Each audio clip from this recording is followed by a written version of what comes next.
Sirii Gensuki, Spirit Chronicles, Volume 2. Prologue, Endo Susan. One rainy day, when the skies were pouring down from above. Hick sniffle. It was a little before the afternoon turned to evening.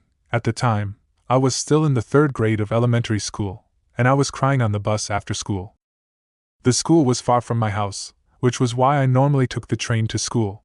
But on days with heavy rain like this, I often ended up taking the bus instead. Today was a little different from all those other days, though. After exerting all of my energy at the athletic meet, the movements of the bus lulled me to sleep. When I woke up, I found myself staring at unfamiliar scenery outside. As an elementary school student, I wasn't given any extra pocket money to use, only the bare minimum needed. I immediately fell into a panic, and naturally burst into tears. That was when an older boy, around university age, noticed my demeanor and called out to me with a gentle voice. "What's wrong?" "Wait." My body twitched with a start, and I looked up at him. He seemed like a really cool, like an older brother. He smiled softly, as though he was reassuring me. "Did you get on the wrong bus?" "Huh? No. I missed my stop." "Oh, I see. Where were you meant to get off?" I sounded a little surprised when I responded, but the boy took it in stride as he continued to ask me questions. "The park at the 3rd district." "Got it. Then let's get off at the next stop. I'll take you to the stop closest to your house." "Oh, okay." While I had been taught at home and at school not to follow strangers, I didn't hesitate to trust this person completely. I was overly excited at how he was just like a hero in those popular shoujo manga, appearing out of nowhere to save me, the main character. But, I don't have any money. I immediately remembered the fact that I didn't have any money on me. "It's all right," the boy said, smiling and gently shaking his head. Once we arrived at the next bus stop, he paid for my share of the bus fare, and we both got off. Then, he headed towards the opposite bus stop and stared at the timetable. I was very nervous, so I silently watched his back. "The next bus will be here soon, so let's wait together." "Oh, okay." Looking back on it now, I should have thanked him for paying for me. But I was so nervous at the time that I rudely forgot to. In the end, I remained silent and stared at the floor as my heart thumped in my chest. "You shouldn't really follow strange adults anywhere, but this is an emergency. Forgive me," the older boy suddenly said with a strained smile. He probably mistook my continued silence for suspicion towards him. "No, that's not it." I tried to deny it in a hurry, but my fluster seemed to cement it instead. After that, the older boy kept talking to me so that I wouldn't feel awkward. It was considerate of him. But I was so embarrassed, my answers were all over the place. Just like that, time flew by and we arrived at the bus stop closest to my house. "Will you be okay from here?" "Huh? It was like a spell had been lifted, dropping me back into reality. "This is goodbye?" "No. I still haven't said thank you. People often told me I had a meek personality, but I never felt it more strongly than in this moment. That was why. I have to thank you. For the bus fare," I blurted out without realizing. "It's fine, don't worry about it. Bye now." He shook his head as though declaring that his job was done here. No." Watching the older boys retreating back, I squeezed out those words with a voice on the verge of tears. I had so many things I wanted to tell him, yet I hadn't said a single word of them to him. I guess I'll accept your gratitude?" he said in a slight panic at seeing me about to burst into tears. "Thank you very much." I tried to respond in a hurry and stumbled over my words from nervousness. Then the older boy giggled. I was really embarrassed. "Thank you very much," I repeated once more, blushing furiously. I didn't stumble this time. "You're welcome." "Yes. It's this way," I said, leading the older boy to my house. It was a 1-minute walk from the bus stop. Once we arrived, I rang the familiar doorbell. Mom came outside immediately. "Welcome home, Susan. What's wrong?" Mom looked between me and the boy in confusion. "Mom! We have to thank him. This boy saved me and—" Overwhelmed, I let out a jumble of words that confused Mom even more. Actually, the boy filled out my explanation by explaining the situation to Mom. Oh my, we must have caused you a lot of trouble then. Thank you so much. Mom bowed her head deeply and thanked him. No, I'm just glad I was able to safely bring her here. I shall take my leave then. The older boy tried to politely excuse himself. Oh, would you like to stay for tea? Mom called out to him. Nice one, Mom, I rejoiced quietly in my head. I'm sorry, but I have a shift at work now. I appreciate the thought, though. Thank you. He had something to do after this and needed to leave immediately. Mom went back inside for a moment to grab some money for the bus fare, then tried to offer him a little more. The older boy tried to respectfully reject her, but Mom forcefully handed it to him in the end. He thanked us rather apologetically and left.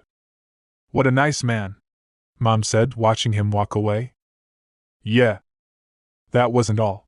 He was really cool, too. And he was really cool, too, wasn't he, Susan?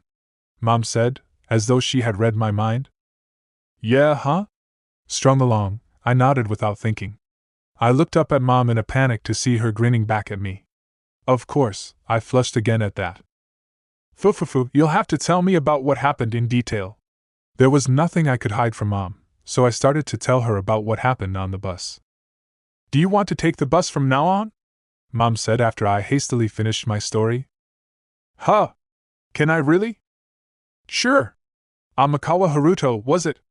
It'd be nice if you could get closer to that young man, Mom said, chuckling to herself at how my voice rose an octave higher when I'd replied. 1 year later, on a certain summer day, I was attending a swimming class held at the school pool during summer vacation. The class ended at noon, and I hurried to the bus stop afterwards. Yay! He's here today too. I got on the bus home and spotted the older boy sitting inside, making me cheer inside my head. My happiness nearly made me break out into a huge grin, which I desperately tried to hold back. The older boy's name was Amikawa Haruto, the very cool university student who saved me a year ago, when I was at a loss for what to do on the bus home. He often took the bus at this time of day. Just between you and me, the reason why I decided to start taking swimming classes when I wasn't any good at sports was because the swimming class ended at a time where I could see the older boy more often. Well, Mom figured it out right away.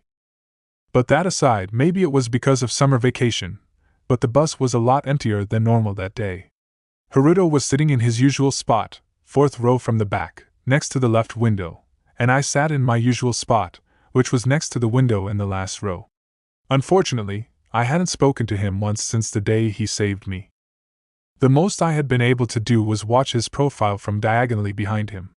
I knew it was kind of stalkerish of me, but thanks to that, I learned a lot of things. For example, he liked to gaze out the window a lot. He would often sigh these small sighs, and he always had a sad look on his face. Was he worried about something? I was so curious about his story that I was drawn to him without even realizing it myself. That day, as I continued to stare at him, he noticed my gaze again. Once in a while, or rather, quite often as of late, he would notice me staring at him. I sensed he was about to turn back to look at me, so I ducked my head in a hurry and looked away. Then, as I slowly raised my head again to peek at him, I made eye contact with the high school-aged girl sitting 2 rows behind Haruto. She was a really pretty girl who seemed really mature. She quickly turned to face the front, but she was smiling quietly to herself, as though she had seen something funny. But it wasn't in a malicious way. She had a gentle kind of air about her. Actually, this older girl often rode the bus at this time, too. And I might be wrong, but it felt like she would stare at Haruto a lot too. Could this older girl like him too? If so, I can't lose to her, I thought to myself in determination. At that moment, the bus gave a sudden, lurching jerk. I felt like I was floating for a moment, before intense pain immediately traveled throughout my whole body. My vision abruptly darkened, and I couldn't see anything in front of me. Then, wah! Without realizing what exactly had happened, I lost consciousness. Chapter 1: Journey to the Neighboring Country. The morning after his farewell with Celia at the Royal Academy, Rio was walking around the market outside the city walls to gather equipment for his journey. He needed food, water, cooking utensils, clothes, bedding, medicine, weapons.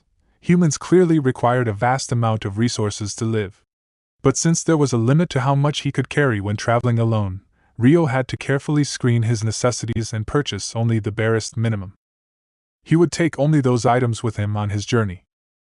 Right now, he only had his casual clothes that were typical of a noble, and a single sword. It was much too lightweight a weapon for him to be comfortable traveling with. That being said, ever since Rio had enrolled into the academy, he had spent his entire life inside the city walls. While Celia had taken him to the markets within the city walls to go shopping before, this was his first time venturing into the markets that were outside the city. He was at a bit of a loss now. I have no idea which store to go to. He had gone around several stores already, but there were just so many of them. A few among them had sold such crudely made products, making him furrow his brow on many occasions. Because he wanted to buy quality items that would last him a while, he didn't want to randomly pick a store to buy from. After wandering through the crowds pondering this and that, he grew tired, and stepped into a back alley to take a quick break. That was when a delicious aroma wafted to him, immediately piquing his appetite. It was coming from a street stall in the alley. There weren't many customers at the moment, possibly because it was that quiet period of time between breakfast and lunch, or maybe due to its unfavorable location, but the smell that was wafting from it truly smelled delicious. Come to think of it, I haven't had breakfast yet. I'll buy something from that stall and ask them for shop recommendations. Spurred into movement by his hunger, Rio's feet carried him towards the stall.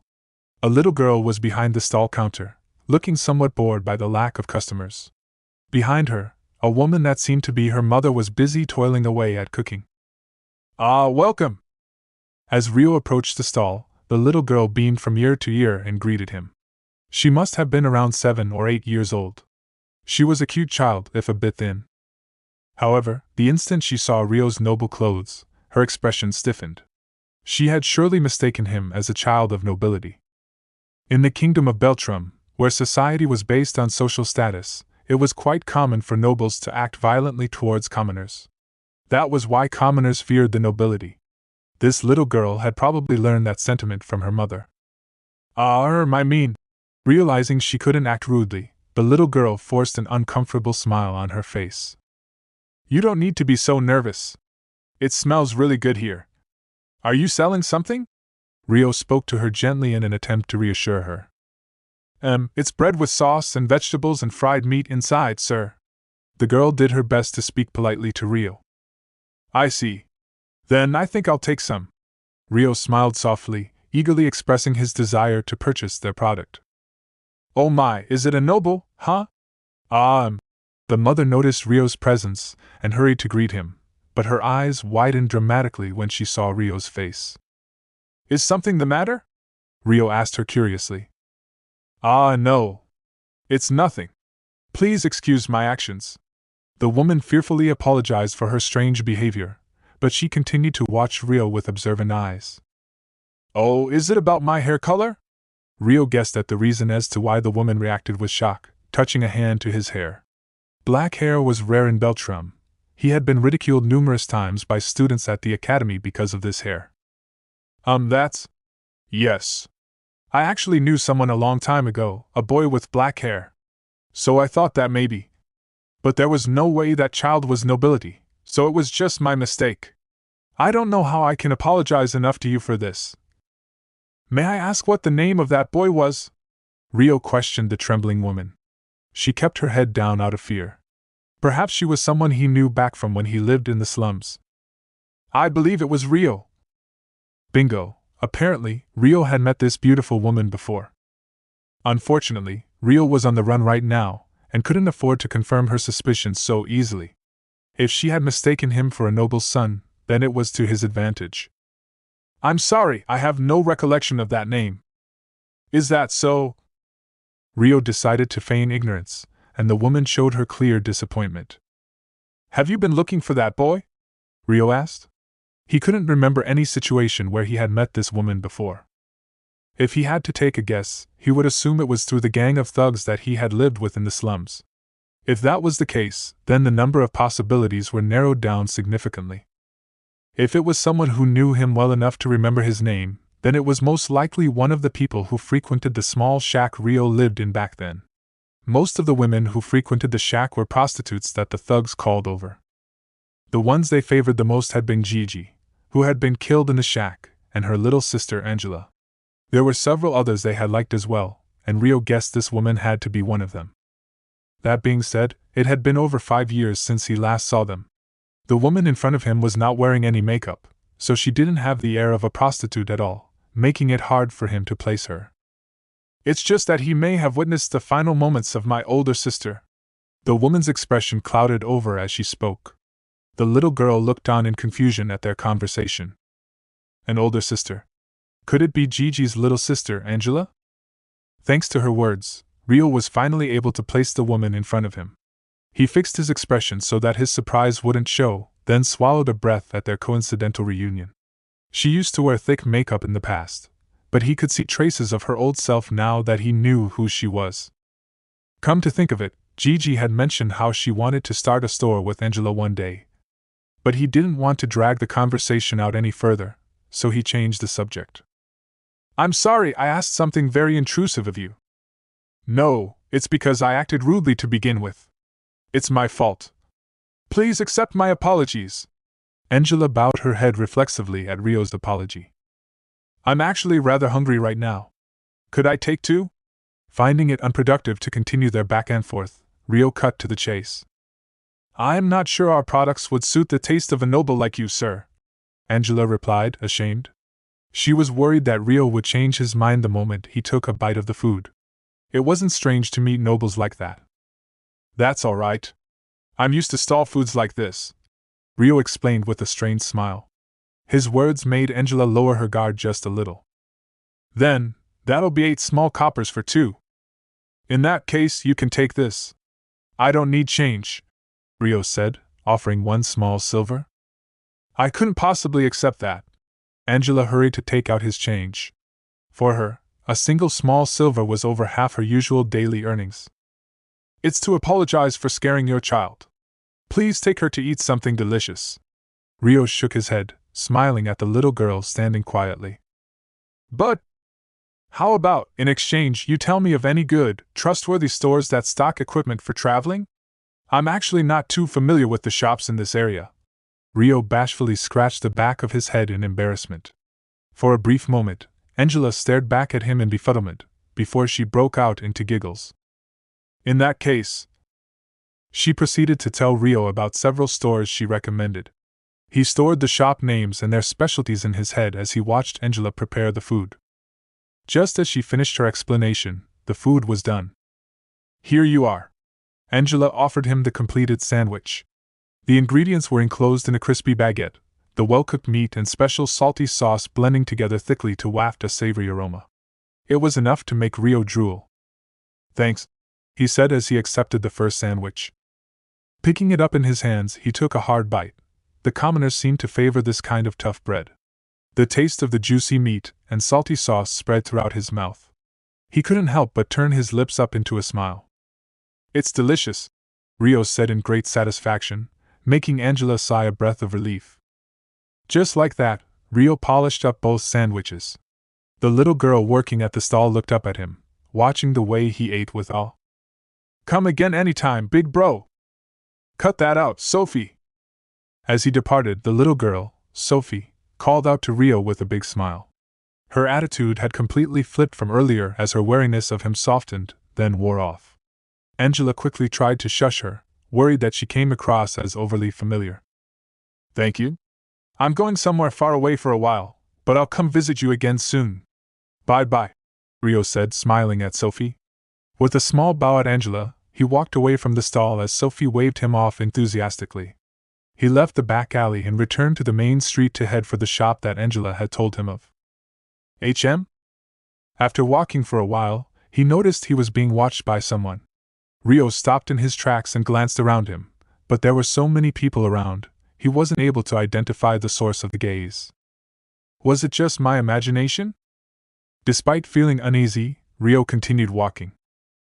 After that, Rio completed his shopping quickly. With the false accusation of what had happened in the forest currently placed on his head, he wanted to avoid staying around any longer than necessary. If possible, he wanted to leave Beltrum by midday. He had just finished purchasing weapons, clothes, and a backpack to store his items in. He had sold the casual nobility clothes he had been wearing for his travel funds. They were high quality, and the price they sold for reflected that. Rio had finished changing into his new clothes, a black robe that allowed him to appear like a rookie adventurer for hire with modest funds. All he had left was to purchase food supplies when... "Hey!" Someone called out to Rio from behind. He turned back to see a man dressed like a hoodlum trying to peer beneath his hood with a glare. Rio looked back at him skeptically. Perhaps this was the person he had sensed watching at him earlier. "What?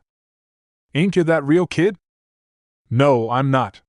If you've got the wrong person, I've somewhere to be." Rio had nearly faltered for a second before he tried to brush the topic away. But the man stepped in front of him boldly, blocking his way. "Now, just hold your horses. Just now there was a wanted poster on the bulletin board for some brat named Rio. Being an information broker and all, I was aware of it sooner than anyone else." As he spoke, the man bent forward with his eyes peeled to unabashedly peer at Rio's face. Rio wiped any trace of emotion from his face and stared back at the man. "Hey! Cat got your tongue? Why don't you say something?" "Excuse me. I felt your foolish prattle unworthy of my time." "Exactly what does that have to do with me?" Rio asked, voice subdued from holding back his simmering rage. The man gave a wicked grin. "Well, to put it bluntly, the description of the brat on the wanted poster matches your features exactly. You were wearing noble clothes at first, so I couldn't speak to you so easily, but now you've changed into some hood that avoids drawing people's attention. So, as an information broker, everything clicked into place. That's why I spoke up to you." "You've got the wrong person." Rio immediately shot down the man's conjecture. "Don't try to pretend. Ain't many black-haired brats around here. You're Rio, ain't ya?" "I'm not," Rio denied, then began to walk away. But the man rushed up to stop him. "Hey, wait! Let go!" Rio shot a cold glare at the man who grabbed his shoulder with familiarity. "Stubborn one, ain't ya? Because you're wrong. TCH, cunnin' brat YR. Well, whatever. But hey, you seem to be doing quite well for yourself. How much money you got on ya?" It was just one question after another. The man continued to flap his tongue about endlessly, but Rio figured out his motive with those last words. His aim was blackmail. He should have just reported Rio right away, but he foolishly let his greed lead him astray. "Well, that makes it all the better for me," Rio thought coldly. "I've had enough of this. I'm not opposed to using my right to strike on you, understood?" Rio said, reaching for the knife hidden at his waist threateningly. Right to strike referred to a law where nobility had the power to cut down any commoner that affronted them, on the spot, without a trial. Of course, Rio was not a noble, but because he had been dressed as one until just before, he figured he could use the man's misunderstanding to threaten him right back. Just as he predicted, fear flashed in the man's eyes. "Heh, that's a bluff. How about I kick up a fuss and yell for the soldiers right here and now? We may be outside the city walls, but the security here's pretty decent. Not a lot of them, but they still patrol this area. Ain't gonna matter to me if soldiers come, but you'd be in trouble, wouldn't ya?" The man asked in a high-pitched voice, as though he was trying to convince himself. "Not particularly. Would you like to try?" Rio replied indifferently. "You're sure about that? You don't need to check with me before you yell. We'll see who gets into trouble once you do," Rio replied pleasantly, making the man bite his lip. In the face of such a big fish, the man felt conflicted. "If you're done here, I'll be going now." With a frosty nod at the frustrated expression on the man, Rio left, concealing himself within the crowds of people and heading towards the exit of the capital. He didn't notice the small figure observing him from afar at all. 3 days had passed since Rio left the capital of Beltrant. He continued his beeline towards the east, aiming for the faraway lands of the Yagumo region. By making full use of his essence to enhance his physical abilities and body, he had almost reached the country that neighbored Beltrum, the kingdom of Galark. Still, his near-supernatural speed would have attracted unwanted attention if he used the roads, so he moved through the mountain forests instead. Because of that decision, his route was made needlessly tougher. There was a higher chance of encounters with monsters and other dangerous beasts, resulting in fatigue accumulating in his physical body. However, while Beltrum was wider horizontally, Galark was wider vertically. This meant that it wouldn't take Rio as much time to cross the country horizontally. East of the kingdom of Galark was the wilderness, a wide area of land that existed outside of human control. There were no roads nor maps drawn of it, and the terrain itself was rugged, so Rio foresaw a drop in his movement speed when he reached that point. And while the Yagumo region was just beyond the wilderness, it was said that following the trackless paths on foot could take years. The beasts and monsters that could be encountered in the area were far more ferocious than those found within the Straw region, making the journey itself life-threatening. Despite this, Rio chose to head towards Yagumo anyway. He wanted to see the ancestral hometown that his mother spoke of in his childhood, build graves for his parents, and organize the complicated feelings stowed away in his heart. Setting all of that aside for now, though. At the moment, the time had just ticked into the afternoon hours. Rio would soon be crossing the border into the kingdom of Galark. I should check the roads just once. There may be a city nearby where I can make a pit stop. Once Rio came to that decision, he approached a towering tree nearby and scaled its tall trunk in the blink of an eye. From the top, he looked around at his surroundings and calculated his position using the sun. He directed his gaze towards the direction he needed to go towards, and spotted puffs of smoke rising into the air in the distance. It was probably being produced by a human settlement. The amount of smoke heavily suggested that it was a city. With his destination decided, Rio climbed down from the tree. Once he was safely on his feet, he took a guess at the location of the road towards the city and ran towards it. While he did come across a number of goblins and orcs along the way, he left them in the dust of his overwhelming speed. It would be a waste of time and energy to stop and fight each and every one of them, like some kind of righteous fool, so the most he did was intercept a pack of nimble wolves that surrounded him as he passed by, as a warning to them. Rio skillfully evaded the dense overgrowth as he ran with light-footed steps. About 10 minutes of running later, he spotted a road weaving through the forest.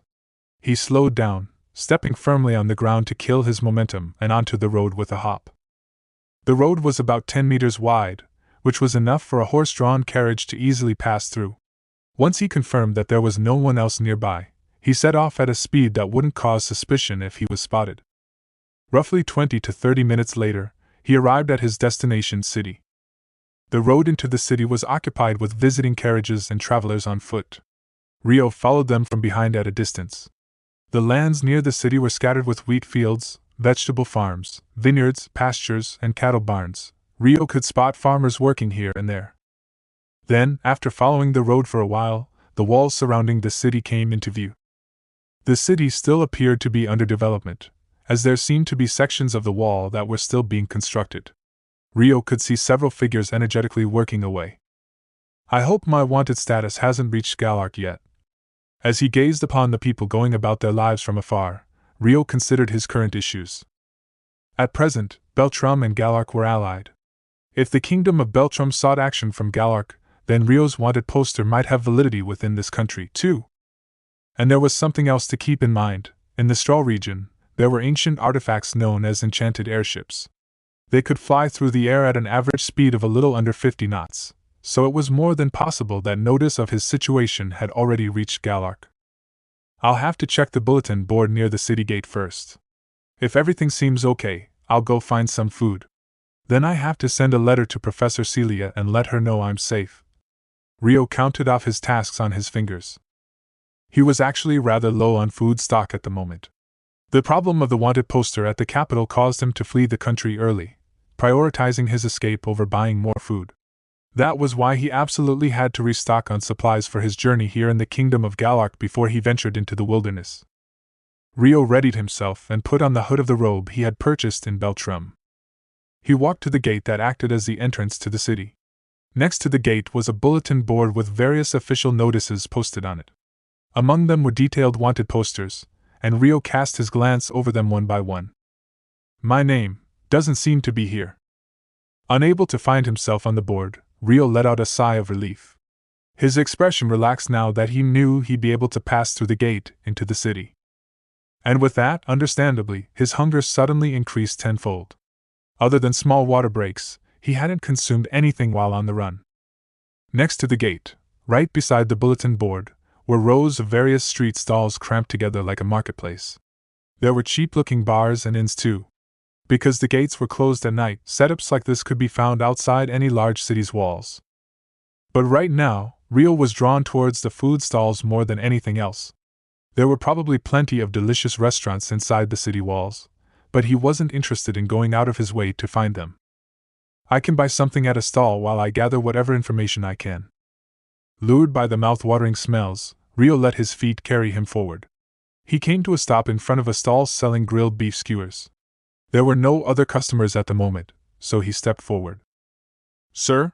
Please give me 3 skewers." "Sounds good. That'll be 6 small coppers." Rio put in his order with a friendly smile, to which the owner replied in a cheerful voice. "Here's a large copper." "Righto. Here's your 4 small coppers worth of change, and here are the goods. Eat up."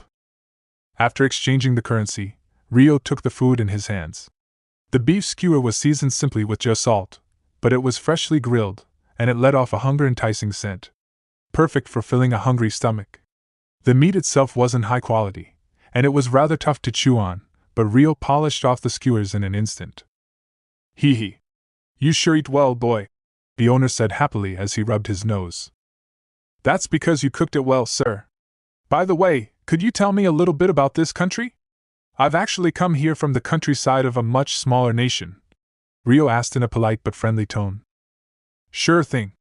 You must be a rookie adventurer. Am I right, boy? Most rookie adventurers your age get jaded early on, but from what I can see, you don't appear too haughty, so you're doing well. If you want to use this city as your base, I'll welcome you here." "Thanks."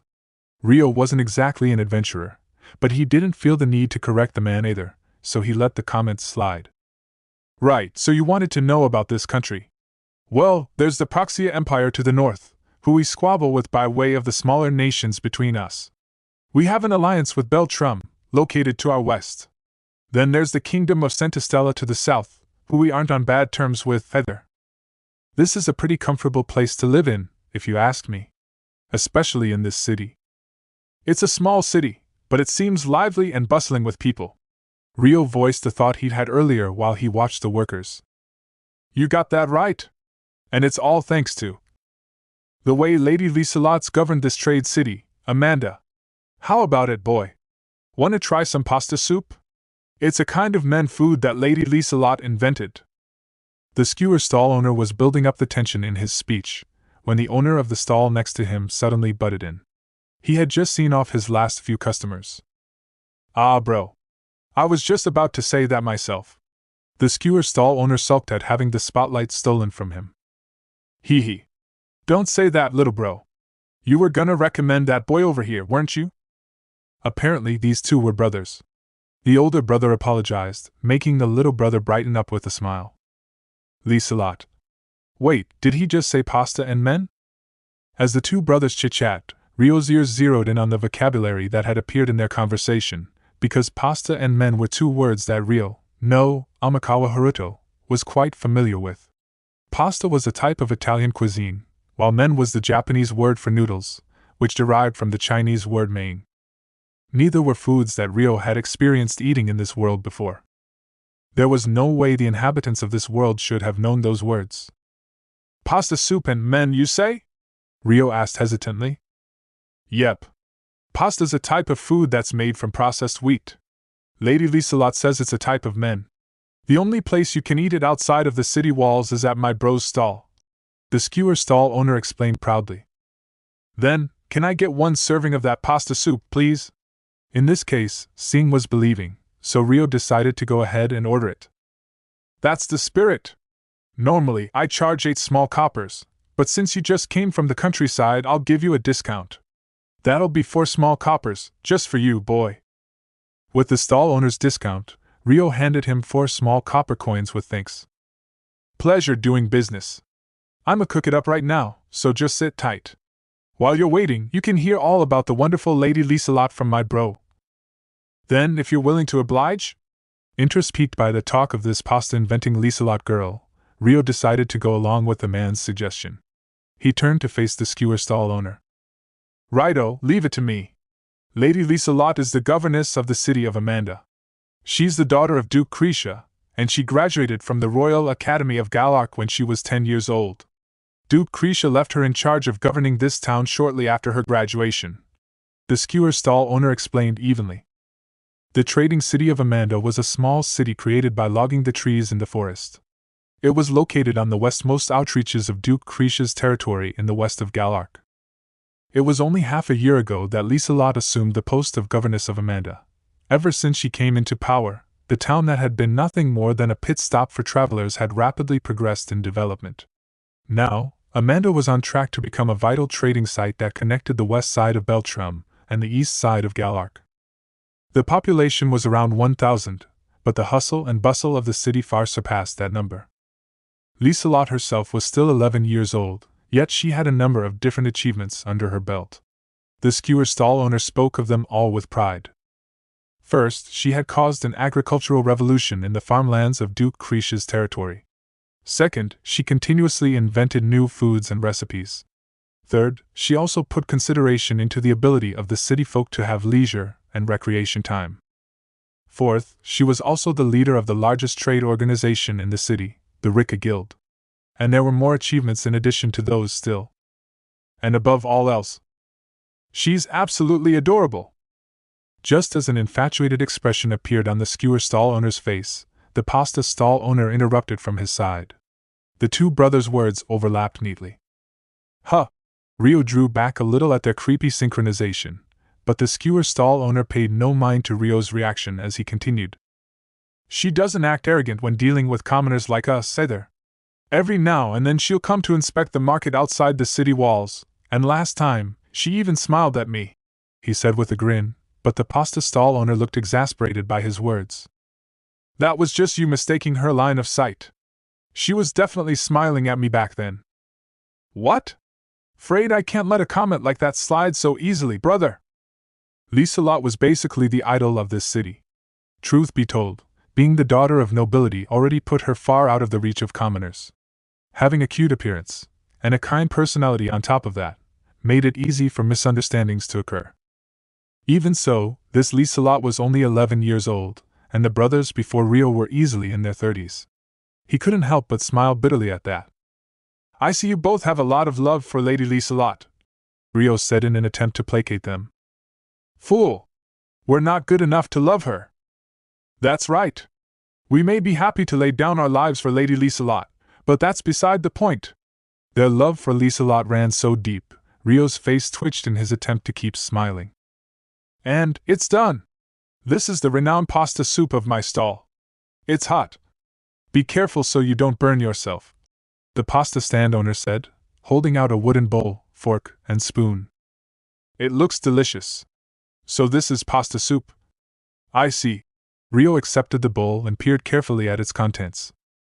Inside was a type of pasta that Amakawa Haruto was undoubtedly familiar with, Italian noodles that were called spaghetti.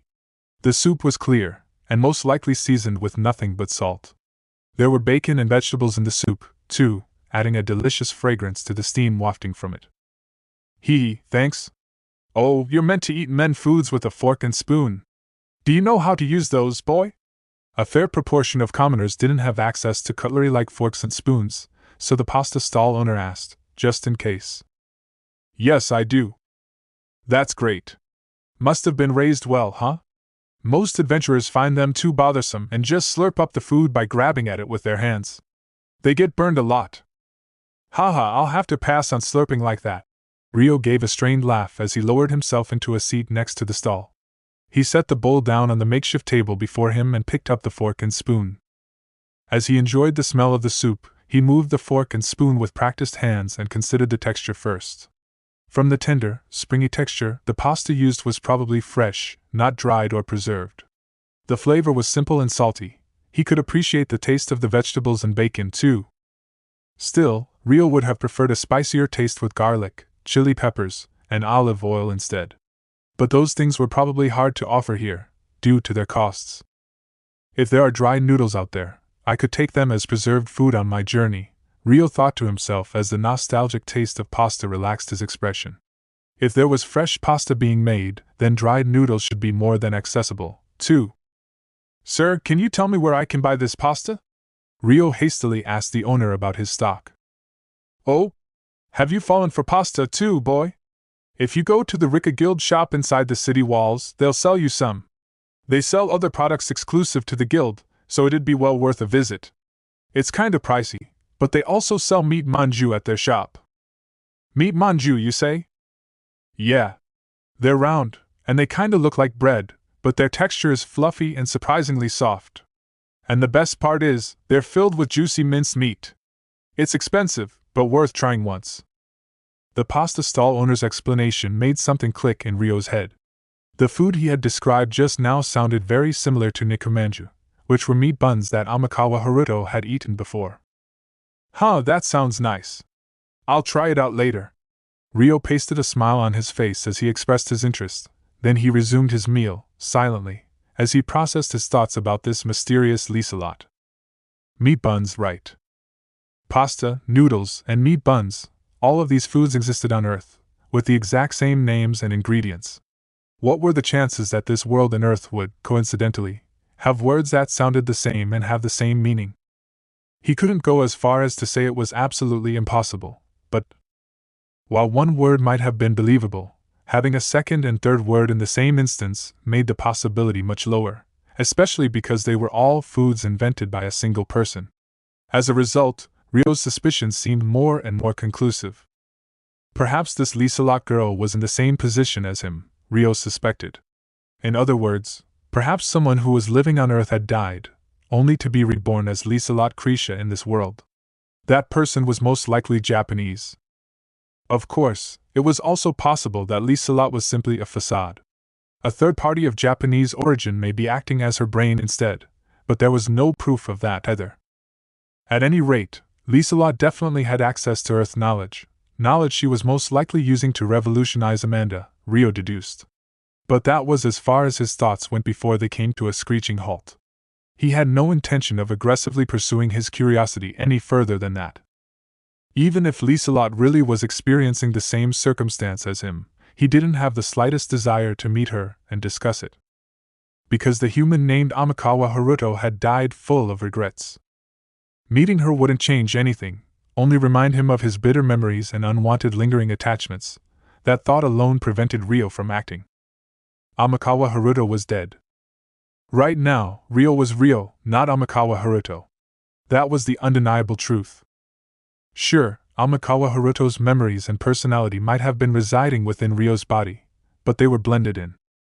No. He wasn't even sure if they were real or not.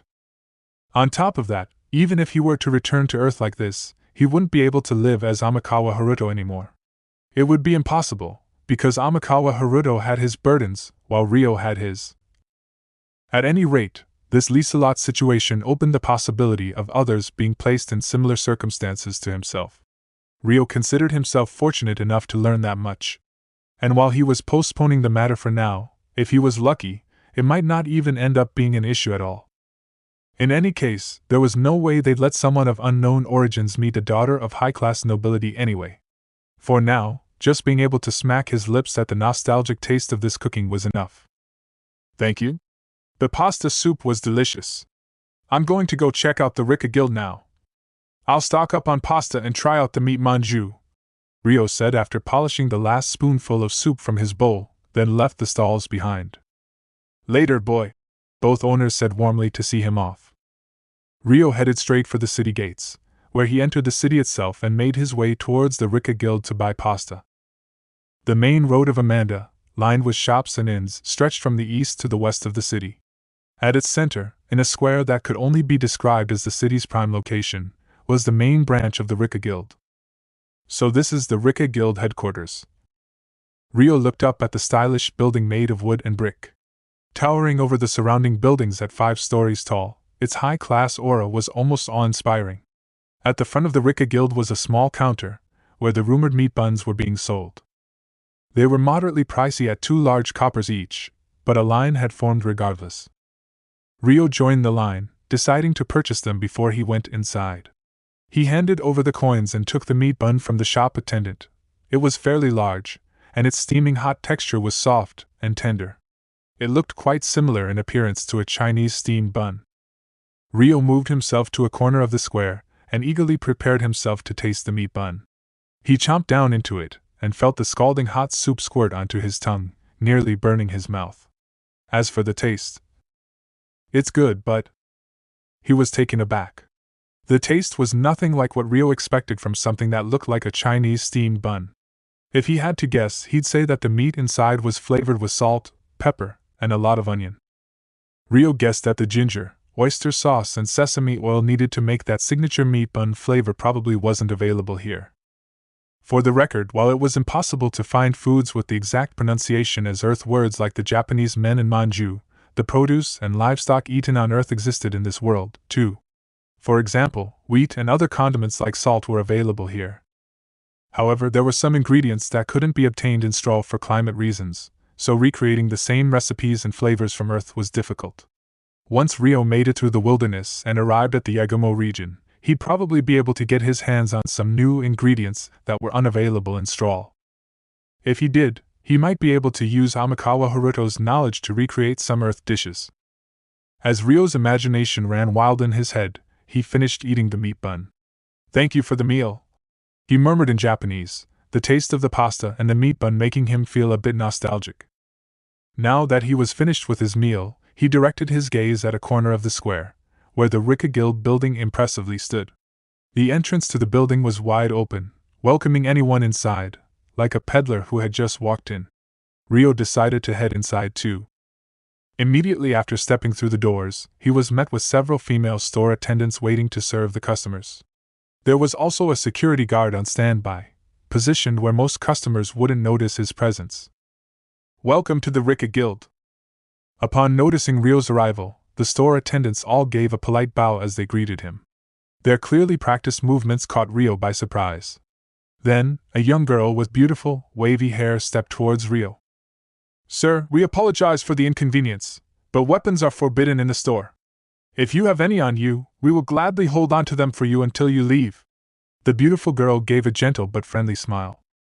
She looked to be around Rio's age, if not a bit younger, young enough to be a store attendant in training. But there was something oddly mature about the way the girl held herself. She was wearing the same uniform apron dress as the other attendants, yet she was overflowing with the elegance that would rival a noble daughter. "I understand." Taken aback at first, Rio then readily agreed and began to remove his weapons, the sword at his waist, 2 hidden daggers, and several throwing knives. A second attendant came to take Rio's weapons away. She asked Rio his name for administrative purposes, to which he confidently responded, "It's Haruto." Rio was still wearing his robe with the hood up over his head. While he knew it wasn't a good look to have his face hidden, it was a typical look for adventurers, and the shop didn't seem to have any complaints, as long as he removed his weapons. "Would you mind if we performed a body check?" "No, go right ahead." Rio lifted his arms with a nod. "Excuse me," the female attendant said as she gently began to check Rio's body. The investigation was over in seconds, and the girl deemed Rio completely disarmed with a nod to the other attendant. "Thank you for your cooperation, sir. I will now lead you inside, please follow me." At the store attendant's guidance, Rio went into another room, looking around the shop as he walked 3 steps diagonally behind her. The first floor was a wide open space with several sectioned-off conference rooms for the store attendants to discuss business with potential customers. Rio was led to one such room. The rooms were sectioned off with partitions, so the discussions would be kept private as long as they kept their voices low. "Please take a seat here." The girl offered Rio a seat on a soft couch in the room, which he took with a word of thanks. She then sat down on the opposite seat, facing him. "Once again, welcome to the Rika Guild. My name is Latte, and I shall be assisting you today. Pleased to make your acquaintance, sir." Latte bowed her head politely. Based on her age, Rio had assumed she was only an attendant in training and expected someone else to come and meet him instead, so he was caught slightly off guard. He wasn't foolish enough to let his discomposure show on his face, though. Seeing Latte's mature manners, which rivaled that of a noble daughter, made Rio sure that she was more than adequate to see to him. Could she be? Nah. A ridiculous thought flashed through the back of Rio's mind for an instant, but he immediately dismissed it as highly unlikely. Judging by Latte's lack of awkwardness, which was typical for a newbie, her capabilities were probably legitimate. Rio braced himself and greeted her respectfully. "Thank you for your hospitality. My name is Haruto. I am traveling alone due to certain circumstances, so please forgive me for leaving my hood up like this. Ryo's greeting was carefully calculated. Latte wasn't disrespectful enough to ask a customer remove his hood, but if he worded it this way, she'd come to her own conclusion about his circumstances. That being said, she could see a glimpse of Ryo's face under the hood from where she sat directly opposite him. The refined features of his appearance that peeked out made her eyes widen a little in surprise. That should be just fine, sir, as it causes no inconvenience on our behalf. Now, would it be all right if we moved on to business? Faint flames of curiosity ignited in Latte's eyes, but her customer service smile did not wane. She had no intention of intruding on her customer's privacy, so she got straight to the point. Yes, I have come today to inquire about purchasing pasta. If they can be preserved to last longer in storage, I would like to purchase some in bulk. I'd like some other ingredients and spices, too. I see. We do have a dried type of pasta available for purchase. As long as it's not left in a hot and humid environment, we can guarantee that it will last at least a year in storage. May I ask what the price is? Certainly. We charge 1 large copper and 5 small coppers for every 500 grams. Thank you. And how much do you charge for barley? Ryo asked, placing a hand against his mouth in mock thought. 1 large copper for 1 kilogram, sir. Then, could I ask you to prepare 15 kilograms of pasta and 10 kilograms of barley for me? Latte's eyes widened slightly at the figures Ryo put out. That's quite a lot for your average adventurer. Will this be okay? While 15 kilograms of pasta and 10 kilograms of barley was normal for a merchant intending to resell the product, it was a rather large amount for an adventurer to buy for personal use. On top of that, pasta was still a new product. Most of the general public had no idea how much was needed in one serving. Only merchants and nobility really had any sort of understanding of its weight. Since there had been many cases where misunderstandings had brought conflict to discussions pertaining to business, Latte double-checked that the numbers were correct. 500 grams of pasta will feed 5 or 6 people. 15 kilograms will be quite a large amount for one person to consume. Are you sure that this is all right with you, sir? Yes. 15 kilograms would feed roughly 150 to 180 mouths and cost 4 small silvers and 5 large coppers, correct? Those are indeed the numbers I intended. Ryo gave a faint smile, immediately calculating the numbers in his head. My apologies, sir. We will prepare 15 kilograms of pasta and 10 kilograms of barley for you immediately. Latte bowed her head deeply, impressed at Ryo's instant arithmetic skills. Just then, a store attendant in her late teens brought in a tray of tea. Excuse me, she said in a quiet voice, and began to pour the tea. The mellow fragrance of the high-quality tea leaves wafted through the air, tickling at Ryo and Latte's senses. Ryo nodded to the attendant in gratitude. Thank you very much. Please help yourself, sir. Latte offered him the tea. Thank you. Then, if you don't mind. Figuring it would be rude not to touch the offered tea at all, Ryo accepted the cup. The table was a fair distance from the couch, so he picked up the saucer together with the cup and admired their color and design first.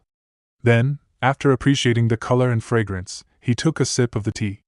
Latte found herself unable to tear her eyes away from Ryo's graceful movements. Do you enjoy tea often, Mr. Haruto? Yes. I have a female acquaintance who is very fond of drinking tea, and I picked up a lot of relevant knowledge drinking with her. Ryo nodded with a fond smile. He recalled the times when he would drink tea and chat with Celia almost every day. Thanks to those experiences, he had perfected tea-drinking etiquette to a point where he could easily attend a tea party hosted by a noble daughter without any kind of awkwardness. Oh, that's wonderful to hear, sir. People often say that tea is a drink for women to enjoy, so not many gentlemen are interested in it. Might you know what kind of leaf is in this tea? Latte asked, expression brightening like a blooming flower. Judging by this unique scent and faintly bitter taste, I'd say it is a leaf produced in Lys? That is correct. Then you're using good quality tea indeed. And I see the tea set is also of wonderful quality. Forgive me for saying this, but from what I can see of the couch, as well as the table, isn't the furniture a little too high quality to be used for greeting small trade customers? Ryo asked, trying to draw out more on the topic from Latte. The space they were sitting in was set up with partitions to imitate a private room. The couch and sofa placed there were both of such high quality, they could easily be used in a conference room for high-profile guests. Latte's face lit up with a happy smile as she answered Rio with pride. Fufu, the best business transaction starts with the perfect business environment. That's our guild motto, sir. And it doesn't change depending on the scale of the transaction. I see. That must be one of the secrets to the Rika Guild's sudden growth. With attendants as young and cute as you, Miss Latte, I can understand why people feel inclined to empty their wallets.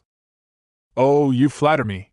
Latte covered her mouth with a hand in refined bashfulness. No, I truly believe that. I have some other items I am in need of, which I am thinking of purchasing here as well. Fufu. In that case, how about we resume our business discussions? It is the job of a merchant to meet the demands of the customer, after all. We will gladly prepare all the items you need for your journey. Thus, Rio and Latte resumed their talk. Rio still needed preserved food and various ingredients, as well as the utensils to prepare them, and he was able to purchase all of the items he needed through the Rika Guild's service. Some of the items were somewhat pricey, but other items he wouldn't have been able to find elsewhere, like many of the spices cultivated and imported from the southern islands. And with his main purpose of purchasing pasta accomplished, Rio was extremely satisfied with the outcome of his visit. Is there anything else you require? No, that's all I need. But if your guild also offers mail delivery services, I would like to request that too. Rio made one last inquiry once all of their business discussions had wrapped up. He couldn't leave the Straw region without sending a letter to Celia. We do have that service available, but we don't deliver to certain regions. What do you wish to deliver your mail? The capital of the Kingdom of Beltrum. Her favorable answer prompted Rio to tell her his letter destination. That won't be a problem. Your items will take a moment to prepare, so would you like to write your letter during that time? Yes, please. Rio paid for his purchases with coins and Latte left the meeting room to make a few preparations. Not too long after, a female store attendant appeared with some parchment, quill, and ink for Rio to write his letter. Rio accepted the equipment and, after a moment's hesitation, slouched over the table and dipped the quill in the ink. His hand moved steadily over the parchment and scratched out neat characters. The letter spoke of his journey so far, that he was in Galark at the moment, and other little things that happened on the way. He signed it off as Haruto at the end. After he finished writing, he waited a while for the ink to dry, then rolled the parchment into a scroll. He used the candle on the table to melt the sealing wax and drip it onto the scroll before sealing it. With the seal of the Rika Guild on the scroll, the letter was finally complete. Having the merchant guild that was run by a duke's daughter responsible for delivering the letter was a lot more reassuring than asking any random organization or individual, as there was a much lower risk of losing the letter or breaking confidentiality. Rio called over a nearby attendant and informed her that he was done writing. The attendant retreated to the back for a moment before returning with Latte and the tea-serving attendant from earlier. All of Rio's purchases had been prepared and left outside the meeting space. Please deliver this to Professor Celia Clare of the Royal Academy of Beltrum faculty. Rio handed the important letter to Latte. Understood. The address is the Royal Academy of Beltrum, for Professor Celia Clare. We will be sure to deliver it, sir. Your order items have also been gathered, so please confirm that everything is present. Latte's eyes widened faintly when she heard the addressee was Celia, but only someone who was next to her would recognize the change in her expression, and only upon close observation. Rio packed the items into his backpack as he checked them. It was quite a large number of items, but his backpack was large enough to accommodate everything. Once the backpack was packed full, Rio swung it over his shoulder easily, making Latte's eyes widen in shock. I see that you have a lot of strength. Fitting for an adventurer. Traveling can be harsh, after all. I made sure to prepare myself for it. Now I shall take my leave, Rio said, Latte's words making him smile. With those parting words, he bowed once and turned on his heel. Thank you for your patronage, sir. If you ever pass through Amanda again, our doors will always be open to you. Latte gave her words of farewell, then bowed alongside the attendant next to her. The two kept their heads lowered until Rio had left the building. Then, once Rio was outside of the premises, Celia Clare, the prodigious daughter of Count Clare, from the famous sorcerer family, the genius sorceress who graduated early from the Royal Academy, Latte raised her head and mumbled. She was aware of Celia's reputation as Beltram's genius sorceress, despite living here in the kingdom of Galark all her life. Because of the fact that simply having good grades wasn't enough to graduate early, an overwhelming amount of excellence and talent had to be displayed in a specific area. That was why early graduates were rare, occurring once in a decade if the academy was lucky, so any educated individual in a noble circle would be aware of Celia's name. On top of that, Celia was the youngest graduate in the history of the Royal Academy of Beltram, making her far more famous than even she realized. What a mysterious boy that was, Lady Lieselot. The attendant next to Latte, or rather, Lieselot, spoke up. I wonder if he's a noble son sneaking out to go on a journey. And I'm Latte right now, Cosette. Lieselot narrowed her eyes and glared at the girl named Cosette. By the way, inspection time is over. Aria and Natalie sent a message to hurry back to the estate and finish off the rest of the accumulated paperwork, Cosette reported with slumped shoulders. Oh my, then we must make haste. The corners of Lieselot's mouth turned up in a pleasant smile, making Cosette eye her curiously. You seem to be in a good mood today. It was a good change of pace. The business talks were quite fun. I understand now. That boy just now was handsome, wasn't he? You are not wrong, but that has nothing to do with it. Lieselot denied it reflexively out of exasperation, but memories of Rio's facial features resurfaced in her mind, making her respond in a perplexing way. Seeing her master's fascinating reaction made Cosette grin cheekily. See? That must be the case. Enough already. I'm going now. With a faint blush tinged on her cheeks, Lieselot walked away briskly. Cosette gave a small giggle before following close behind. Chapter 2: Assassin Girl. By the time Rio left the Rika Guild, the western skies were already turning red. Once the sun set, the city gates would be closed to any kind of traffic going in or out. Rio, however, was walking down the main street, leisurely searching for an inn. He had been on a fairly strict schedule on his way here, and had to sleep outside numerous nights in a row. He wanted to rest easy on a proper bed for at least tonight. As he glanced around at his surroundings, he could see street signs for inns practically everywhere, but he wasn't about to settle for just any old place. There were differences in the facilities that inns could offer, and Rio was searching for one with a bath. However, the bathtubs of the Strahl region were a little different in appearance to one that a Japanese person might imagine. This was partially due to the fact that water was not as readily available here as in Japan, and the general population's lack of desire to submerge themselves in bath water.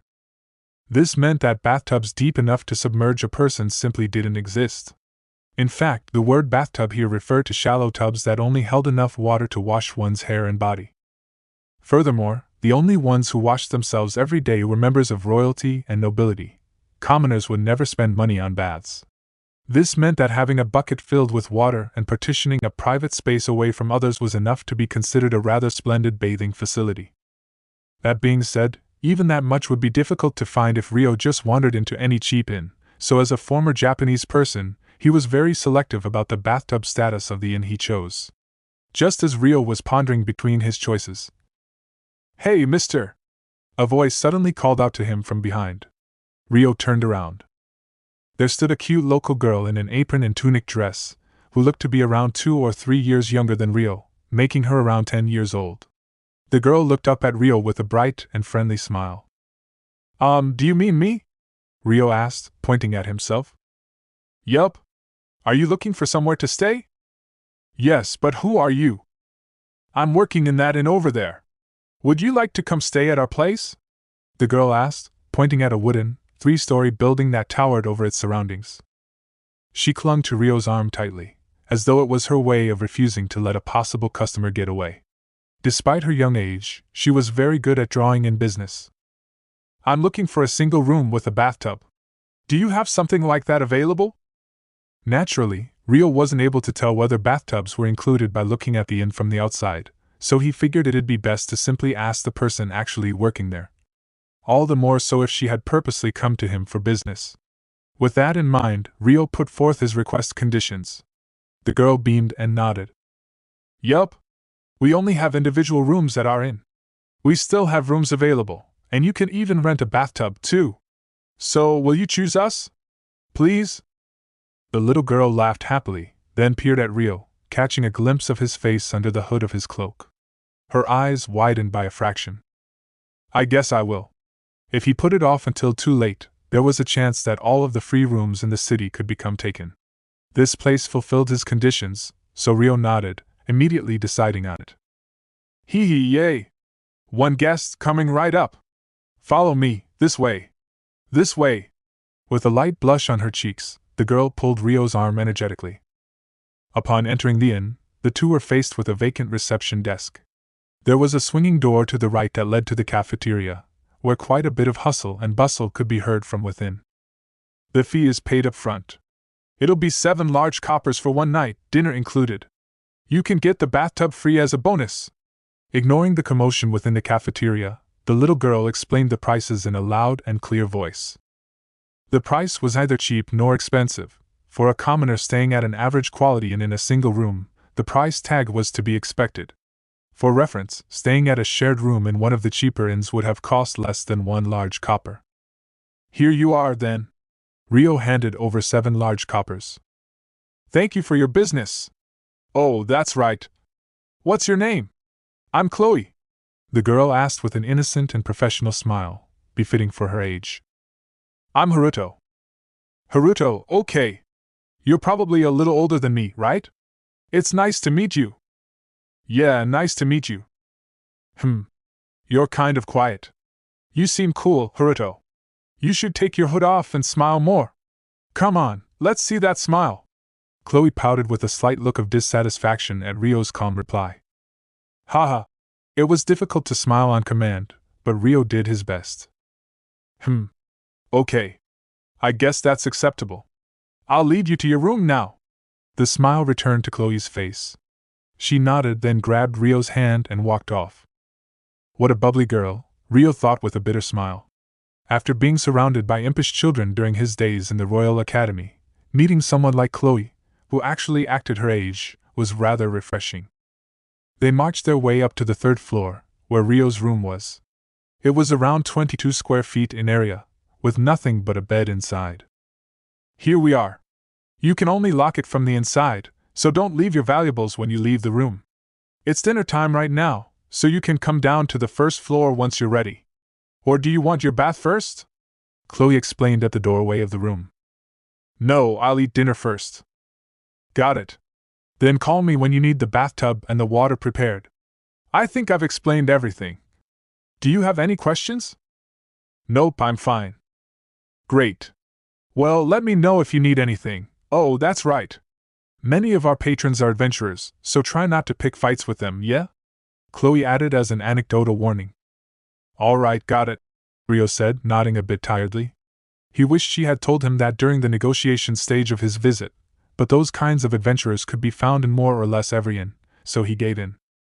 Adventurers were jack-of-all-trades that belonged to organizations called adventurer guilds, usually specializing in dirty work. They'd act as mercenaries during wars and exterminate monsters and other dangerous beasts during times of peace. Thus, most adventurers tended to be rather rough around the edges. It was common to see drunk adults picking fights with each other on a daily basis. Be careful, okay? Even if they're not adventurers, adult men can be really stupid. They get mad quickly and always turn to violence. You might get picked on a little, but since you're still a child, they'll probably let you go without a fight if you just nod along with them, Chloe said with insistence. There was a faint shadow over her face. It's all right, Chloe.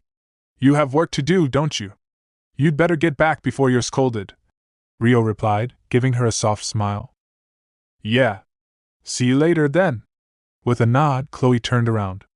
But before she left, she stopped abruptly. If you have some time after dinner, I'd love to talk to you some more. I like my job a lot, but I don't have many friends around my age, she said bashfully. Rio stepped into the cafeteria to find a large gathering of red-faced adults making quite a racket. It seemed as though business was booming at the inn. Some of the customers were even wearing swords. Those were probably the adventurers. They stared after Rio's hooded figure brazenly, but he purposefully ignored their stares. Just as he was looking around for a place to sit, Haruto! Welcome! Here, this seat is free. Chloe, who was working as a waitress inside the cafeteria, noticed Rio and came running. Even with his hood on, she recognized him instantly from his stature. Rio let Chloe drag him to a counter seat. "I'll bring you your food right away. What would you like to drink?" "The first drink's on the house." "What do you have?" "The free options are beer, wine, and mead." "Oh, and tea with milk." "A beer, then." "Heh. You can drink something that bitter, Haruto?" There was no drinking age limit in this world, but it seemed like Chloe was still unaware of the delights of beer. Rio chuckled. "Yeah. I'm actually pretty hungry right now, so if you could, please bring the food out quickly." "Got it. Mom's pretty proud of the meal she cooked tonight, so you should look forward to it," Chloe said before running into the kitchen. As though they had been waiting for just the right moment, two male adventurers seated at a nearby table stood up. "Hey, kiddo. Aren't you a bit young to be drinking beer, huh?" "Yeah. Weakling like you should be drinking milk, don't you think?" "Tell me about it." They were probably drunk already. The red-faced men burst out into hearty laughter as they took the two seats on either side of Rio in an overly familiar manner. He sighed, his expression twisting at the stink of alcohol on their breaths. The other men nearby grinned as they watched on, treating the spectacle like an appetizer to accompany their booze. "Hey, you lot! Don't pick on Haruto. Let him eat his food in peace, okay?" Chloe warned the adults, pushing Rio's meal at him from the other side of the counter. "We're not picking on him, Miss Chloe. We were just starting a conversation with a kid we haven't seen before." "Das right. He looks like a new adventurer. We thought we'd give him some pointers, being his seniors and all." The men argued back at Chloe with cheerful smiles. "Geez. Haruto, you can have as many servings of bread and soup as you want. I baked the bread myself, you know," Chloe said gently to Rio after sighing in exasperation. The wooden plate that she offered him was stacked with food. "Wow, it looks delicious. I'm getting seconds later," Rio said, taking out the cutlery he had prepared beforehand from his pocket and using his knife, fork, and spoon to eat. Chloe had said this meal was her mother's pride, and he could taste it. "It's great. Could I ask you to bring my beer too?" Rio requested as he elegantly brought the food to his mouth. "Oh, right." Chloe nodded absent-mindedly and returned to the kitchen. "TCH, look at them table manners. Think you're a noble, huh?" The man sitting to Rio's right clicked his tongue in boredom. The cafeteria was filled with people eating with their hands, making Rio's refined use of cutlery stand out. It made him appear as though he was putting on an air of importance, much to the displeasure of the others in the room. They didn't find it amusing at all. Rio ignored the man's words and continued to eat his meal silently, which further enraged the men. They finally snapped in anger. "Listen here, brat. Your seniors are talking to you right now. At least take off your hood," the man to Rio's right said, before boldly reaching for his hood. Slap! Rio smacked the man's outstretched hand away without looking up.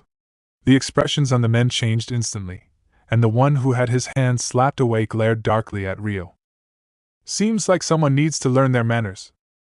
I could say the same to you. This is our first meeting, is it not?" Rio sighed, objecting to the man in a cold voice and making him greatly furrow his brow. "What did you say?" The atmosphere soured. Until. "All right, break it up, break it up. Take your fight outside." Chloe, who was in the middle of bringing the beer over, jumped in between them in a panic. "Come on, Miss Chloe. This doesn't count as a fight, right? Or are you giving this brat special treatment?" The man whose hand was slapped away said, clearly unhappy. "That's not my intention." Chloe flinched at the dark glare the dangerous man sent her. "Then shut your trap. I'm going to teach this kid some manners. Hey, boy. Take off your hood and get on your knees. I'll forgive you if you do that," the man to Rio's right ordered unreasonably with a sharp look. However, Rio continued to enjoy his meal silently, which rubbed the men the wrong way. The spectators around them sniggered at the sight. He's ignoring them. They're being looked down upon. Serves them right," someone said mockingly. "You!" The two men started to shake with rage at being humiliated. "Haruto! Hurry up and take off your hood!" Chloe fearfully urged Rio to comply. "I don't want to." Rio gave an uncomfortable smile and shook his head at Chloe. "So you're going to ignore what we say and only answer to Miss Chloe?" Is that it? Is that how you're gonna be, huh? How else should I respond to someone who clearly approached me with ill intent? If there's a correct response, please do inform me, Rio asked the man with a tired effect in his voice. Getting involved with something like this is nothing but trouble. Rio had been raised in the slums where power was everything, but he found that the adventurous society was rather similar indeed. The way both groups thought was extremely simplistic. For both of them, being looked down upon was the equivalent of defeat, because their livelihoods depended on their strength. They couldn't afford to show any weakness. Even if Rio apologized here, there was no guarantee they'd forgive him. They'd simply push their accusations further, saying something along the lines of, "Apologizing means you admit it was your fault." A correct response? Don't change the topic. Right now I'm asking you how you're gonna make up for this. All you need to do is apologize. The man whose hand Rio slapped away insisted on having things his way. Rio let out a mocking huff before moving a slice of meat toward his mouth. Do you really want to learn things the hard way, brat? The men stood up from their seats with a loud clatter. Hey Gene, asshole. Shouldn't you teach the kid a lesson? Yeah, he needs to be knocked off his high horse a little. Especially being a newbie and all. Teach him the rules of living as an adventurer around here. The men sitting nearby tried to rile up the men bothering Rio even more. Chloe tried to speak up against them, but was silenced with a single sharp glare. She closed her mouth out of fear. Stand up, the man whose hand was slapped away earlier said, grabbing Rio by the collar with his left hand. The man was nearly 2 meters tall, so at 12 years old and at 160 centimeters tall, Rio's feet easily dangled in the air. However, the act of grabbing someone's collar in a fight was usually nothing more than an act of intimidation. It occupied your hands and left you defenseless to counterattacks. Haha, typical Gene and his brute strength. Go and get him, man! The spectators urged on the man holding Rio up. If this one's Gene, then the other must be asshole. Not that it matters. Rio cast his cold gaze over the two men once. TCH, you're one impudent brat. The man named Gene clicked his tongue, muttering with breath stinking of alcohol. You reek. Could you stop talking? No, stop breathing at me? Rio asked unhappily, twisting his face. You asked for it now. Gene made a fist with his right hand and swung it at Rio's face. But Rio moved his hands easily, and in the next moment. Oh, ow! Gene screamed. Rio nimbly grabbed Gene's left hand and twisted it, allowing him to push Gene's doubled-over body down to the ground. Gene grimaced from where he was pressed down. He had yet to process what had happened. The same went for everyone else watching them. Hey! What did you do to Gene? Assel demanded, flabbergasted. It's self-defense, obviously, Rio replied bluntly. But that wasn't what Assel wanted to know. He was talking about how Rio had pinned Gene so easily, but Rio wasn't about to disclose that. How long are you going to keep that up for? Let go of Gene already! Assel clenched his fists impatiently and tried to punch Rio. Rio let go of Gene and swiftly dodged the incoming fists. They were just the sweeping punches of a wobbly drunk, and Rio had no trouble reading their path and avoiding them. Stop dodging me! Assel panted for breath, but no matter how many times he swung his punches, they never made contact with Rio. But he persistently kept swinging, so Rio tripped him. Assel went flying through the air.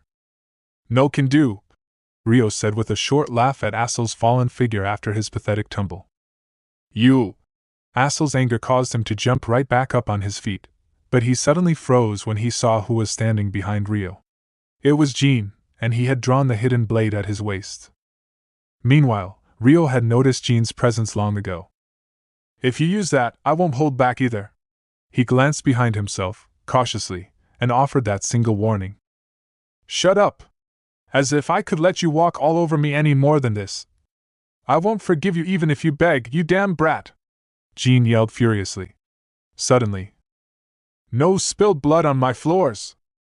A woman who seemed to be the proprietress of the inn stepped out of the kitchen, led by a terrified Chloe.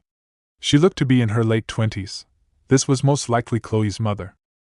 Normally, the city guards wouldn't take action against a brawl between two drunks at an inn, but even they couldn't overlook fights that resulted in dead bodies. Rebecca, sweetie. Sorry, but we gotta defend our honor and all that. We can't just step down so easily. Jean said, staring at Rio with a crazed look in his eye. It wasn't that he was reluctant to back down. He clearly had no intention of backing off at all. The fact he was too drunk to calmly process his thoughts played a large part in his decision-making. Rio stared back at Jean, who was moments away from lunging at him. If you don't want to lose face by picking drunken fights, then you should live more modestly, he thought to himself in exasperation. But Rio had no intention of voicing those thoughts out loud and fanning the flames. He had enough of these two troublesome drunks before them, and just wanted to go back to his room and rest. To him, Jean and Assel weren't opponents worth fighting, so he didn't want to get any more involved in their troubles than he already was. Ah, well. If they're going to attack, I wish they'd do it quickly. That way, whatever I do would be in self-defense, at least.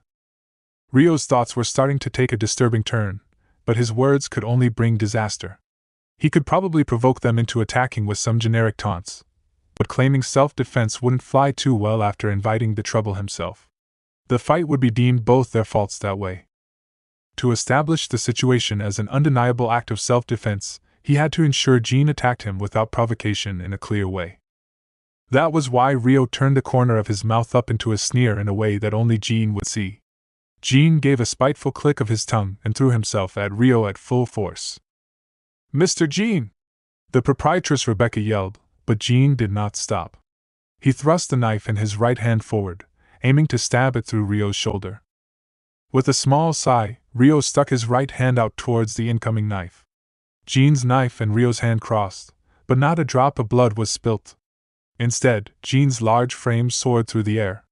Rio had brushed away the hand with the knife and tripped the man's feet up, before throwing him over his shoulder. Jean crashed into Assel, sending the two of them to the floor. Of course, Rio left both Jean and himself unharmed, but... Gah! Ow! Jean's knife was stuck in Assel's thigh. The momentum of the fall had probably flipped it in Jean's hand. Assel groaned in pain, holding down the injured area with a pale face. "Mr. Assel! Are you all right?" Rebecca left the counter in a panic. Assel? I am sorry!" Jean apologized through his shock. Ow! Seeing Assel's face twisted in agony made both Rebecca and Jean lose their calm. "You brat! What did you do to Assel?" Jean turned the brunt of his rage to Rio. "What? It was an instance of proper self-defense. You're the terrible one here, stabbing your friend like that," Rio replied in an earnest voice. Though it had been an instance of self-defense, Rio felt a strong sense of repulsion from crossing the line of murder, because of Amikawa Haruto within him. However, he was tainted enough by the values of this world to overlook just a little bit of unavoidable damage. That was why he couldn't find it in himself to pity men who got hurt picking on others for their own amusement. "What? You're the one who did it!" Jean flared up at Rio's words, unable to accept them. "The knife was in your hand. Since you were the one who decided to thrust it at me, my self-defense was more than justified. Or are you telling me to shut up and just let myself get stabbed?" No, but... Jean hesitated, pressured by Rio's indifferent tone and gaze. "You should stop the bleeding quickly. It's not a fatal wound, but it's not something you should ignore either," Rio said, causing Jean to turn back to Assel with a gasp. Rebecca was trying to perform emergency first aid on him, as she had ordered Chloe to fetch some alcohol and a clean cloth. "I'm going to remove the knife and sterilize the wound. It'll hurt, but you'll have to endure it," Rebecca said before pulling the knife out of Assel's thigh. He yelled out in pain.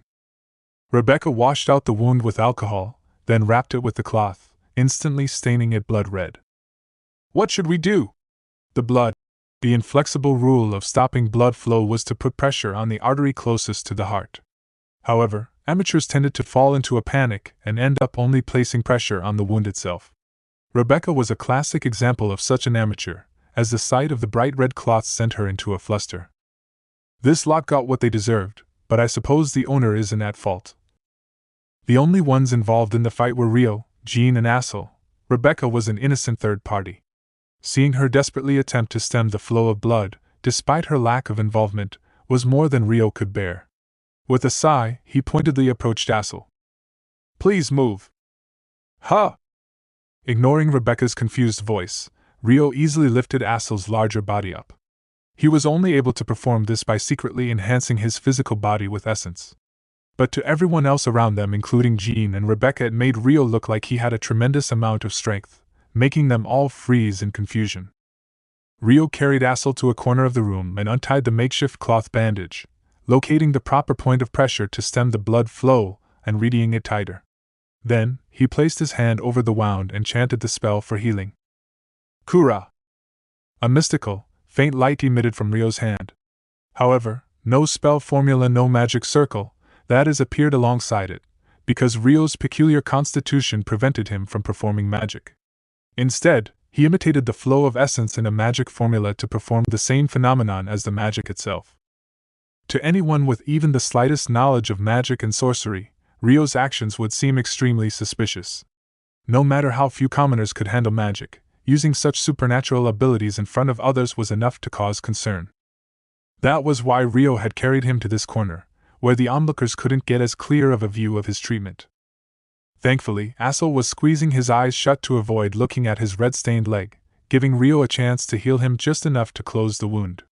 Once more, he carried Assel to where they had been before and laid him down, untying the cloth that had been putting pressure on the blood flow. "I've stopped the bleeding, but you'll need to refrain from any vigorous activity for at least a week. Otherwise, the wound will open again. It'll hurt, but you should be fine to walk again starting tomorrow," Rio explained indifferently to everyone there. They were barely listening with their jaws dropped in shock. A silence fell over the room for a moment. Then, "Are you serious? He healed him with magic? Hey, could he really be a noble? Shit, this is bad. Touching a noble carries a penalty of death." Instantly, murmurs of fear and unrest spread through the room. Rio, however, watched the reactions of those in the room coolly, searching for anyone who noticed the irregularity in his actions. As a result, he determined no one had noticed anything strange. Once he had come to that conclusion, he no longer had any reason to remain in the cafeteria. "Chloe," Rio called the name of the girl frozen behind the counter. She had been in the middle of carrying a bucket of water into the room to wash away the blood.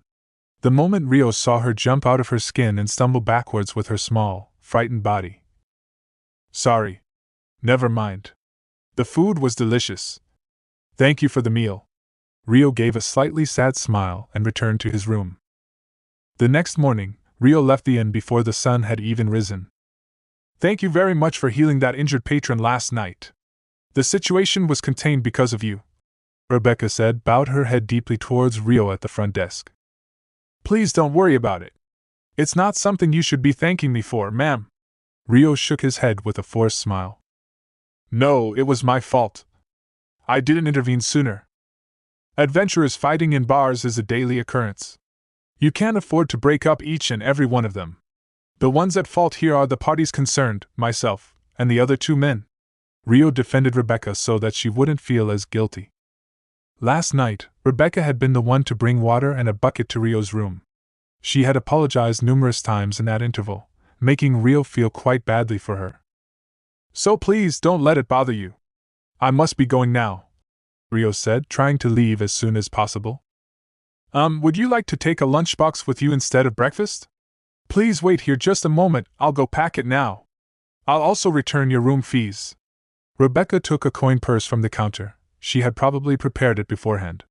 Rio shook his head in a fluster. "There's no way I can accept a refund. I've received more than enough service from this inn." "Then let me make your lunch, at least.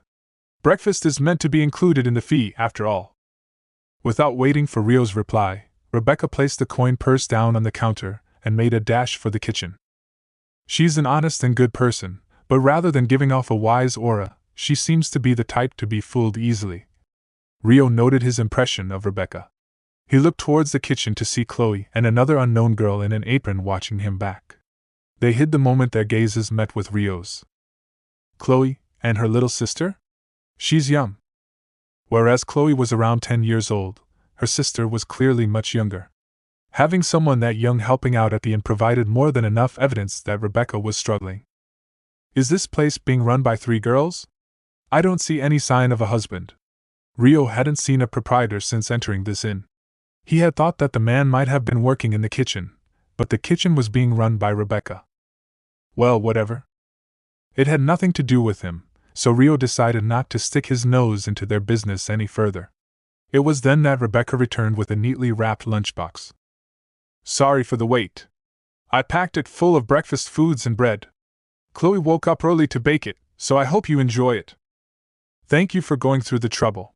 Please let Chloe know too." "Hey! I'm back." Just as Rio was thanking her with a smile, a drunken man entered the inn. He spotted Rebecca and wobbled his way over to her. "Honey!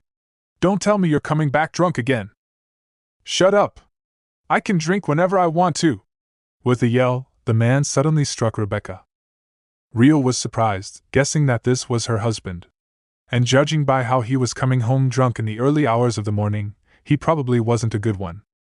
An unbearable feeling came over Rio, but he didn't want to act on it and complicate their family matters any more than they already were. Ugh!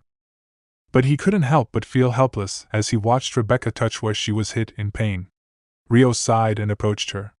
He feigned chanting a spell, and manipulated his essence to heal her pain. "Huh! It doesn't hurt anymore? Thank you." Rebecca made a surprised face at the pain disappearing, but instantly understood what Rio had done and bowed her head in gratitude. "What? What did he do?" Meanwhile, her husband glared at Rio doubtfully. He didn't understand what Rio had done, and was in a worse mood after seeing Rebecca being defended. "Stop it! That's one of our patrons!" Rebecca tried to stand in front of her husband in a panic. "You'll only get hit again doing that." Rio was fed up. He knew she was a woman with a high sense of responsibility, but this was rather tactless. Sure enough, her husband's temper flared, and he tried to smack her once again. With a sigh, Rio closed the gap between them, neutralized her husband's movements, and gently touched the man's head. "Pergo." Rio's hand started to faintly glow as he chanted a fake spell once more. Several seconds passed until the husband regained his senses. "It's a sobering magic.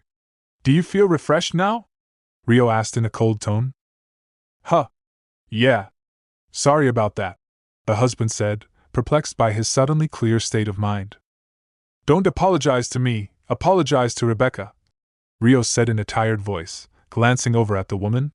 Her husband turned to the proprietress with a guilty look on his face. "Sorry." While he was a furious drunk, he didn't seem to be unreasonably violent when sober. "I am really sorry for the trouble." Rebecca bowed her head at Rio in extreme gratitude. "No, I should be the one apologizing. Thank you for the lunch. Bye now." Rio chose to say his farewells before things got more complicated, then left the inn. Well, that didn't really solve anything. The scene that had happened in the inn just now would most likely occur again in the future. His actions had been meaningless. A temporary solution at best. The thought made his morning a bit more gloomy. Time to get a move on.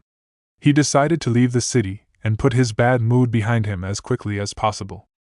After walking east along the road into the forest for a while, Rio checked to see if anyone was nearby, before deliberately straying off the road. It was still early in the morning, so the forest fog made everything difficult to see. Rio leisurely started to run. Not long after he'd changed his pace, he discovered a figure lying on the ground in his path. He stepped toward it to see that a person was there, lying face down. Even one step outside of the city walls exposed you to the risk of being attacked by monsters and carnivorous animals. That risk rose exponentially once you entered the forest proper. This person could have potentially been the result of that hazard, but it was possible that they may have just collapsed in the middle of their journey. With that thought in mind, Rio approached the body. It wore a robe that covered their entire figure. Judging by the size, Rio thought it was a child. Why is a child all the way out here? It was a little unsettling, but just abandoning them would leave a bad aftertaste in Rio's mouth, so he reluctantly decided to call out to them. "Hey, are you alright?" he asked as he shook them, but there was no reaction, though he could feel some body heat through the robe. So they were still alive. Rio relaxed for a moment, and tried to peek at their face through the gap in their hood. Suddenly the person, a girl, he realized, opened her eyes. They emitted a faint, murderous intent. Rio directed his gaze at the girl's hand, only to see a knife with a long blade clutched in her hand. The girl thrust the knife towards Rio's body, but he twisted himself around with a flinch, avoiding the attack. The girl's knife had swung through empty space, narrowly missing him. However, it seemed as though she had read his first evade as she seamlessly moved to use a follow-up attack. With a heavy puff of breath, the girl blew at Rio's neck. In her mouth was a small flute-like pipe, a blowgun. Rio felt a sting of pain at his neck, making him frown. But he knew he had to create distance between them, first and foremost, and reflexively shoved the girl away, while taking a step back. The girl's hood fell back, revealing a very cute face and pale orange hair that reached down to her shoulders. She appeared to be 2 or 3 years younger than Rio, but there was a terrifying amount of cold-blooded murderous intent lurking in her scarlet eyes. 2 fluffy fox ears grew out of her head, strongly demanding attention to their presence. A werbeast? Rio's eyes widened at the girl's features. Suddenly, all the strength in his body drained away as he fell to one knee. The dart from her blowgun had been covered in a fast-acting poison, Rio determined. He pulled the dart out of his neck with a trembling hand. Then, before the poison could travel throughout his body, he covered the wound with his hand and secretly began to neutralize the poison without the girl's noticing. The girl assumed he had no form of antidote and watched on, waiting for the poison to circulate through him. Meanwhile, as Rio administered his detoxification ability, he carefully observed the girl's face. He had read about them in books before, but this was his first time seeing a real werbeast. Werbeasts and other demi-humans were very rarely spotted if one lived a normal life in the Strahl region, making Rio's surprise justified. The two stared at each other as Rio continued to remove the poison from his body. Once he deemed himself ready, and checked the strength of his grip, he gave the girl a small smile. The girl finally noticed that the color was, for some reason, returning to Rio's face. Surprise flickered across her emotionless face. Rio kept an eye on the girl for any movements as he removed his backpack and dropped it on the ground, making him instantly lighter. Now, he was ready for a fight. In the next moment, the girl burst into a run towards Rio with tremendous speed. She had probably used Agendi Corporis beforehand, but even if she did, she's really fast. Rio was shocked at how fast her burst of speed was.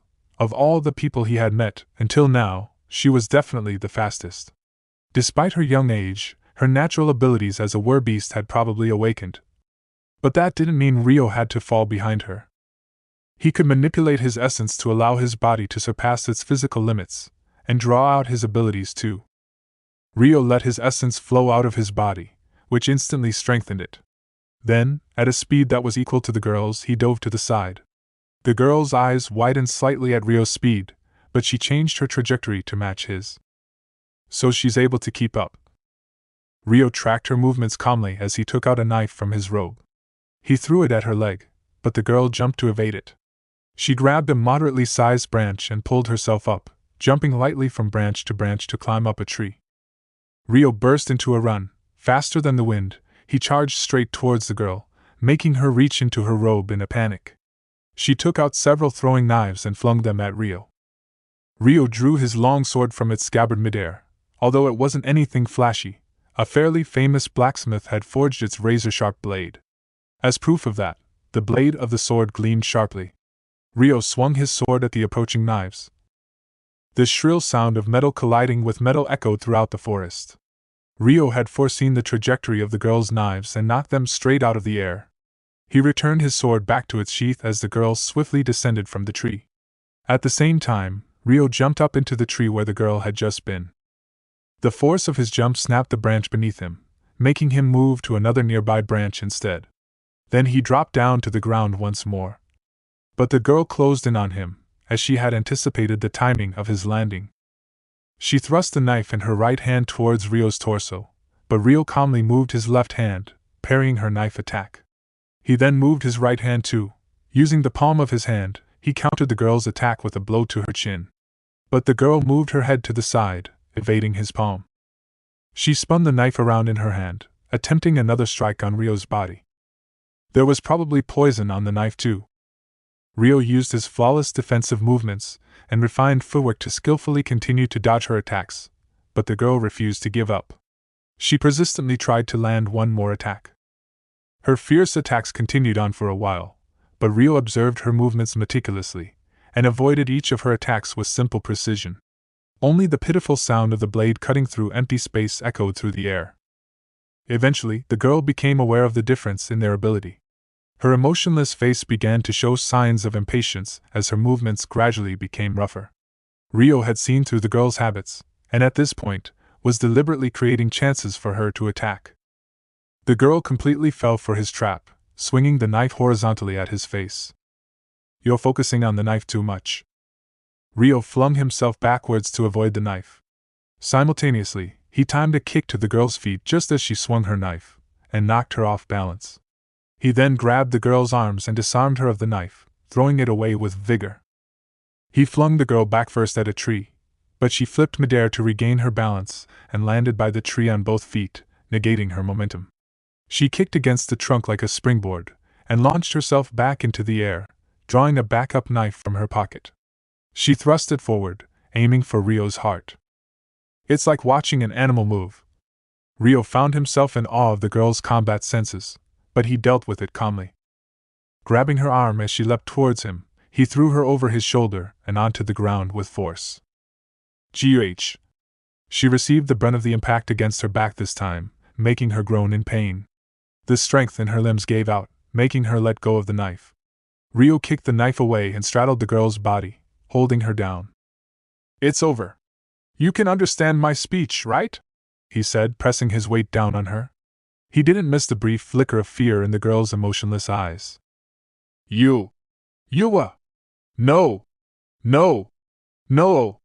I done wanna die." She struggled, shaking her head about in violent discomposure. "Hey, calm down," Rio said, trying to soothe the desperate girl. "Eek! Save me! Mom! Mama!" It was hard to believe this was the same girl who had just fought so calmly before. She was in no state to hold a conversation. Once he determined that, Rio placed his hand on the girl's head and imitated sleep magic to put her to sleep by force.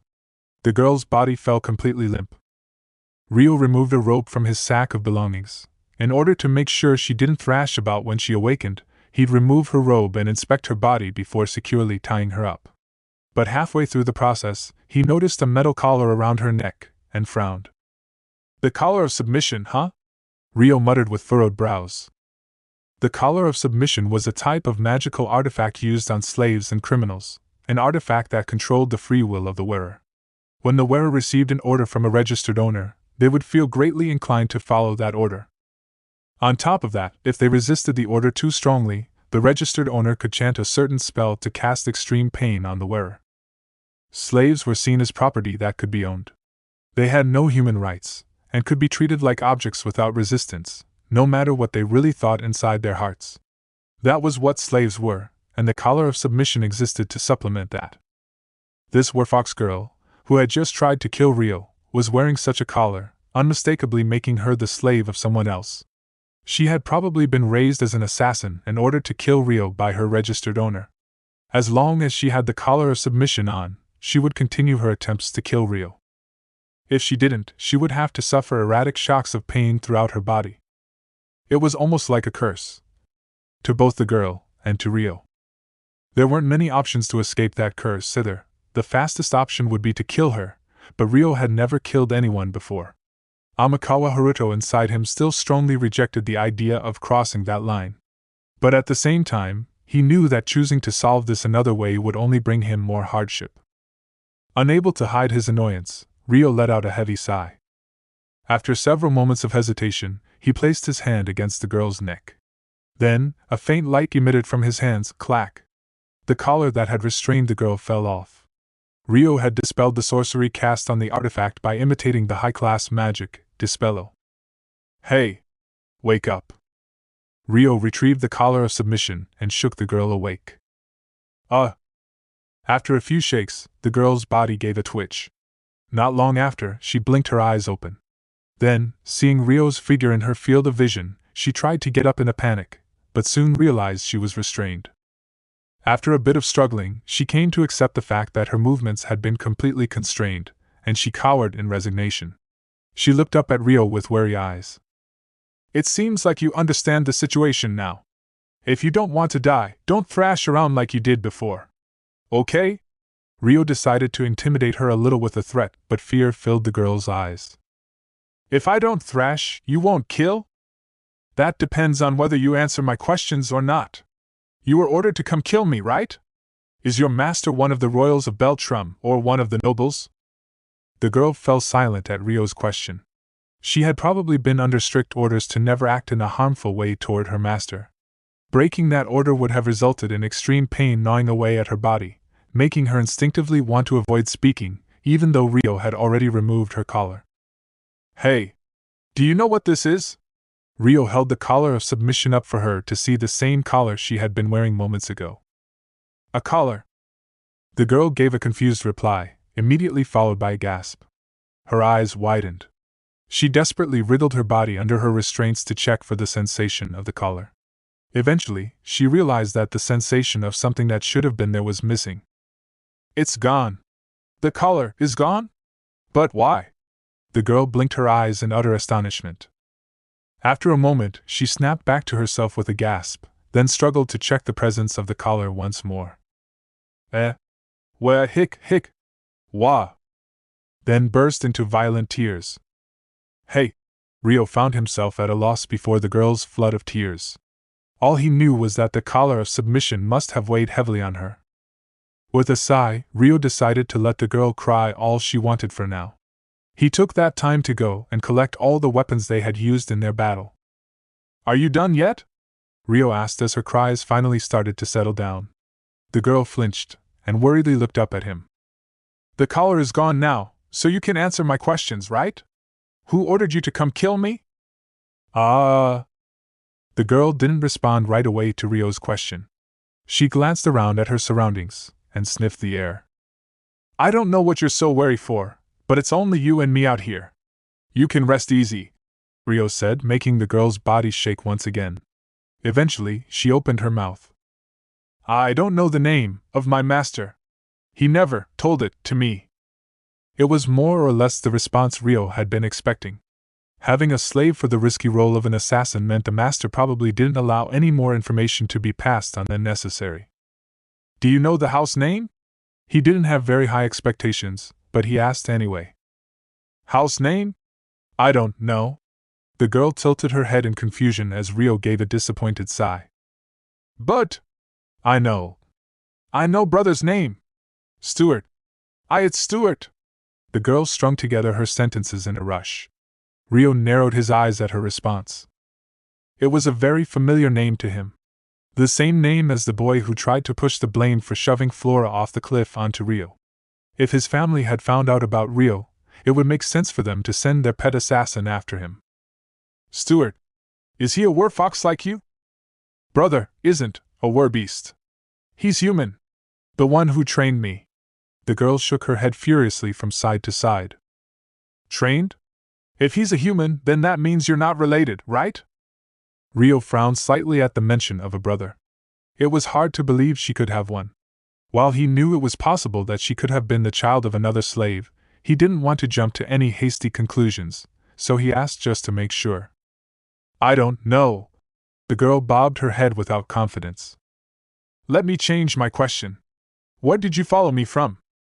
The same place as you. So the capital of Beltrant, huh? Probably. There were lots of pretty houses. I see. Then is there anyone other than you who's trying to kill me? I don't know.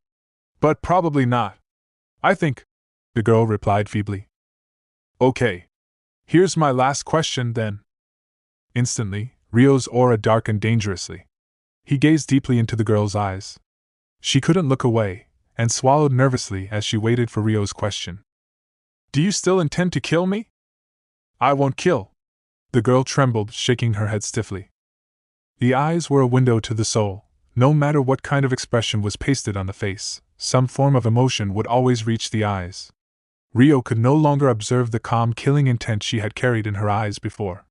While she was fairly terrified at the moment, she didn't seem to have any other hidden agenda. All right, you're free. I've left all your weapons with your robe over there, Rio declared with a sigh as he began to untie the girl's restraints. Huh. The girl made an expression of confusion. I'm saying, you can get away from here. Without a collar to control you, you no longer need to return to your master. Though, I guess that makes you a runaway slave now. Rio said with a rather sullen look. He understood that even if he released this girl here, she didn't have many options available to her. There were no human settlements in the Straw region where a demi-human could live alongside humans in peace. This meant that it would be impossible for a warfox like her to live with humans.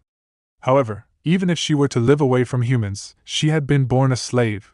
It was hard to believe she was taught any form of self-sufficiency. She had been controlled by the collar of submission, but it hadn't been the only thing restricting her. If she wanted to continue living in the Straw region, she'd have to become slave property to someone.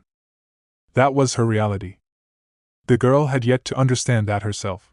She stared back at Rio with a blank look on her face, tilting her head a bit with worry.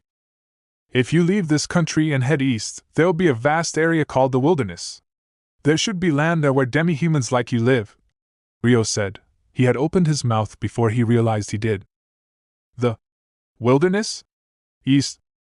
East is the direction I'm heading in. Beltrum is to the west. You'd be better off finding your own kind in the wilderness than staying in these lands. Own kind. East. Wilderness. The girl muttered to herself. A glimmer of hope appeared in her eyes. She had no idea what to do with her newfound freedom, but with Rio's guidance, she now had a vague hope for her future. Rio watched her silently for a moment, before speaking. I'll be off then. Just a warning, but the next time you attack, I won't hold back. He started to walk off, reassured that he had indeed granted the girl her freedom from the collar of submission. However, that was simply because the reason was because he didn't want to kill anyone. That was why he had no obligation to oversee what the girl did from here. He repeated this reasoning to himself in his heart. The girl instantly adopted the expression of an abandoned puppy. Ah dash! She reached a hand towards Rio's departing figure and let out a small sound, before quickly drawing her hand back in. She paced around that spot for a while. Once Rio had completely disappeared from sight, she hesitantly started to follow his footsteps. Plod, plod, plod, plod. She followed along at a distance, making sure not to lose sight of Rio walking ahead. Now that she was free from slavery, she had nowhere to return to.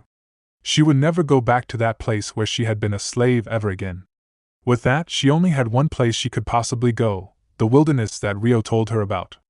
But without a map, nor a sense of the land, she was scared of moving forward aimlessly. And if she wanted to rely on someone else, then there was naturally only one option. She chose to follow Rio, who seemed to be heading in the same direction. That was how far backed into a corner she was. To rely on the person she had tried to kill. Though it had been under someone else's order, she couldn't help but feel guilty about it. There was also the possibility of him rejecting her if she asked for his help outright. As a result, her selfish desires made her choose to sneakily follow after him. A few minutes of walking through the forest later, Rio suddenly came to a stop. Come out, he said loudly over his shoulder. The girl flinched. She was sure she had hidden her presence, so she wondered how he had noticed her.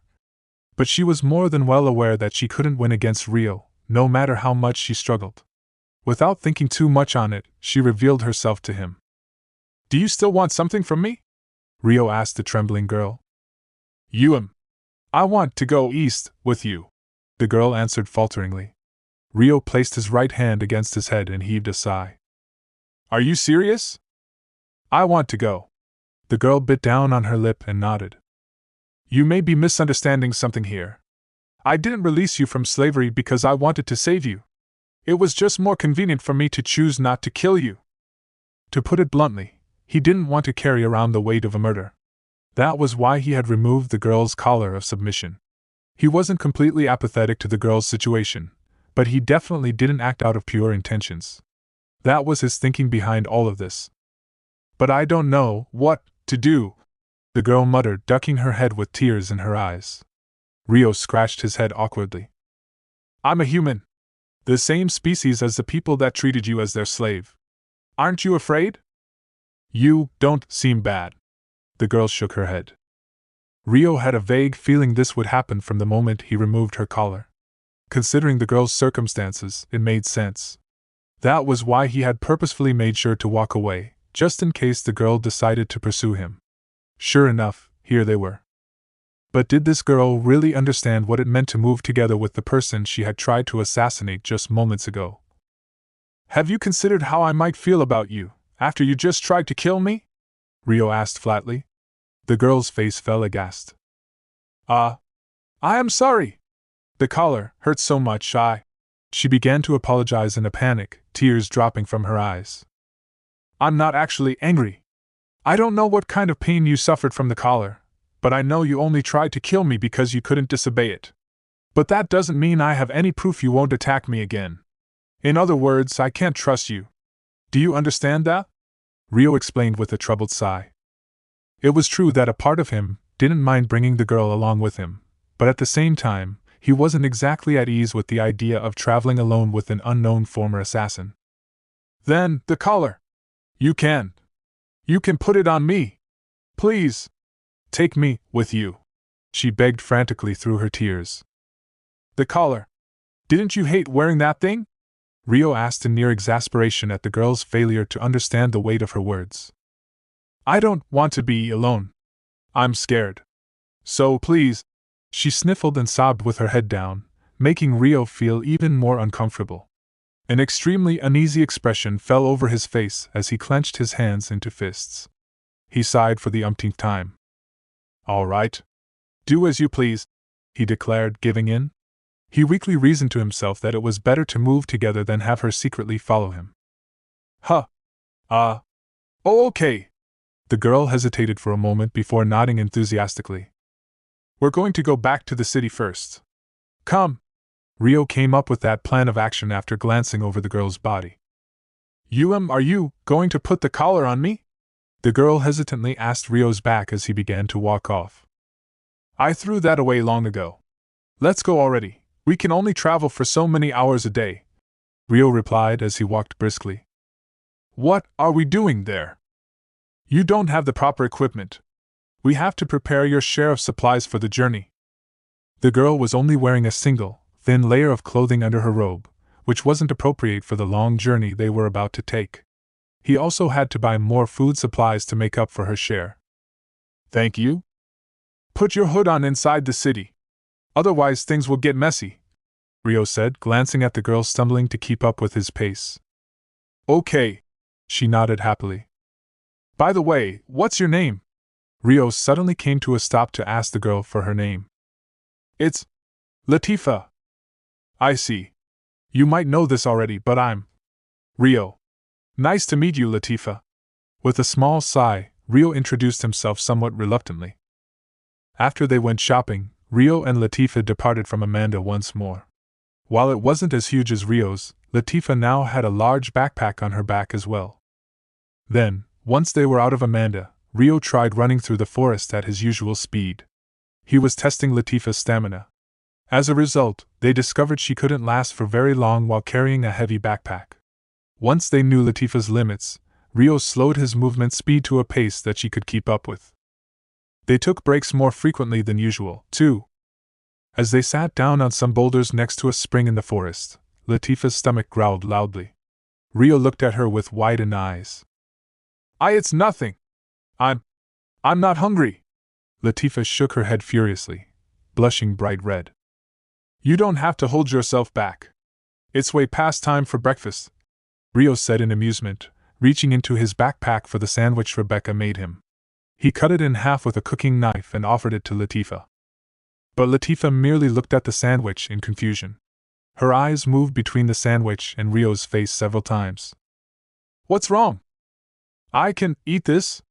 Latifah asked Rio hesitantly, gauging his reaction. I guess she's never been allowed to eat without permission before. Rio hazarded a guess at the reason for Latifah's question. That was exactly the case. Latifah had been raised to only do as she was ordered to. If she moved of her own free will, she would have been disciplined. Thus, she had picked up the habit of asking for permission before doing anything herself. Her existence relied entirely on others. Releasing her from slavery wouldn't solve those habits immediately. By engaging with her, Rio was slowly able to analyze the issues regarding her personality and mental state. But changing her state of mind wouldn't be easy. He would just do what he could, helping her little by little during their time together. There's no need to hold back, feel free to eat it. What do you want to do, Latifah? Rio asked. I want to eat it. After a moment's pause, Latifah voiced her own thoughts. Okay, then eat it. With a gentle smile, Rio handed her the sandwich. Latifah stared at the sandwich in her hands intently. To make her feel more at ease, Rio started to eat his sandwich first, prompting Latifah to slowly put hers in her mouth. It's delicious.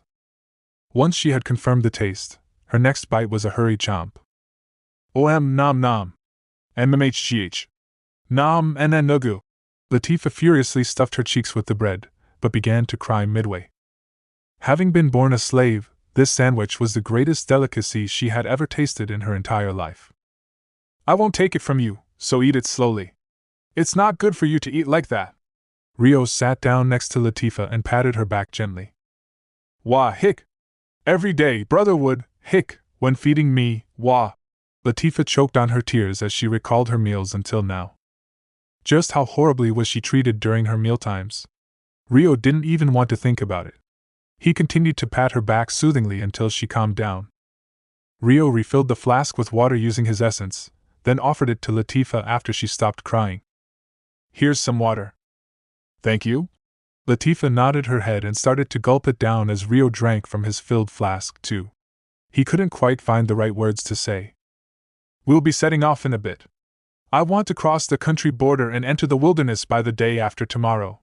Today we'll go as far as we can. At worst, we can camp in the forest if need be. Oh, okay. Latifah rubbed her eyes with the sleeve of her robe and nodded. As they had discussed, Rio and Latifah dedicated as much time as possible to moving forward, heading towards the far east kingdom of Galark.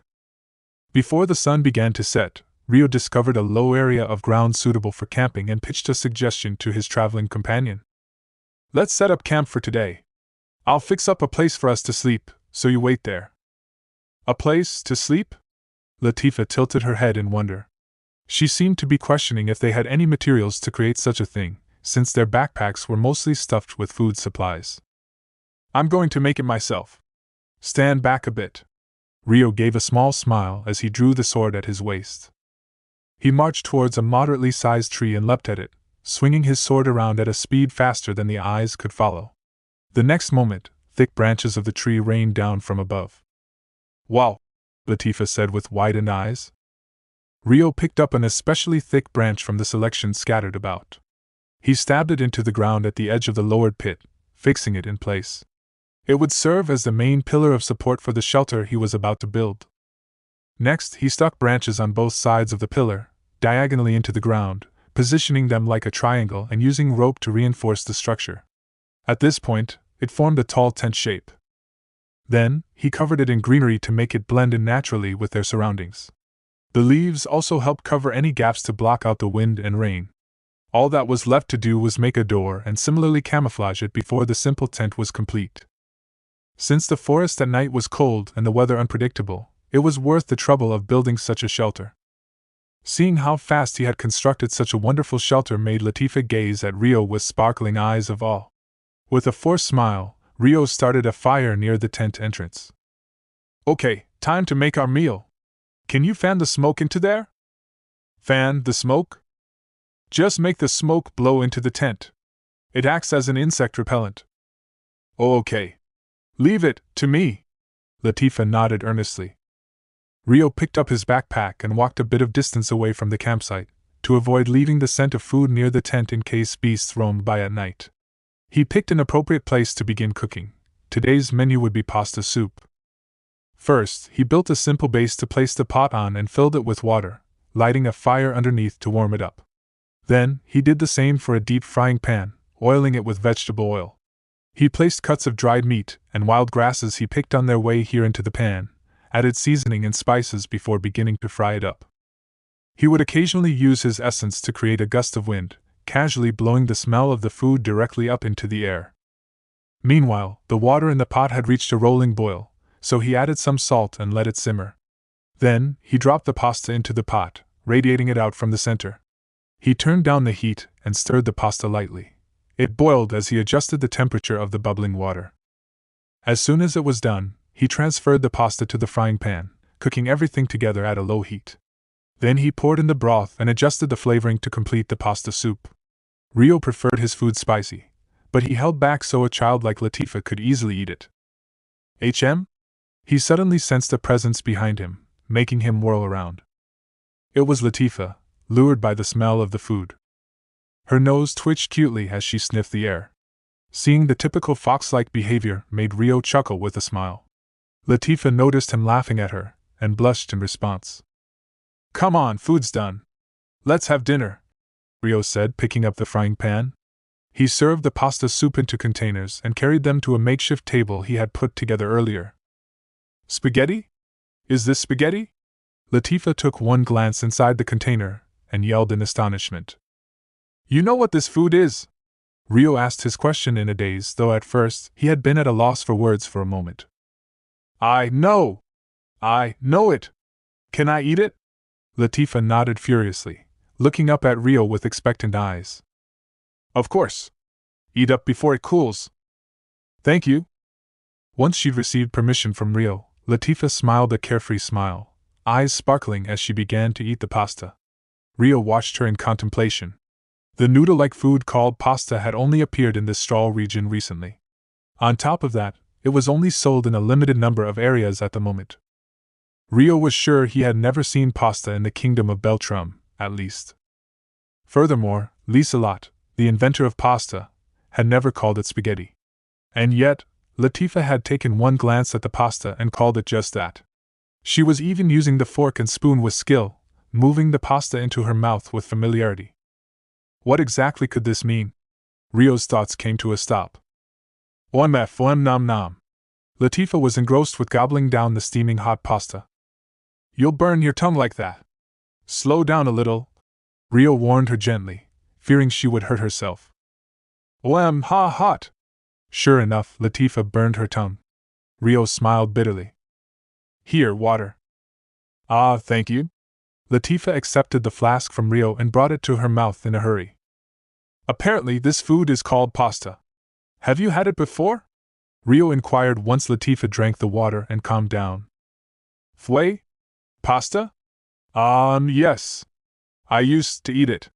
Latifah's expression suddenly stiffened, fearing she had done something bad. But after a moment, she fixed an uncomfortable smile on her face and nodded with feigned enthusiasm. "I see. No wonder you seem familiar with eating it." "That's great," Rio said, as though he was impressed. But on the inside, "She's never received a proper education, yet she knows how to use cutlery and eat high-class food. There's just too many factors that can't be dismissed anymore. Pasta isn't even in circulation in Beltrum's markets yet." Rio calmly deduced that Latifah was either lying or hiding something from him. And he had one theory he was fairly certain was close to the truth, that Latifah also had memories of a previous life. However, Latifah's language abilities seemed a little too underdeveloped for that to be the case, Rio thought. From his interactions with her up until this point, he could tell there wasn't much of a difference between her mental age and her appearance. If anything, they matched up perfectly. Perhaps it was because of her slave upbringing, but her mental instability made her seem all the more childlike. At the very least, she didn't appear to have any experience with society in her previous life. Of course, it was possible that it was all an act, but Rio couldn't imagine a need for her to do that. Which meant that she wasn't much different in age, an elementary school-age child, in her previous life. However, if that was the case, then that would mean Latifah had suffered a much more tragic second life than Rio. A child living in the prosperous modern Japan had suddenly been stripped of her human rights and made into a pet slave, after all.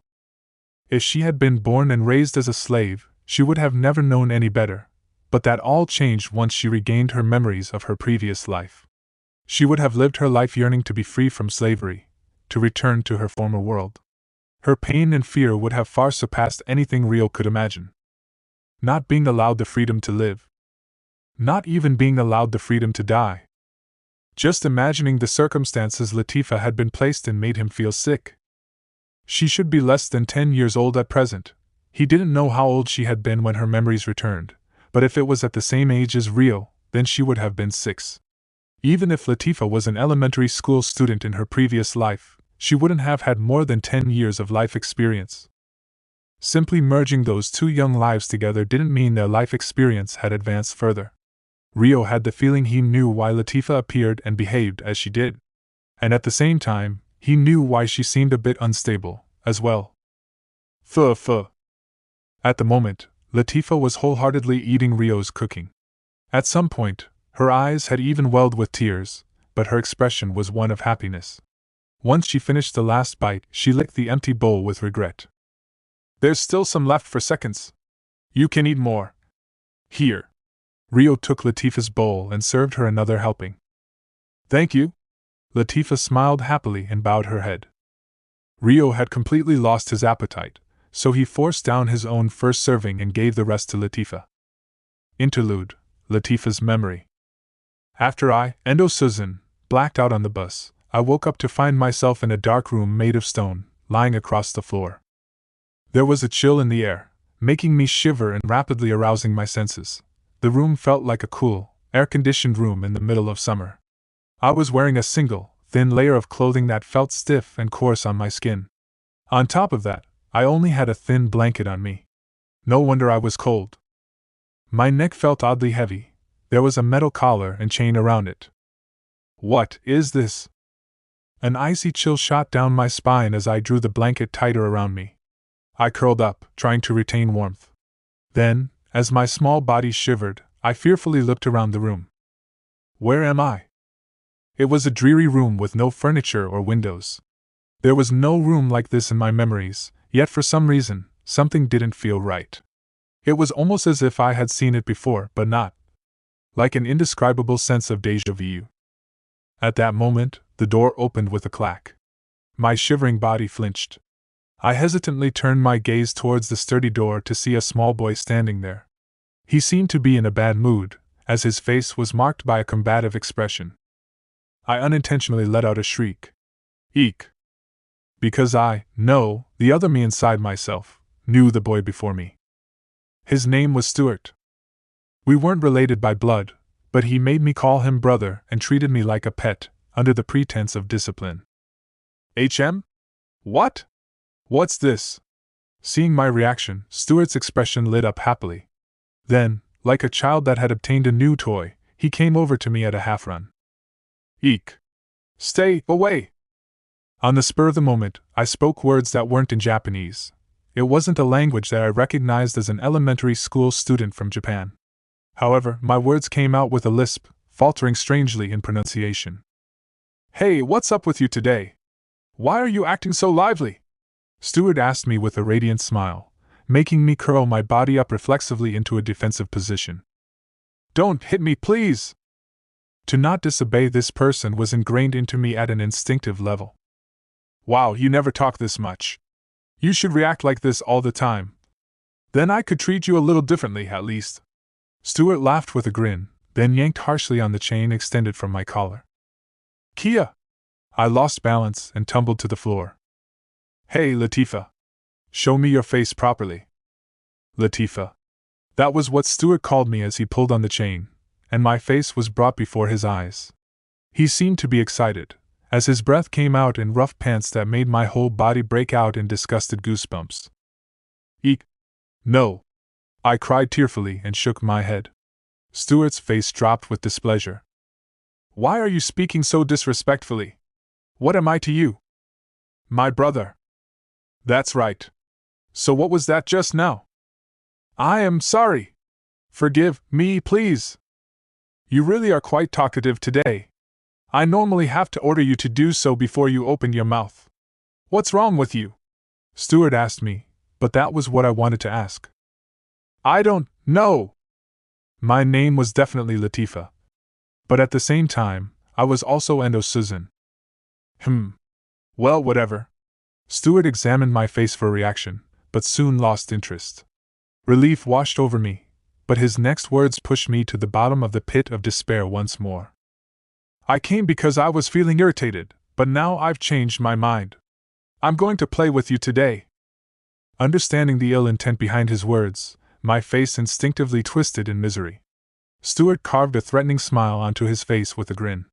The more my reaction showed on the surface, the more happiness he would gain from tormenting me. The other me inside of myself, Latifah, was already aware of that. That was why Latifah had completely suppressed her own mind. But Endo Susan was different. Yes, the Endo-Susan part of me strongly resisted and detested the fact I was a slave. From that day onward, my nightmare of a reality began. Chapter 3: Connection. 2 days after their departure from Amanda, Rio and Latifah finally crossed the border to the eastern region of the Galark kingdom. From this point on was the wilderness, where their first challenge immediately awaited them. The Nephilim Mountains were a mountain range that divided the wilderness from the region of Strahl in a single vertical line, with a height ranging from 2,000 meters to 5,000 meters. Furthermore, more mountains continued past the mountain range, a vast wasteland that was of no benefit for the humans of Strahl to venture into. Thus the name, the wilderness. To cross over the gate to that isolated land, Rio was sprinting at full speed. Behind him was Latifah's small figure. "How are you holding up?" Rio called out to Latifah, who was running behind him. He stopped along the mountainside. "I'm all right," Latifah answered with a nod, but her breath was coming out a bit roughly. Meanwhile, Rio's expression was still calm and comfortably at ease. "It's a little early, but let's set up camp for today. I'll get everything ready, so you can rest. Make sure you rehydrate yourself," Rio said, marking the end of their travel for the day. At that, an expression of fear appeared across Latifah's face. She hurriedly bowed her head. "I am sorry." "Why are you apologizing?" Rio asked calmly. "I'm slowing you down." Will you leave me behind?" Latifah asked, hanging her head. The second half of her sentence was so quiet, it faded before it could reach Rio's ears. But he could pretty much guess what she had said from the mood in the air. "You're not being a burden at all. We're in the mountains right now. If we rushed forward too hastily, we'd end up with altitude sickness. That's why we're camping here now. It's out of necessity." Rio scratched his head as he tried to explain everything with as gentle of a tone as possible. Hearing that, Latifah sighed with relief. Since making his inference about Latifah's circumstances, Rio was doing his best to treat her as kindly as possible, talking to her whenever he could. By doing that, he figured he could clear away some of her anxieties and prompt her to participate in more conversations, developing her language abilities. However, Rio wasn't a psychologist, and he didn't really have a social personality to begin with. If anything, he was quite awkward when it came to relationships. That was why he was mostly observing the situation for now, clumsy as he might be. "I'll do the best I can. Hopefully things will work out." He could only do his best with the situation, after all. With that thought, Rio went about setting up the camp. Later that night, their newest problem occurred shortly after the two of them had settled down to sleep. "Wah wah yuwa!"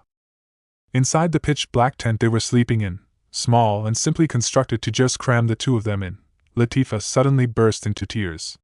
Rio's eyes shot open and he immediately looked towards Latifah, who was laying down next to him. She was crying with her eyes closed beside him. It was the nighttime crying of an infant, so to speak. While it varied from person to person, children who cried at night at Latifah's age were rare. However, Rio couldn't figure out why she would be crying. She had been fine the day before, after all. "Hey, what's wrong? Are you okay? Are you hurt?" Rio asked her helplessly through her incessant tears. "Eek. No. Where am I? Someone save me!" Latifah mumbled in her sleep as tears continued to stream down her face. "That's Japanese." The words that came forth from Latifah were of a language extremely familiar to Rio. "No, Amikawa Haruto." He was utterly dumbfounded. However, Latifah's eyes remained shut. "Was that sleep-talking?" Rio realized that the words had been involuntarily spoken. But for merely talking while she was asleep, her words were a shocking revelation. Latifah suddenly clutched the robe Rio was using as a blanket tightly, pulling it closer to cling to him. She had quieted to just sniffling, now, but still showed no sign of stopping her tears. What should I do? Should he wake her up, or should he let her sleep on like this? Not knowing what to do, Rio simply lay there, bewildered. "Are you awake?" Rio gently tried to shake her. "Mom, Dad, brother," she murmured timidly in Japanese. Rio furrowed his brow at the unbearable feeling within him. Was she experiencing some kind of dream? He couldn't help but imagine what kind of dream it could be. Warm, gentle days. Living in happiness, every day. Maybe it was a dream like that. But that dream wouldn't last long.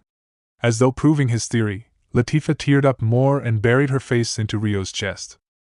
Her small frame fit snugly against Rio's chest, and her white, porcelain-like skin seemed so delicate, fragile enough to break with a single touch. Rio wrapped an arm around Latifah's back and patted her gently, as though handling a glass doll. At the same time, he carefully stroked her beautiful, pale orange hair, untangling the knots. Her cute fox ears moved, twitching happily as he did. For a while, Rio continued to soothe Latifah like an older brother calming his crying sister. Eventually, Latifah's breathing evened out in her sleep. Rio let out a sigh of relief. She was still clinging to his robe, but he didn't see a need to forcefully pull away from her, so he let it be. Suddenly, Rio was overwhelmed by a surge of mental fatigue.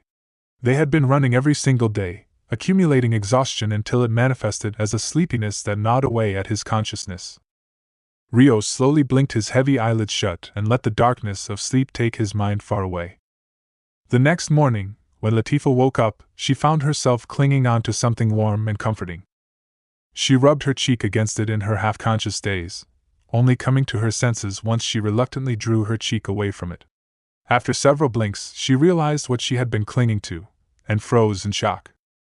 There before her was a boy with well-defined features, Rio. He was breathing peacefully as he slept. How, when, why had she been clinging to him? Incoherent questions passed through her head one after another, causing Latifah to fall into a panic. Come to think of it, I was crying. That wasn't a dream, was it? She took a deep breath in order to try to calm herself as she recalled the events of last night, but she couldn't determine what had been a dream and what had been reality. However, she was certain that someone had held her and comforted her with their warmth. Considering her situation right now, those events had probably been reality. Once Latifah had settled on that conclusion, an embarrassment hard to express in words surged forward. Her heart thumped madly. She clutched Rio's robe with both her hands and hesitantly fixed her gaze on Rio once more. Fwa! Latifah's pale cheeks flushed red in an instant, and she accidentally let out a befuddled sound. His hair, so black. He looks like him? Like that older brother, like an Oni-chan. She tilted her head as she looked at him curiously. Eheed. Oni-chan. Latifah buried her face against Rio's chest once more, happily letting a smile appear on her face. Her actions were like that of a small puppy furiously seeking affection. After taking in Rio's scent and feel for a while, Latifah slowly raised her head to look up at him. Good morning. Sleep well? Rio greeted her softly, looking back at her with a somewhat troubled face. Fway? I'm sorry. Wah. Latifah stuttered her apology, jumping back in a panic and bumping her head against the low roof. Rio rubbed Latifah's head gently. It's all right, I'm not mad. This place is cramped, so you need to be careful. Are you hurt? I am fine. Ehi. Hey. Latifah grinned in delight. Over 2 months passed since the night Latifah cried in her sleep. Presently, Rio and Latifah had crossed the Nephilim Mountains and passed through the huge wasteland beyond it, continuously making their way east. With no map, they had to fumble their way through, sometimes taking detours and sometimes retreating backwards. But they were definitely moving forward, little by little. Rio! Excuse me, but I can smell something strange. It smells like a beast's blood. As the two of them were running across a plateau, Latifah called out. She had lost a lot of her stuttering speech by conversing with Rio in the last 2 months. Rio, who was running in front, threw up a hand sign and stopped. As a war fox, Latifah's sense of smell was leagues above Rio's, even when he enhanced his senses through his physical body enchantment. Her nose was able to identify any scent and process the information accurately. That was why Rio placed his trust in Latifah's sense of smell, requesting that she let him know whenever she smelled something suspicious. However, yelling it out loudly wasn't the best idea. A beast's blood. There might be a carnivorous beast nearby. Which way did the scent? Just as Rio was about to ask Latifah for further details, his heightened sense of hearing picked up on the shrill screeches of a reptilian creature. What was that just now? Is something wrong? Seeing Rio's sudden perceptive expression made Latifah tilt her head in confusion. After about a 10-second pause, Rio located the origin of the strange sound and looked up at the sky far above them. There was a flight of eerie black, bird-like creatures. They tucked in their wings and swooped down at Rio and Latifah. Once they reduced their air resistance to the absolute minimum, they closed the distance between them and Rio in the blink of an eye. "Is that a bird?" "Latifah, they're coming at us from above!" Rio yelled, prompting Latifah to draw her dagger from her waist. However, she was overwhelmingly short on reach for fighting an enemy that could fly in the air. Furthermore, Latifah was incapable of any magic other than Ogendi Corporis, so she didn't have any other effective means of attack. Thus, she could only glare at the flying group as they approached. Her small body trembled just barely. "It'll be fine. Don't move," Rio said, manipulating the essence in his body to form 2 lumps of ice in his hands. Then, he swung his hands and hurled the boulder-like blocks of ice at the flight of bird creatures. The giant blocks of ice hurtled through the sky like cannonballs, colliding with the creatures as though it was absorbing their bodies, before shattering and blowing the eerie beasts away. But the group of creatures itself was still full of life. Without pausing for breath, Rio launched a second round. This knocked 2 more creatures out of the group in the sky, and one of them landed near Rio and Latifah. Rio took one look at it, before widening his eyes in shock. "A dragon? No, a demi-dragon?" The identity of the bird-like creature that had attacked Rio and Latifah was a demi-dragon, similar to a dragon in appearance, and said to be a member of the dragon family. This flight in particular was composed of the smallest subspecies of demi-dragon, the 3-meter-long winged lizard. The creature that had fallen before Rio had taken an ice chunk straight to the face, but it was still breathing weakly. They weren't members of the dragon family for nothing, their bodies were ridiculously sturdy. "Kaya!" Having had 4 of their group defeated in such a short time, the remaining winged lizards became wary, scattering themselves to surround Rio and Latifah. Rio scowled faintly and released a 3rd round of ice blocks. However, the circling flight of the winged lizards was much harder to aim at compared to the direct path they had used before. "Rio! They're coming all at once!" "Yeah, it's not worth the effort of taking them all down. Let's run! Come on!" Rio kicked off the ground as Latifah did the same behind him. The 2 of them bolted away like a startled hare, but the winged lizards also gave pursuit. Irritatingly, they maintained a distance not too near and not too far as they enclosed around Rio and Latifah. "I guess they won't let us get away that easily," Rio thought, turning to look behind him and frowning. It was difficult to gain a lead on winged lizards when they could fly. Ha! Ha! Ha! Their full-speed dash with their baggage had already caused Latifah's breath to come out in rough pants. "They're trying to wear our stamina out, huh? Latifah won't last long running at this speed. The situation will only get worse at this rate." Rio analyzed the situation on the spot before coming to a decision. "Latifah, you go ahead. Hide behind that hill over there." "Huh? But..." The sudden order perplexed Latifah. She strongly opposed the idea of it. "It's fine, just go. It's okay, I can manage this by myself." "Got it?" Rio repeated in a stronger tone, before coming to a stop without waiting for a reply. For an instant, Latifah's speed fell dramatically. But she was more than painfully aware of how much of a burden she was, so she focused on running even as her face screwed up in shame. One of the winged lizards glided down towards Rio. "Sorry, but you're not getting past me," Rio muttered, removing his backpack before leaping into the air towards the winged lizard. He clutched his long sword in his right hand and thrust it into the body of the creature. So tough. And heavy. Despite his astonishment at the sensation in his hand, he pulled his sword back. He grabbed the winged lizard's neck and pulled it closer to him, flipping himself onto its back with nimble movements, then using it as a stepping stone to attack another winged lizard. The winged lizard currently under siege tried to snap at Rio and drive him away, but Rio gathered essence in his arms and enhanced his strength. Then, he swung the sword as they passed each other and felled the neck of the beast. Immediately, Rio created a blast of wind in his left hand and used the reverse thrust to break and land on the headless creature's back. That was when a new winged lizard tried to snap at Rio. Without batting an eyelash, he fired another blast of wind at the creature he was standing on. His body shot upwards, causing the attacking winged lizard's jaws to close around nothing but thin air. Rio flipped himself around midair and brought his sword down against the extended neck of the winged lizard from above. No sooner than he had done that, he stuck his left arm above him and used the reverse thrust to leap onto the back of the just beheaded winged lizard. Landing on its back, Rio sheathed his sword by his waist and held both hands out to each side, using essence to create large balls of fire. He launched them at two of the winged lizards nearby. The fireballs drew a neat curve in the air as they collided directly with the creatures. A shockwave rang out from the impact, shaking the air around them, but the only damage the winged lizards took was having their balance thrown off.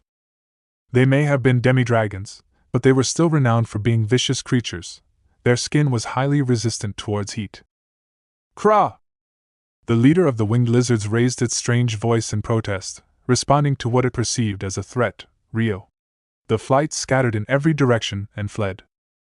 Meanwhile, the winged lizard Rio was standing on was on a collision course with the ground. Just before making contact, Rio directed a blast of wind towards the ground to soften the impact. The force of the wind blew him backwards, raising him into the air. Next, he maximized the enhancement on his physical body before landing a few moments after the winged lizard crashed into the ground. After Latifah managed to escape by herself, she was faced with a threat that was different than the one Rio was tackling. Ha! Ha! Ha! As she hid behind the hill that Rio had pointed out and regained her breath, she suddenly caught the scent of something else. Glancing around nervously, she spotted a lizard man, another subspecies of demi-dragon like the winged lizard. The shadow of death loomed over her, fear clawed away at her heart. Eek! Body trembling, Latifah readied her dagger. For all the assassination experience she had until now, she had never been on the side of being attacked herself. The lizard man was 2 meters tall and boasted 5 meters from head to tail, almost like a dinosaur, with its whip-like tail swinging from side to side. Using the movements ingrained within her body, Latifah leaped instinctively. She flipped once in the air and stabbed at the lizardman's back with her dagger. However, her physical enchantments weren't enough to make up for her childish strength. The light attack of her dagger only spurred the creature on further. Ugh! It's so tough? Faced with the fact her dagger could only scratch the surface of its skin, Latifah gasped. When the lizard man let out an angry roar at the dull pain in its backside, Latifah used its back as a stepping stone to leap away in a panic. Landing in a clearing where the group of beasts hadn't gathered, Latifah poured her strength into her legs to focus on a getaway. However, when she tried to run, she found the lizard men had already cut around her and wait. Overwhelmed at the numbers, Latifah's face twisted with fright. If she could use her battle abilities to their full capacity, she would have been able to create as many escape routes as she wanted. What Latifah lacked in power, she made up for in speed, after all. As long as she positioned herself correctly, she'd be able to keep them at bay for as long as her stamina could hold up. Then, once she bought enough time, Rio would come back to save her. But Latifah had lost her nerve from the start, panicking too much to remain calm, not unlike those times when she had been controlled by the collar of submission. She'd do anything to avoid a situation where she'd have to fight to the death. Furthermore, Latifah had almost no experience fighting in anything other than a one-on-one situation. Krah! The lizard man she cut in the back earlier roared, jumping at Latifah. No! She screamed, leaping away from it with more strength than needed. The unexpected turn of events had completely turned her panic into inner chaos. The lizard men seemed to pick up on her fear as they swished their tails tauntingly in a mocking strike against her. Latifah somehow managed to evade the attack with her jump, but the chaos within her only grew stronger. Her movements became slower and slower. Kia? Eventually, Latifah tripped and fell. She tried to stand up in a hurry, but her body collapsed beneath her. There was no strength in her arms. Her legs wouldn't move either. The lizard men halted their animated display of intimidation and slowly walked forward. Ugh! No! Save me! Oh! Oni-chan! Latifah squeaked out, on the verge of tears, as her imminent death approached her step by step. Save me! That was all she could think. In front of her was a large shadow, the drooling mouth and sharp fangs of a lizard man. It was the same one that Latifah injured earlier. It emitted a delightful screech as it opened its jaws wide. As she stared up at the evil creature above her in a helpless daze, Rio's face flashed across Latifah's mind. He had saved her after she tried to assassinate him, looked after her, and was somewhat similar to the young man in her other self's memories. a kind, gentle person. Oni-chan! Before she knew it, Latifah was yelling that name, the name she had always wanted to call, but had never been able to. Just then, a large boulder came flying from the side, easily blowing away the lizardman's body and causing the other lizardmen to stir at the sudden ambush. Latifah jumped to her feet as quickly as possible and turned in the direction the boulder came from. There, in a black robe, stood the boy several years older than her, Rio. A flicker of hope burned in Latifah's eyes. In contrast, the lizardmen, instinctively sensing that they had something to fear, backed away gradually. Rio held his sword at the ready and released a fierce, intimidating aura. His tawny brown eyes glinted sharply, taking in the lizardmen observantly, before suddenly springing forth. He moved like the wind, closing the gap between them and placing himself before Latifah instantly. After cutting the neck of the one in front of him, he stomped firmly against the ground. In response, the ground before him warped, shooting up like a spear to attack the lizardmen. While he wasn't able to deal effective damage against the thick-skinned demi-dragons, he successfully broke up their formation. Jumping at that chance, he swung his sword to fatally wound them. Krah! After reducing a few of their numbers, their leader signaled for their retreat, and the group of lizardmen all began to withdraw at once. Watching their retreating figures, Rio let out a small sigh. He slid the long sword in his right hand back into the scabbard at his waist, then made eye contact with Latifah. Sorry. The lizardmen just now were probably in cahoots with the winged lizards earlier. Their goal was to split us up. Oni-chan! Latifah lost all the strength in her body, wailing, Oni-chan, loudly as she bawled her eyes out. Rio had no idea who Oni-chan referred to, but he slowly approached and knelt before her. Latifah clung to him. Oni-chan, I was so scared. Huh? I'm sorry. Does she mean me when she says Oni-chan? Rio hesitated for a moment, before reaching over to pat Latifah's back awkwardly. No. Thank you for saving me. Latifah choked back on her sobs, reaching out to tightly grasp Rio's robes. By the way, Rio began in a slightly tentative voice. Latifah raised her head to peer up at Rio's face. You said Oni-chan. It took Latifah a few seconds to process the meaning of Rio's words. Realizing how long she spent gazing at his face in a daze made her blush with embarrassment. Sorry. No, it's not something you need to apologize for, Rio said with a troubled face at Latifah's panicked apology. Huh? Really? Latifah's expression suddenly brightened up. What do you mean? Is it okay if I call you Oni-chan? Or not? You wouldn't want that. I don't mind. But why? I just thought it'd be nice having you as my Oni-chan. Latifah trailed off towards the end, then glanced up at Rio nervously. I see.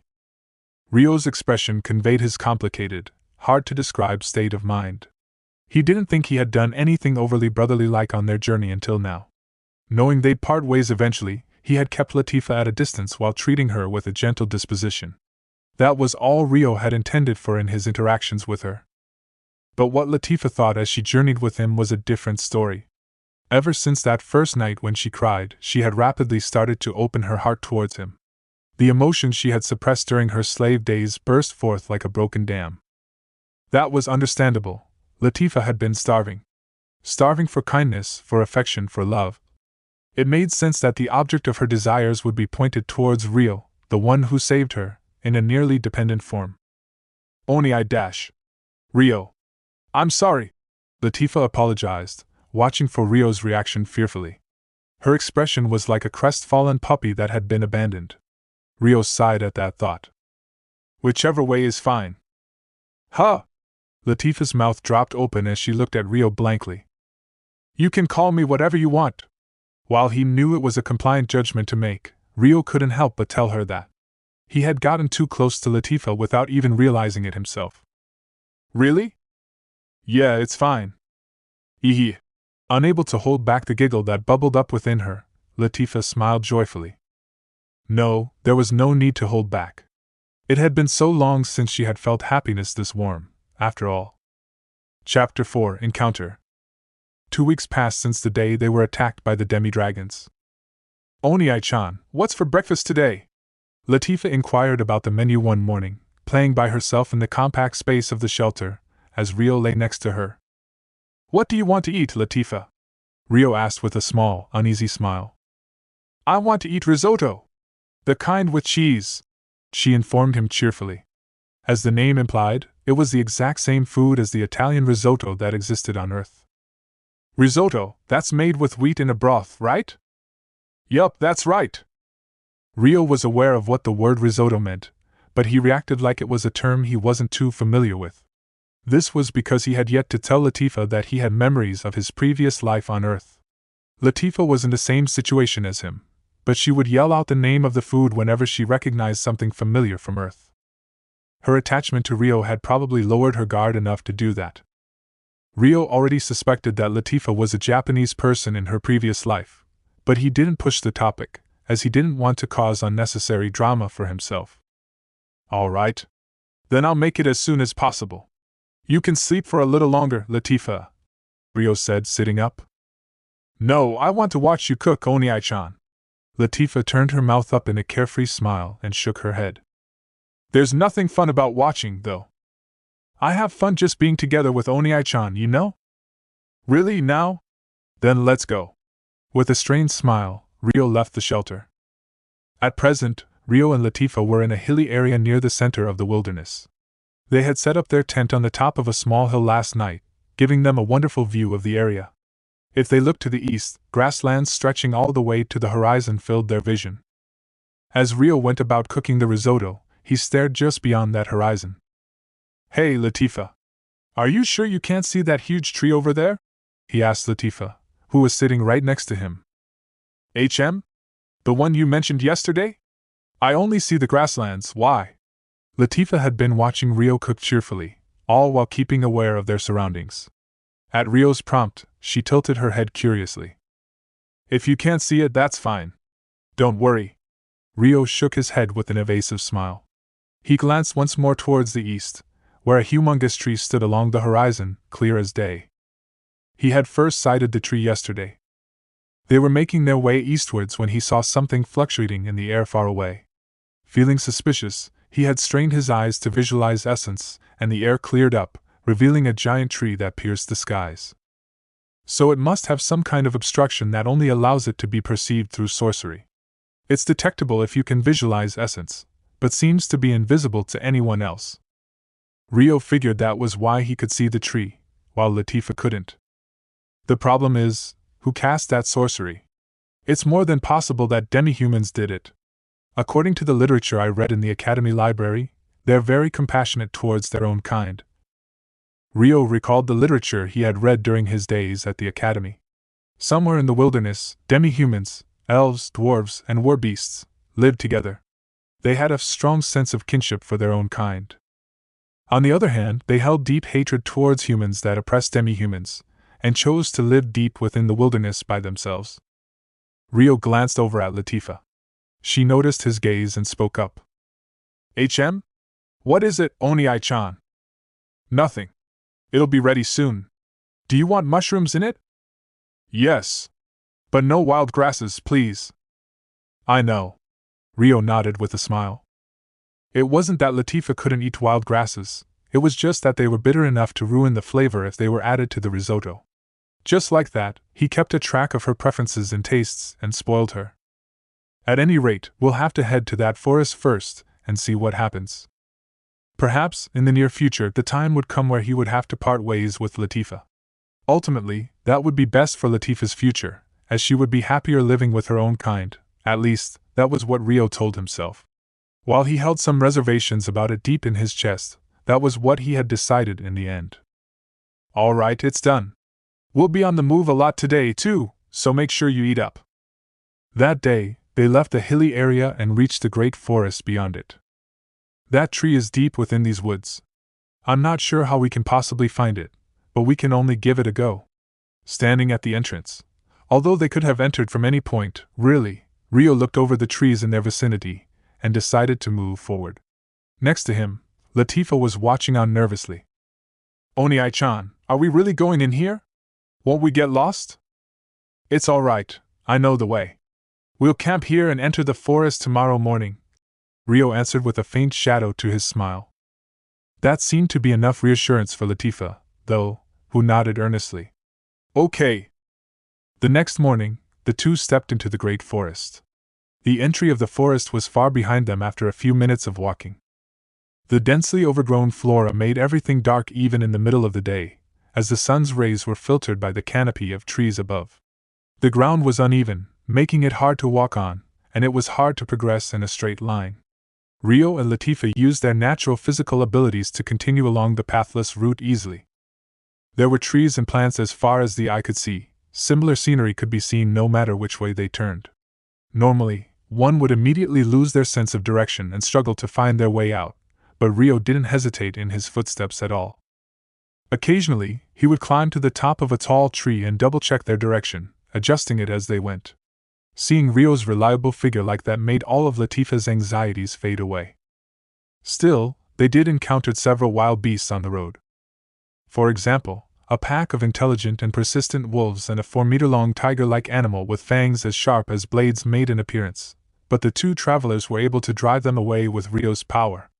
After progressing for the whole day, their first day of forest exploration ended without occurrence. The incident occurred on the second day of their forest stay.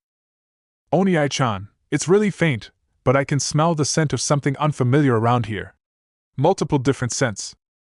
In the dark forest, night fell quickly. It was almost time for them to search for a camping spot when Latifah informed Rio, twitching her nose as she did so. And it isn't anything you've smelled until now? Yup. I remember all the scents of the beasts we met since entering the forest. It isn't as strong as the others, so it might not be a beast. But that may be because the scent is weak. I wonder. Latifah tilted her head in confusion. Then the owner of the scent isn't anywhere nearby, right? Probably. Yeah, I think so. Then we'll rest around here for today. We're almost at our destination soon anyway. Really? We'll finally be out of the forest. Latifah grinned happily, whereas Rio smiled with a slightly troubled expression. That night, the two of them squeezed into their narrow shelter like always, lying down side by side. Oni-chan, can I hold your hand? Sure, Rio replied, offering his hand in spite of the strained smile on his face. Once their hands were linked, Latifah was able to get a calm night's sleep. When she didn't, she would sometimes start crying in the middle of the night. Eheed. Good night, Oni-chan, Latifah said, falling asleep not long after. After he was sure she was asleep, Rio closed his eyes too. As he slowly slipped into the land of sleep, he stretched a part of his awareness around them so that he could react to any abnormalities nearby. Then, several hours later, Rio snapped his eyes open. He looked to his side and saw Latifah in a deep sleep. Gently prying his hand away from her, he removed the makeshift door to their tent entrance and went outside. There was a strange, restless feeling in his chest for some reason, but the forest was pitch black, and there were no signs of other living creatures around. Their surroundings were almost terrifyingly quiet. Suddenly, a cold wind blew against his skin. Today was chillier than usual.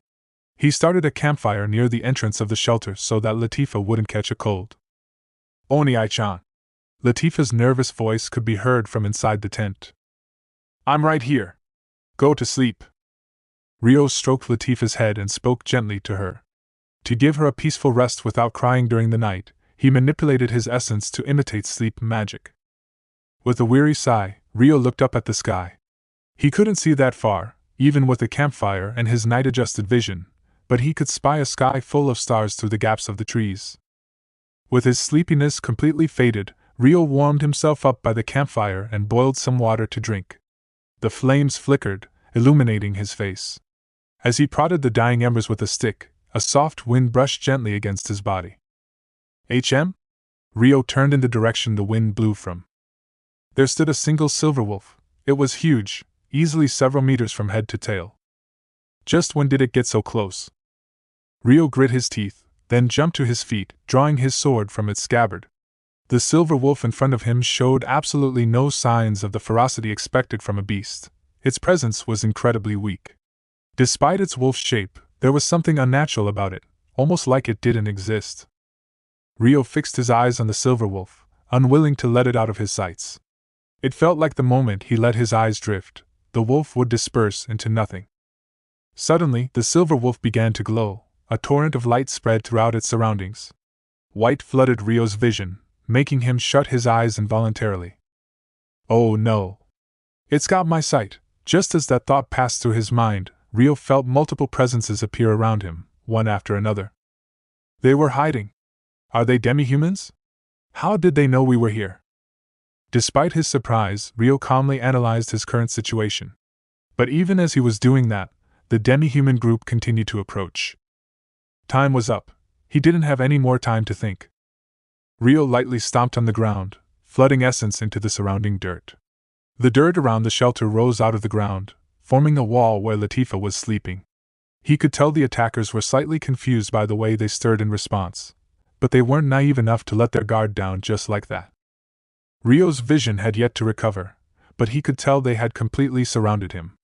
He sensed that one of them was rapidly approaching him, which prompted him to dodge by jumping to the side. As soon as he proved that he could respond to the surprise attack even while blinded, the air around the attackers intensified at once. Rio raised his defenses even more.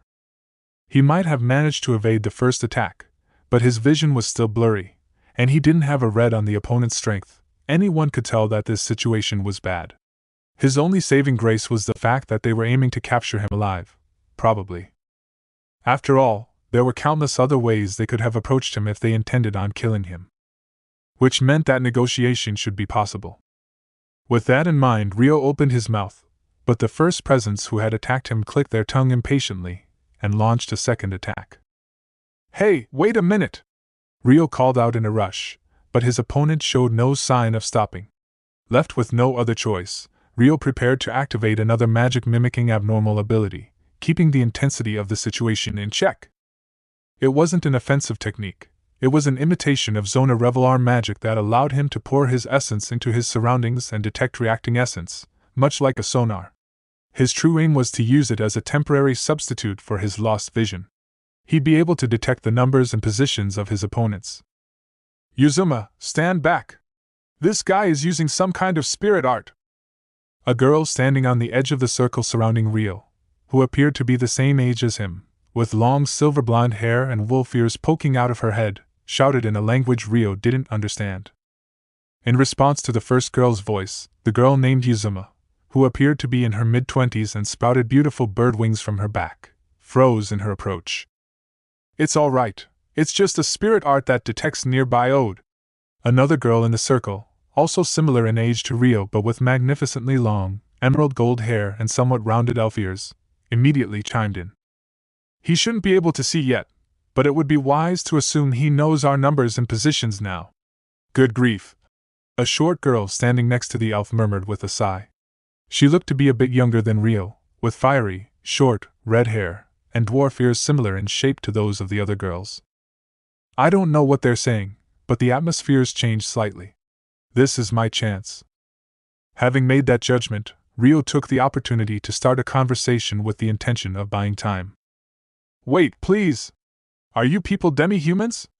If so, I wish to speak with you. Everyone present frowned in reaction to the word. Demi-humans. Lady Sarah, humans are vile plunderers. He may look like a child, but he had the skill to make it this deep into this territory. He must certainly be up to no good, Yuzuma advised in a strict tone, looking towards the silver werewolf girl named Sarah. I know. However, we need to know what his goal is, Sarah said, furrowing her brow uneasily. In that case, we should assume the worst and immediately restrain him. He can explain his story after that. We already have reason to believe he has kidnapped one of our own, after all, Yuzuma stubbornly insisted. Orphea, are there any essence reactions other than us in the area? After considering Yuzuma's words, Sarah looked at the elf girl named Orphea. Yes, one within that dirt wall. It's not moving, so it could be a magic artifact. But if it's one of our own, there's the possibility he may use them as a hostage, Yuzuma said coldly in response to Orphea's words.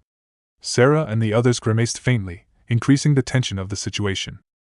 Meanwhile, I don't know what they're saying, but it doesn't seem like we'll be able to communicate. Should I tell them about Latifah immediately? No. It'd be a problem if there was speciesism between demi-humans. At worst, they could turn this place into a battlefield. I should just wait for my vision to recover. Completely left out of their conversation, Rio passively observed them without interrupting. If he proactively disclosed information to them, there was the possibility they'd accept her into their protection immediately, but that was just his wishful thinking. Latifah was born between a human and werbeast, so there was the possibility she would be discriminated against, and she could be treated as an enemy by other demi-humans for being a werfox, too. With Rio not in the best of conditions, he had no choice but to go with the safer plan. Because of that, his vision was gradually recovering, and he could see much clearer than before. During that time, Sarah and the others finished their conversation. Then, as our representative, I shall approach and distract him with conversation. Orphea, could you ask Ariel to search inside the dirt wall? Alma will support you. If one of our own is within, we must save them no matter what. You got it, Sarah. Understood, Miss Sarah. The elf girl named Orphea and dwarf girl named Alma each nodded in response to Sarah's orders. Uzuma, you make the necessary preparations to restrain that boy at a moment's notice. Understood. Uzuma acknowledged Sarah's order eagerly. After they laid out the simple plan of action, Sarah carefully approached Rio. I shall accept your request to speak. However, I ask that you do not refer to us by the slur demi-humans, Sarah said in a slightly accented tone, using the common language of the Straw region. Thank you very much for accepting my request. With regard to using that name, I sincerely apologize for my unintended rudeness. However, there is no word in the language of Straw that can be used in the stead of the generic term for your people. I would have to refer to you separately as elf, dwarf, and werbeast. Thus, if it's not too much trouble, could you please inform me of the individual species of everyone here? Rio offered words of gratitude and apology in a respectful tone, including a question to gather more information, too. I am a silver wolf werbeast, and our group here consists of many species including elves and dwarves. When referring to us as a group, please call us spirit folk, Sarah explained. I see. Thank you for clarifying that for me. Hearing they consisted of many species made Rio chuckle to himself. That lowered the possibility of speciesism amongst demi-humans considerably. All he had left to worry about was the human blood that flowed through Latifah. Sarah, there's a werbeast child in here. She was made to sleep through spirit arts. The elf named Orphea yelled loudly, once again using the language Rio didn't understand.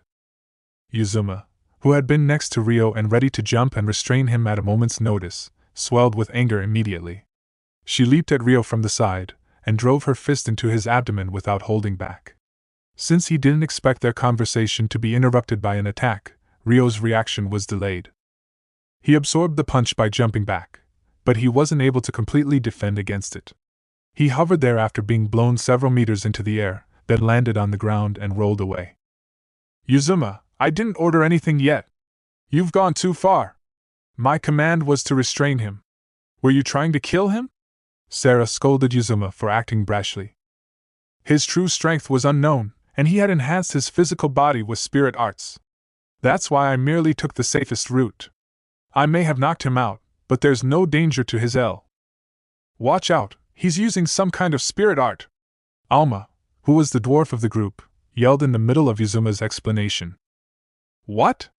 Uzuma reacted swiftly, looking in Rio's direction. Rio was stumbling to his feet with a hand pressed against his stomach. A nasty sheen of sweat had broken out on his forehead. It's a healing spirit art. TCH, I'll knock him out. Once Orphea accurately guessed the spirit art Rio was using, Uzuma rushed at Rio once more. In her hand, she grasped a short spear. Hey, wait a minute! What's the meaning of this? Coup!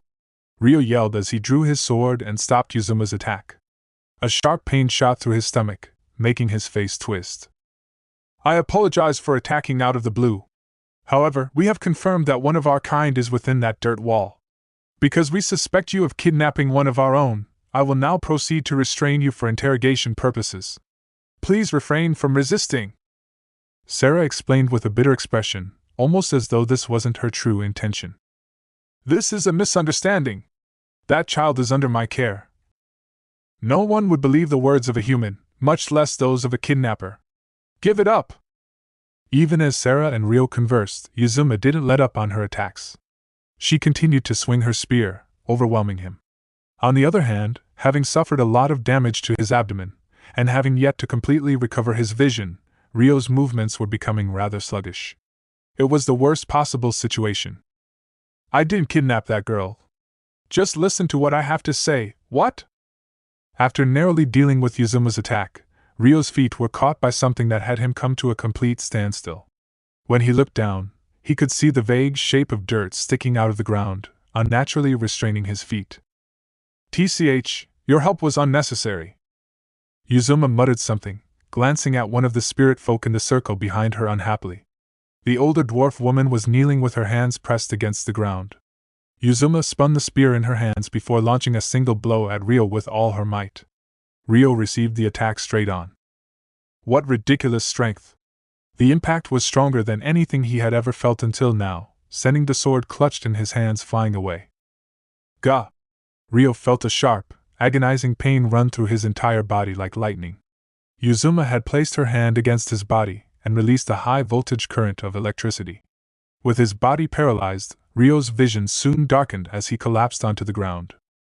The last thing he saw was Orphea's panicked figure running towards him, and the stern glares of the spirit folk looking down on him. Chapter 5: Misunderstanding. Sarah and the other spirit folk brought the unconscious Rio and Latifah back to their village with them. Rio was restrained with a magic artifact and escorted to the rarely used jail cell in the village town hall, while Sarah's group carried Latifah to a guest room within the same building. A war fox elder waited for them in the room to receive their report of the incident. As the representative of their group, Sarah explained the circumstances to the elder first. Don't you think you were a little too rough, dear Yuzuma?" The elder looked at Yuzuma coldly after hearing the report. "But it was an emergency situation." "Well, that may be true, however, this child. I have never seen her around here before. And I definitely remember a child this cute." "Yes. In regards to that, we discovered supplies in their camp that we believe to be travel equipment belonging to this girl. It's possible that she isn't one of the villagers," Sarah clarified from the side with a slightly pale face. "Orphea. Alma. Bring the captured boy here immediately." The expression on the elder's face changed instantly, and she gave her order in a somewhat cold tone. Orphea and Alma both stutteringly agreed to the elder and hurried out of the room. Latifah opened her eyes soon after. Latifah opened her eyes to find herself in an unfamiliar room. She was on a soft and comfy bed, under a warm and snug blanket. Compared to camping outside, it was far, far more comfortable and pleasant to sleep on. And yet... "Oni-chan?" Latifah murmured, glancing wildly around the room. Her precious person wasn't here, where he should be. Instead, she was surrounded by strangers, the silver werewolf Sarah, the winged war beast Yuzuma, and the war fox, like Latifah, elder. The three of them sat on chairs facing each other, conversing with conflicted expressions on their faces that immediately halted when they noticed that Latifah was awake. Seems like you're awake now. Good morning, brethren of mine. How do you feel?" The war fox elder smiled, speaking in the language of the spirit folk. However, Latifah couldn't understand a single word. "What are you saying? Oni-chan. Where's Oni-chan?" She tilted her head and spoke in the common language of the Straw region. A downcast look fell over Sarah's and the elders' faces. "Human language? Elder Ursula, this girl really? So it seems. This child isn't from the village," Sarah and the elder said to each other conclusively. Latifah, on the other hand, couldn't understand what the two were saying, and warily looked around the room. She twitched her nose, secretly sniffing out Rio's scent to locate him. Suddenly, Latifah's nose caught onto his faint scent. There's no mistaking it. It's Oni-chan. Unable to bear it any longer, Latifah jumped out of the bed and broke into a run. "Ah, hey! Stop right there!" The sudden turn of events delayed Sarah's reaction, allowing Latifah to give her the slip and dip into the hallway. "Agendi corporis!" After successfully making it to the hallway, she chanted the only magic spell she could use. Her body instantly became lighter, strength flowing through her as she ran in the direction of Rio's scent. Sarah and Yuzuma chased after her. This seems to be taking a turn for the worse," Ursula muttered to herself, her expression darkening. Several moments earlier, before Latifah opened her eyes, Rio regained consciousness on a shabby bed in an unfamiliar room. With a fuzzy head, he wondered where he was. His body felt sluggish, as if he had caught a cold. In an attempt to assess the situation, he moved to sit up in the bed, when a sharp pain suddenly stabbed through his stomach area. Accepting his defeat, he gave up and flopped back down. He moved his hand to his stomach in order to treat himself with magic, when he realized there were shackles restraining his hands. These are enchanted sealing cuffs, huh? They were even careful enough to bind my neck and feet, too. Rio ground his teeth. Enchanted sealing cuffs were an artifact that could contain the magic essence of the wearer. Normally, it was enough to attach just one, but they could be broken depending on the capability of the wearer. Because of this, high-class sorcerers would be made to wear multiple cuffs. Even managing my essence is too difficult, much less healing myself. Damn it. Rio frowned as he gazed up at the ceiling above him. Dim moonlight and a cold breeze entered from the iron-barred window in the corner of the room. At some point, they had stripped him of his equipment and clothes. Rio was only clothed in a thin underlayer. The temperature of the room was less than 10 degrees. He was almost guaranteed to catch a cold like this. He would have preferred to move around a bit and warm himself as much as possible, but now wasn't the time for that. Rio endured the stabbing pains in his stomach and focused on recovering naturally. Then, a short while later, the chill against his skin had already passed his limits, making an unpleasant feeling shoot through him. Eventually, his mind started to nod off into the darkness. He knew it was bad to sleep, but he couldn't find the strength to keep his eyes open. Then, several minutes after Rio completely lost consciousness, he found himself in a pure white space. He had no idea where he was, nor what was happening. "Haruto!" A clear, beautiful voice resounded. Rio looked around in surprise. Before he realized it, an unknown girl stood before him. Her long rose-gold hair fluttered behind her as she stared at Rio's face with eyes like rubies. There was no emotion in her expression, but her features were unbelievably refined. "You're," Rio murmured. He felt like he had seen her face somewhere, but would he really forget the face of someone so overwhelmingly beautiful, a face that emitted such a divine aura? "Who are you?" "Me? Who am I? I wonder." The girl tilted her head to the side. "You don't know?" Rio asked. "Yeah." The girl nodded sadly. "But you know who I am, right? Haruto?" "Haruto. Haruto is just Haruto." "That's not much of an answer." "Okay, then why do you know me?" Her somewhat philosophical yet redundant answer made Rio give a strange smile and change his line of questioning. She reached up to touch Rio's cheek gently and, after a beat, squeezed his hand. It felt so natural for her to be doing so. Rio simply stood there and held his hand out as she wanted. Her hand felt so unreal, it was almost artificially drained of life, yet at the same time, it was strangely warm. "I am connected to Haruto." "Connected to me?" Rio didn't really understand what she was saying. "Yup. But now is not the time. Haruto, I only belong to you, and I will always be by your side. Your weaknesses, your strengths, your everything, I accept them all. So don't give up. Don't be afraid. And believe in yourself a little." Why? A dumbfounded expression overcame Rio's face. He was just barely able to find his voice. The girl smiled as though she had regained some of her lost emotion. "Because you're the only one left for me." For what?" she said, blinking with a somewhat confused and mystified expression. Then, the girl widened her eyes with a gasp as her figure suddenly started to fade away. "Sorry. It looks like time's up." "Time?" Rio asked the girl, but she didn't answer him. "Sorry. I can only do this much for you. Sweet dreams." She hugged Rio softly. Her eyes sluggishly struggled to stay open, as though her consciousness was fading away. Rio, too, followed her into that darkness soon after. Then, not long after, another voice. "Haru-kun." He thought he heard a familiar voice. A girl. Rio knew this girl's voice.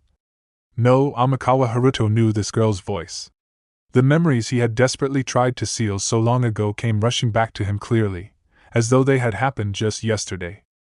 "Wake up, Haru-kun!" Haruto's childhood friend, Ace Miharu, was shaking his shoulder. I'm awake. Haru-kun's up. Haruto blinked his eyes open against the dazzling light to see Miharu beaming at him. Miharu's smile. Just seeing it made Haruto happy, filling his heart with warmth. What's up? I was sleeping so nicely too. He glanced at the clock. It was still early in the morning. Don't give me that. Today's the day of the excursion. You have to get up early. Excursion? Why are we going on excursions at this age? Wait, that's right. Today was the first excursion of first grade. Haruto widened his eyes with a gasp as he remembered that. But after a few moments' hesitation. Good night, Mi-chan, Haruto said, burrowing back into his blankets, despite being more than awake now. He was really looking forward to the excursion. That was why he hadn't been able to sleep the night before. But for some reason, he really wanted to spend the day with just Miharu. However, she had been really looking forward to the excursion, so she whined like a child whose precious item was being taken from her. You can't do that. We agreed to sit next to each other on the bus and go together. Oh, that kind of sounds tempting too, Haruto thought at Miharu's words, but he made no move to leave the blankets. Wanting to see her reaction, he couldn't help but tease her a little. Come on, Haru-kun, get up. Pretty please? Miharu shook Haruto gently. MMPH. Haruto grumbled in response. Then, somewhere next to the bed, Miharu began fidgeting with something. I guess I should get up now, Haruto thought, but just as he did. Geez! I'll definitely get you up, Miharu said, jumping on top of his blankets. Whoa, huh? Wait. Hold it, Mi-chan. I surrender. I'll get up. Haruto resurfaced from his blankets in a hurry to find Miharu smiling smugly down at him. Fufu. Good morning, Haru-kun. Honestly, that cuteness was unfair. But Haruto wasn't about to take it lying down, either. There! Haruto mischievously dragged Miharu into the blankets with him. Wah! Haru-kun! Miharu blushed furiously at being hugged so tightly by him under the blankets. Do you want me to let go? Haruto asked cheekily. Miharu was in front of him. That was enough to make him very happy. Ugh! What's wrong, Haru-kun? You're awfully bold today. It's because I love Mi-chan. Well? Do you want me to let go? He really was being bold today, Haruto thought impassively as he spoke. You're being mean, Haru-kun. There's no way I want you to let go. Miharu flushed an even deeper scarlet as she mumbled. Really? Then is it okay if we stay like this a little longer? Just for now, at least, Haruto thought as he hugged Miharu. For an instant, it felt as though Miharu would drift somewhere far away. Haruto continued to pester Miharu to distract himself from his worries. Yeah. Miharu nodded with a small smile. Haruto gently brushed away strands of Miharu's hair, then gently stroked her cheek. But his hands suddenly refused to move, as though they had been restrained by something. Before he knew it, Miharu's warmth disappeared. Please get up. Haruto, no, Ryo, returned to reality, summoned awake by someone's voice. It was an unfamiliar voice, one of a young girl, but definitely not Miharu's. Let me stay asleep, I want to see this dream a little longer. Ryo deeply wished for that from the bottom of his heart. However, his consciousness wouldn't allow that now that he was awake. Please get up. Ryo was shaken awake with a blink. Then, his expression immediately changed into one of devastation. Of course, it wasn't Miharu before him. It was the elf girl Orphea and the dwarf girl Alma. Was it a dream? Ryo thought hazily through his burning fever and fatigue. An indescribable feeling of loss overcame him, making tears fall suddenly from his eyes. Amikawa Haruto was dead, and he would never meet Miharu again. That was why he did his best to stop remembering Miharu.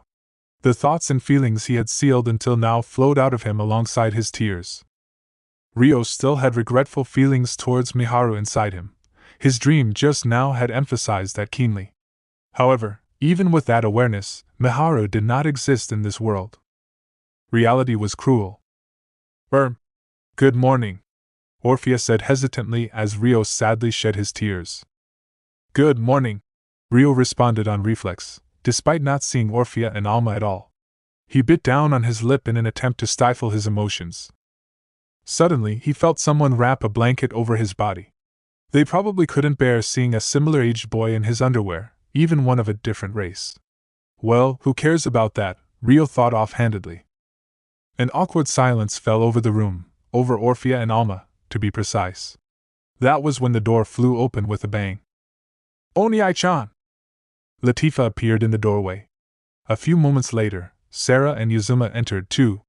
As soon as Latifah entered the room, she burst into tears and clung onto Rio's horizontal form in the bed. Why are you crying, Latifah? Because you were gone, Oni-chan. I don't want that. Please don't leave me. Stay by my side, please. I'm right here, aren't I? Rio said gently with a strained smile. Seeing Latifah cry had somehow made him calm down instantly. His emotional disposition had disappeared. Then will you always be with me? You'll never leave, right? Latifah asked, squeezing Rio's body even tighter. Oh dear. Could you hug me a little softer? It hurts, Rio said with a troubled face, evading the question. He couldn't answer yes. If he did, it would probably be a lie. It felt somewhat shameful to lie directly to the face of a young girl who admired him. Huh, you're hurt? Why, what's this? Latifah finally noticed the cuffs around Rio's hands and feet. She tried to pry them open by force, but it was futile. Don't worry about me. Did they do anything bad to you, Latifah? Yes. They hurt my Oni-chan. Latifah answered immediately, making Rio blink with a blank expression. Then everything's okay, he said, amused. Nah! That's not true. Who did this to you? Latifah shook her head furiously with tears in her eyes. Then, she looked around the room and spotted Sarah, Orphea, Alma, and Yuzuma, the four who seemed to be in the know. She glared at them suspiciously, silently demanding them to explain what happened. You.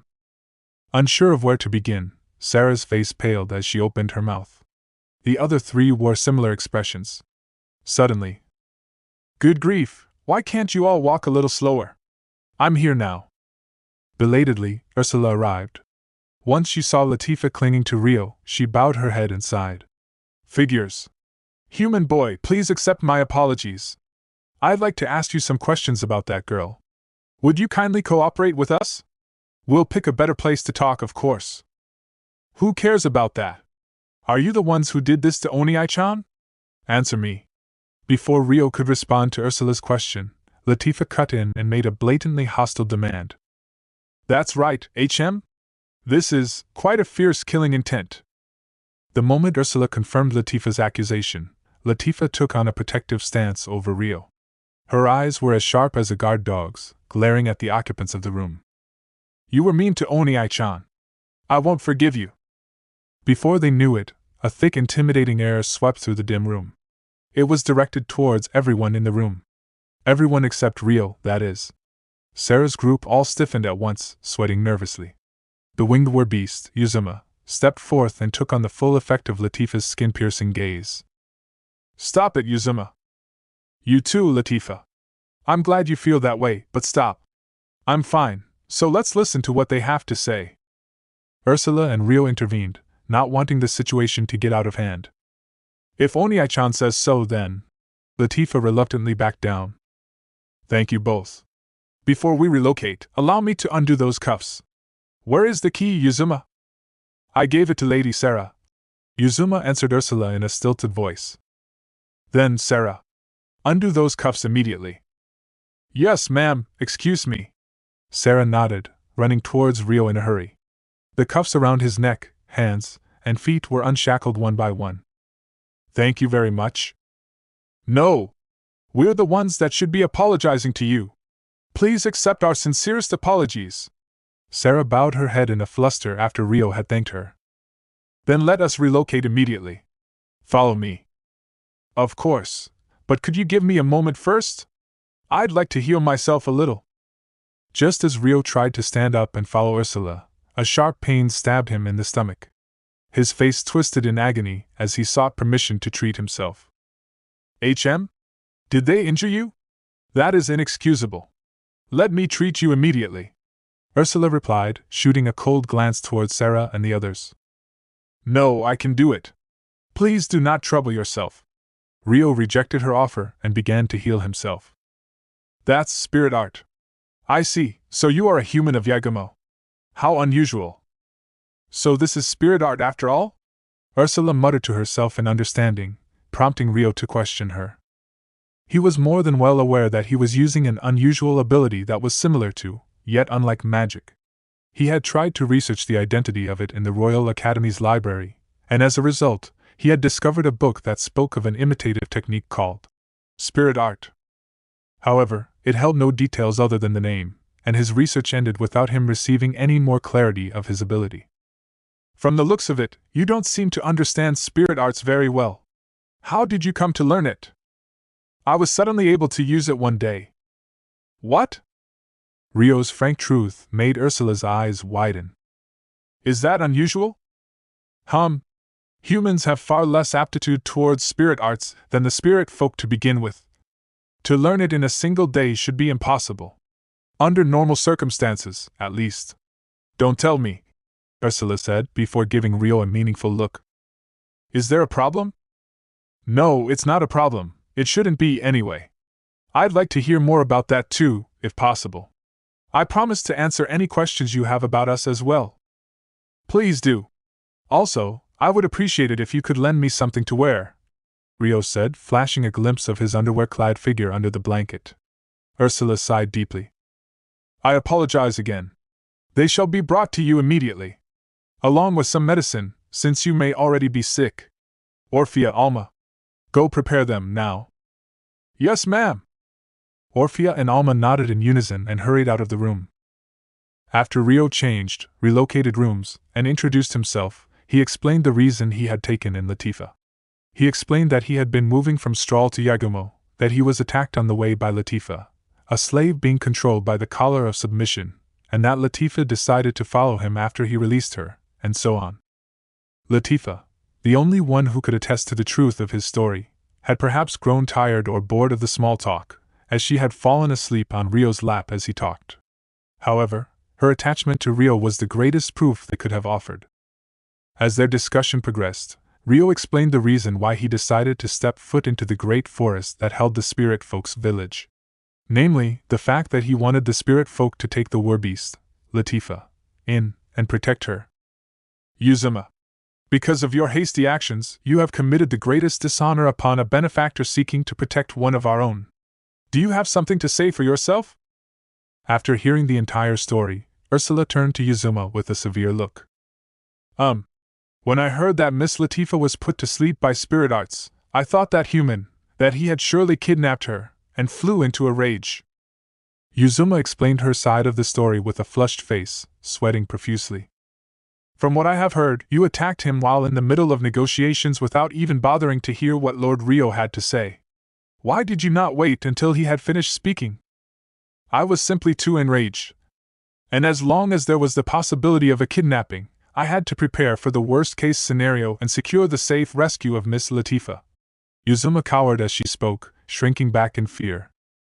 Considering how urgent the situation had been, Yuzuma's actions couldn't be written off completely. Anyone would jump to the conclusion of kidnapping if they encountered an armed foreigner, trespassing in their territory, with a young girl of their own species put to sleep by spirit arts. On top of that, there was the danger of Latifah being used as a hostage if they moved too slowly.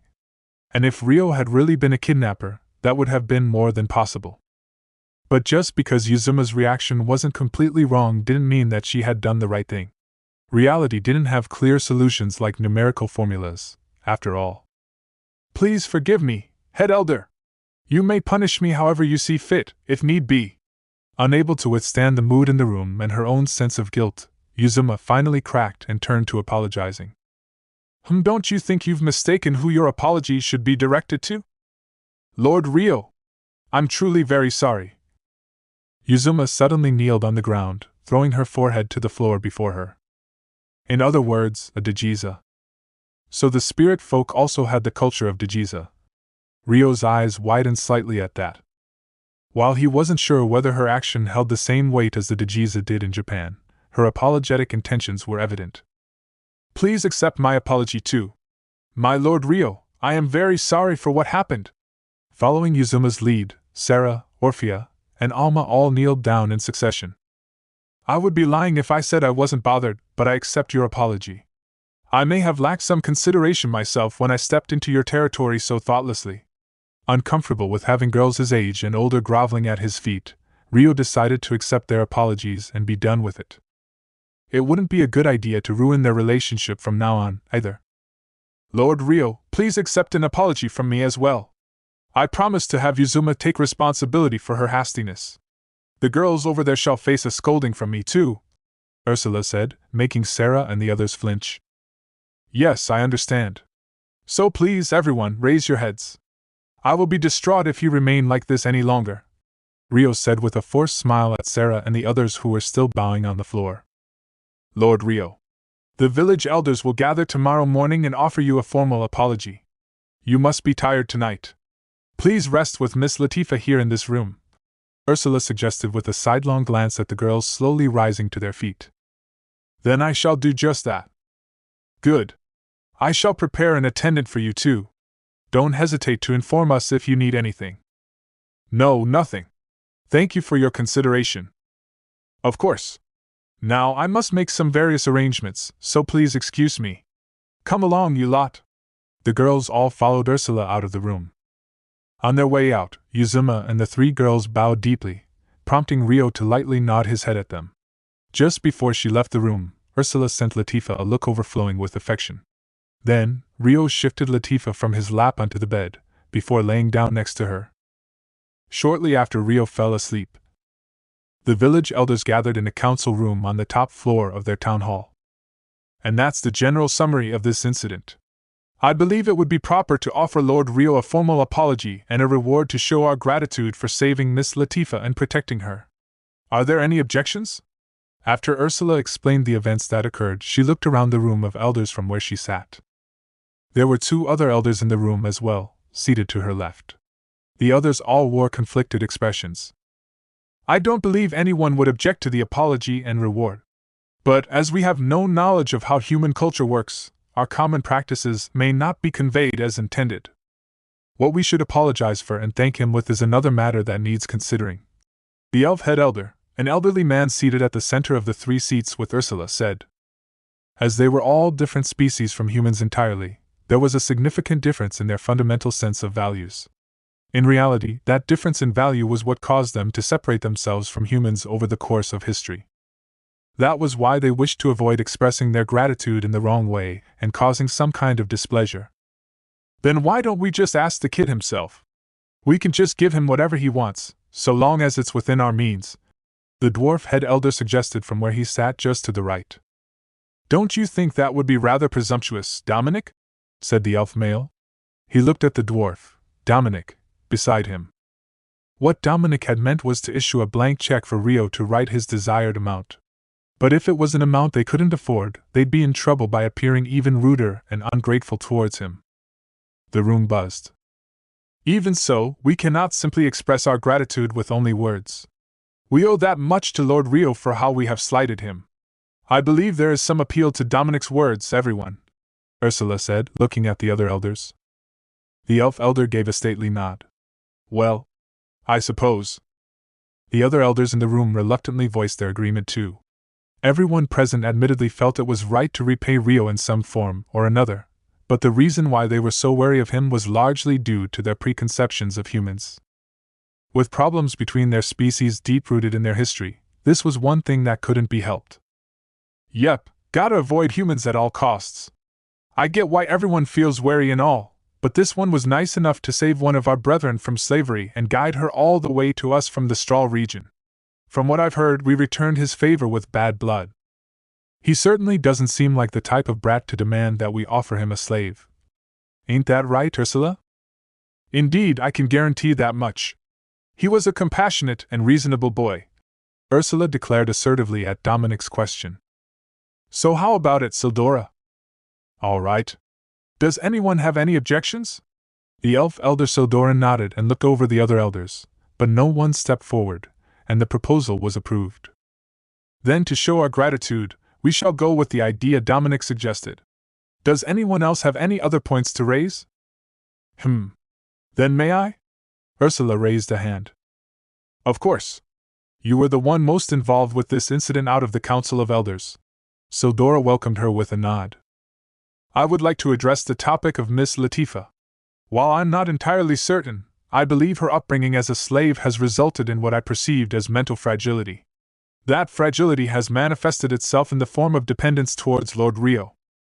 If we were to accept her within our community, we would require Lord Rio to stay in the village too, at least until she settles down, I am thinking. In that case, preparations need to be made for lodgings and a caretaker. We also gotta explain the situation to the villagers, and get the brat's consent too, of course. Dominic scratched his head at Ursula's words. Sildora and Ursula opened their mouths without missing a beat. We can leave the caretaking to the apprentice shrine maidens.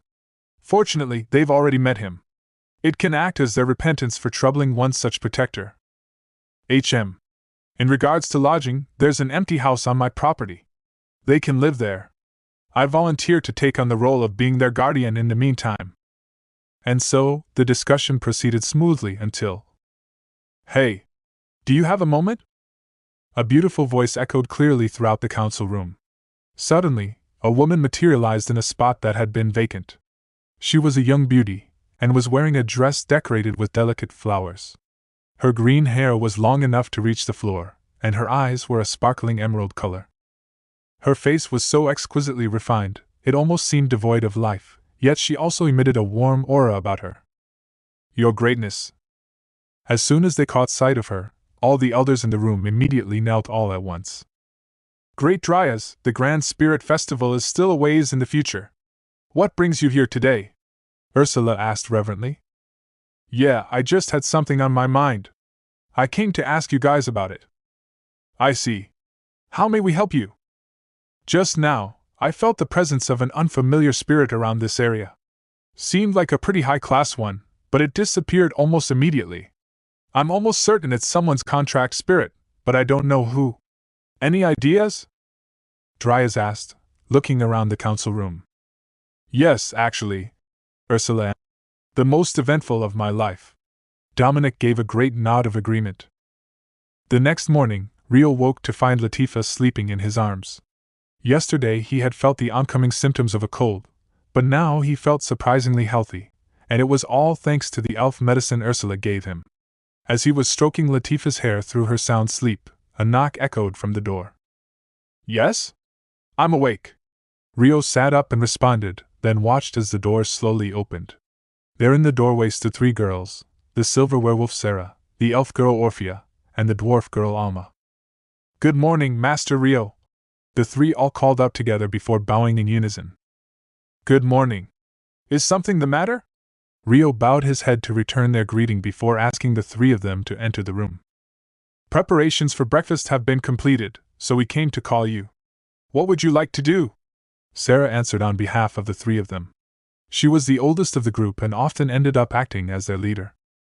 It's a very tempting offer, but I'd like to wait until Latifah wakes up. She'll get mad at me if I eat first. Rio smiled gently, shaking his head. The girl's expressions clouded over slightly. Seeing how soundly Latifah was sleeping as she clung to Rio made them feel even more guilty about what they had done because of their misjudgment. Understood, Sarah said, bowing politely. Oh, how about some tea first, Master Rio? Orphea clapped her hands together as the idea popped into her head.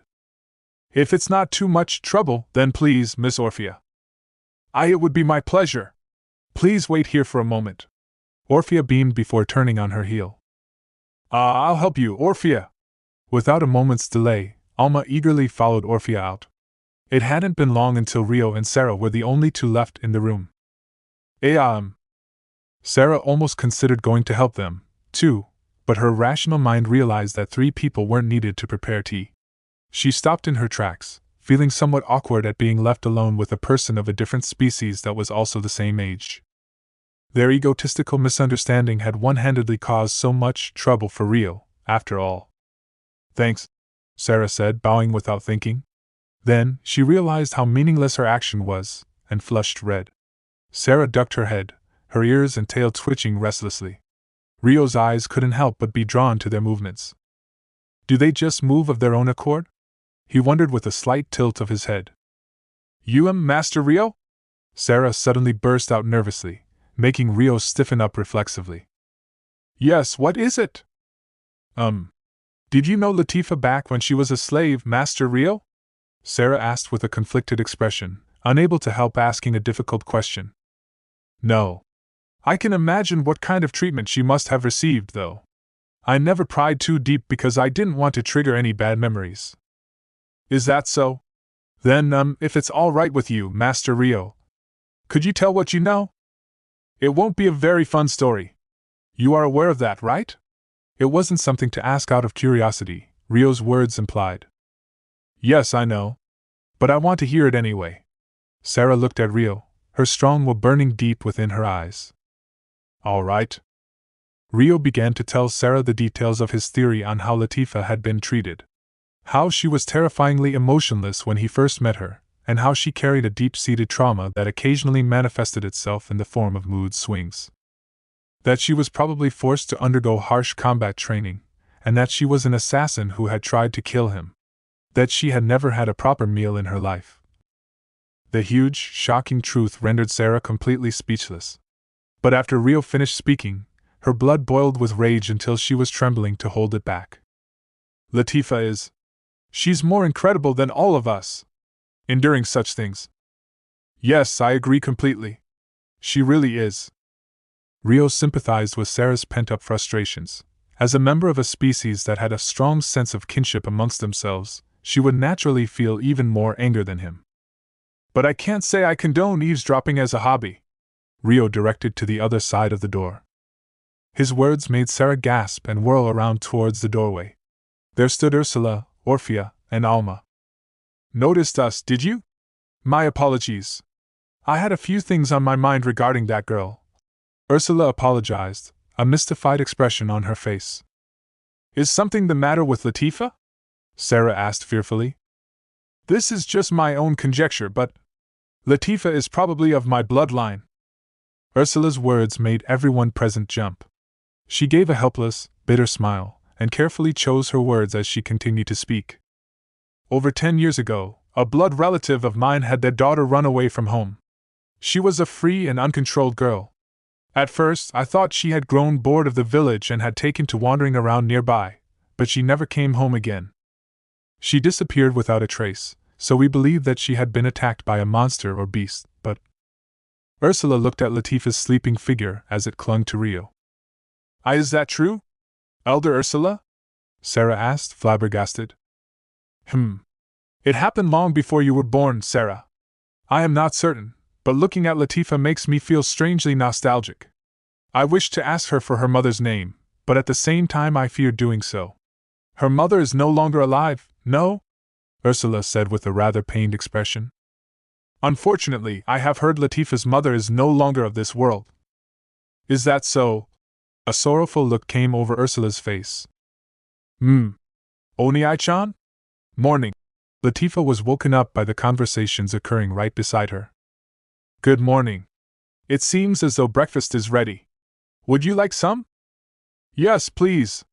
Latifah nodded eagerly. Her peaceful smile showed no signs of the cruel past she had to bear.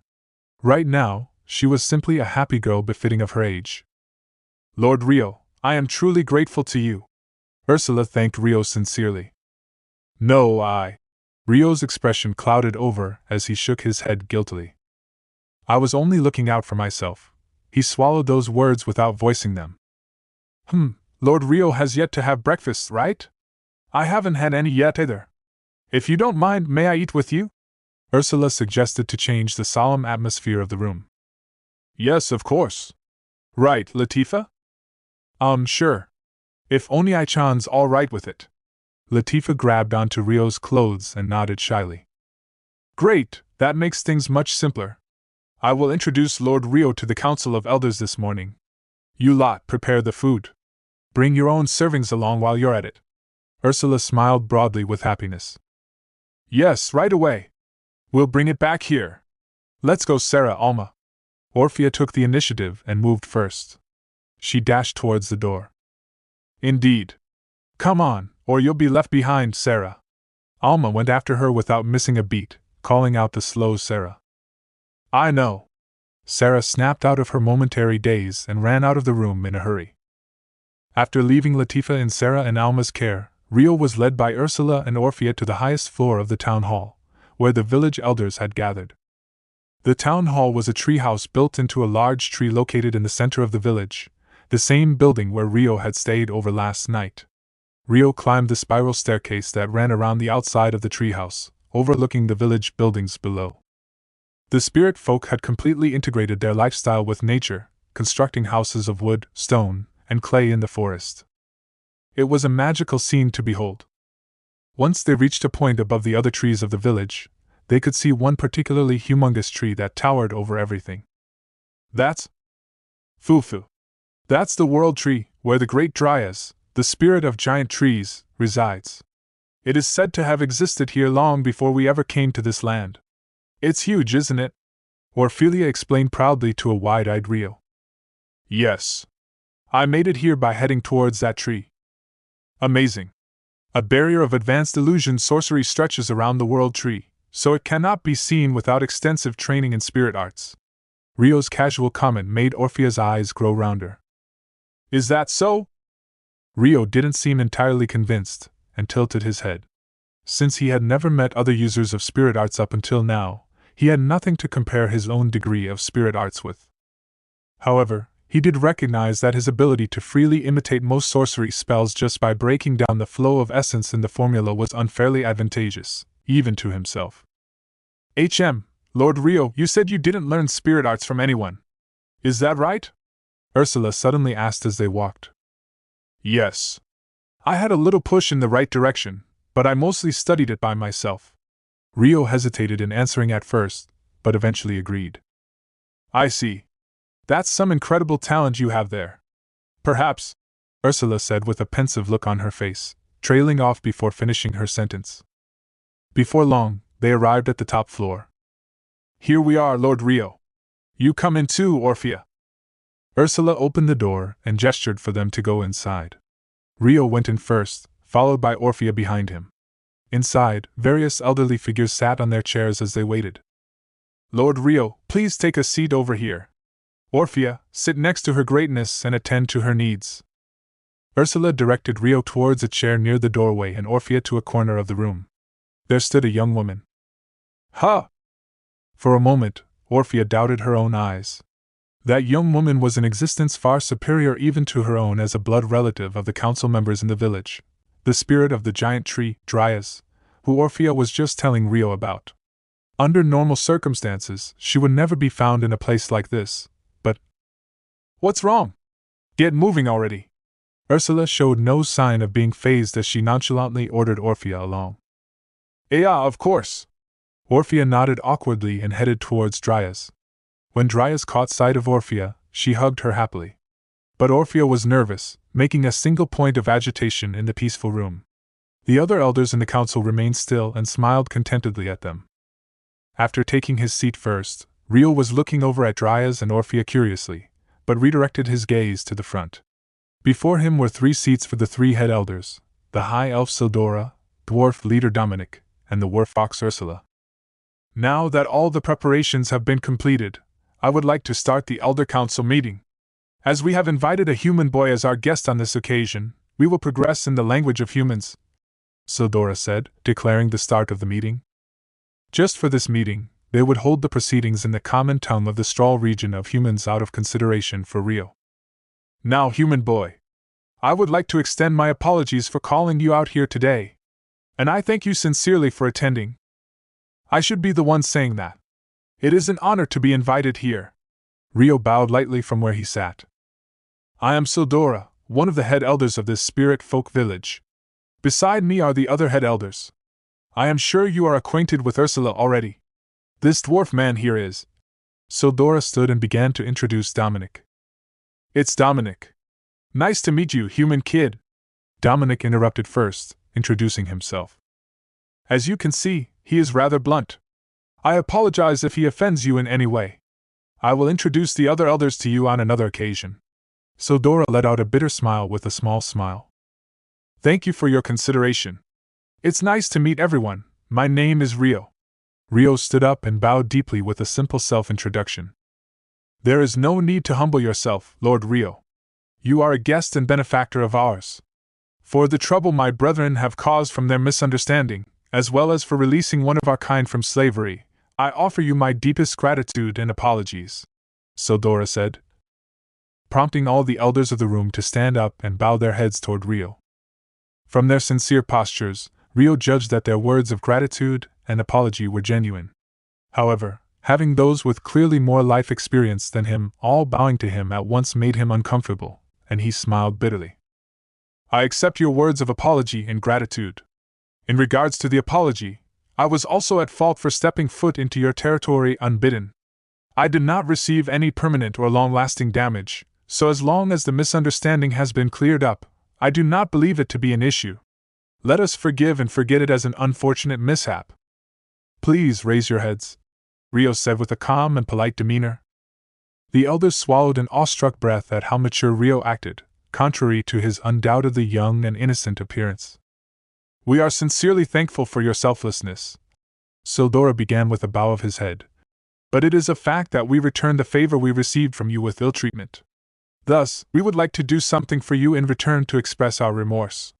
Is there anything you desire, Lord Rio? He continued, finding it somewhat difficult to voice his words. The gazes of the elders gathered on Rio. A desire, you say? A confused look came across Rio's face at the sudden topic. Ursula added to the explanation with a sigh. You can name anything.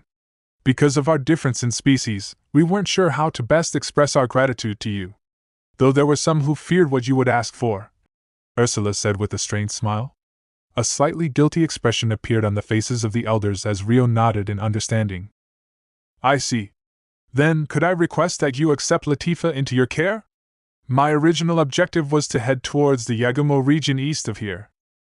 A serious look came over Rio's face as he bowed his head towards Sildora, who was seated before him. The elders seemed rather taken aback. But Lord Rio, that is one of our desires.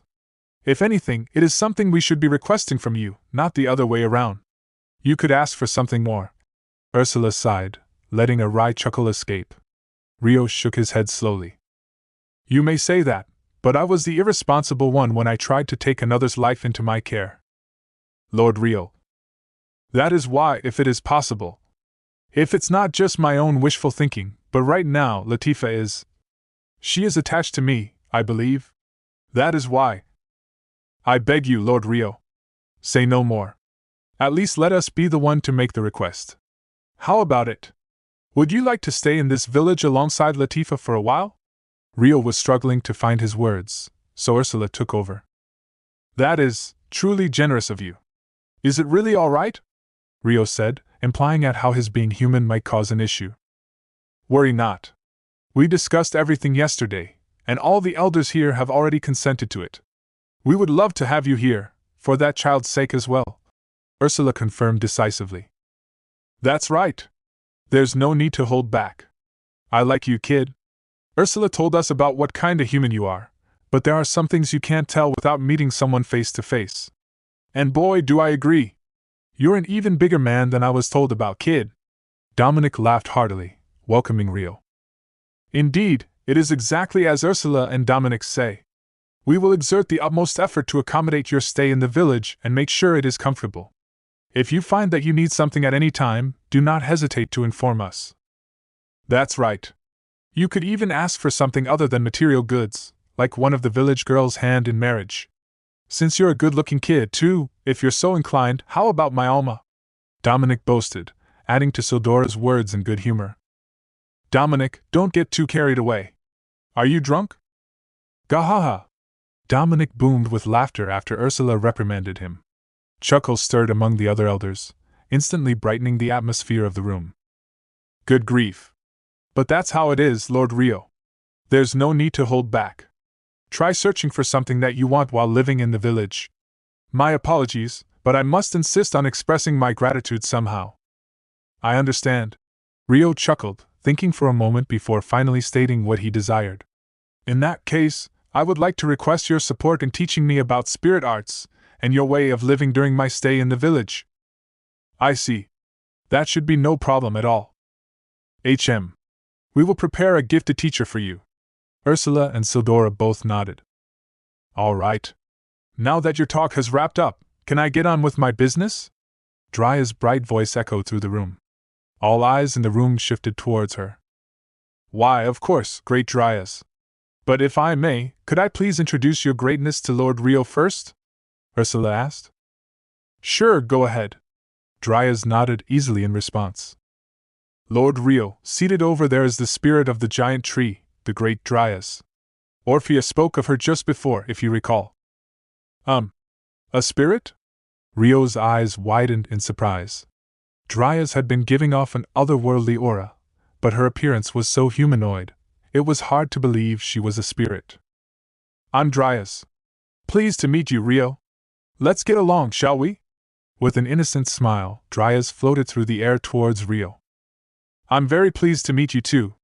Rio returned the greeting with a confused face as Dryas abruptly shook his hand. I knew it. Though it's really faint, I can feel the presence of a spirit within you. Perhaps it's sleeping?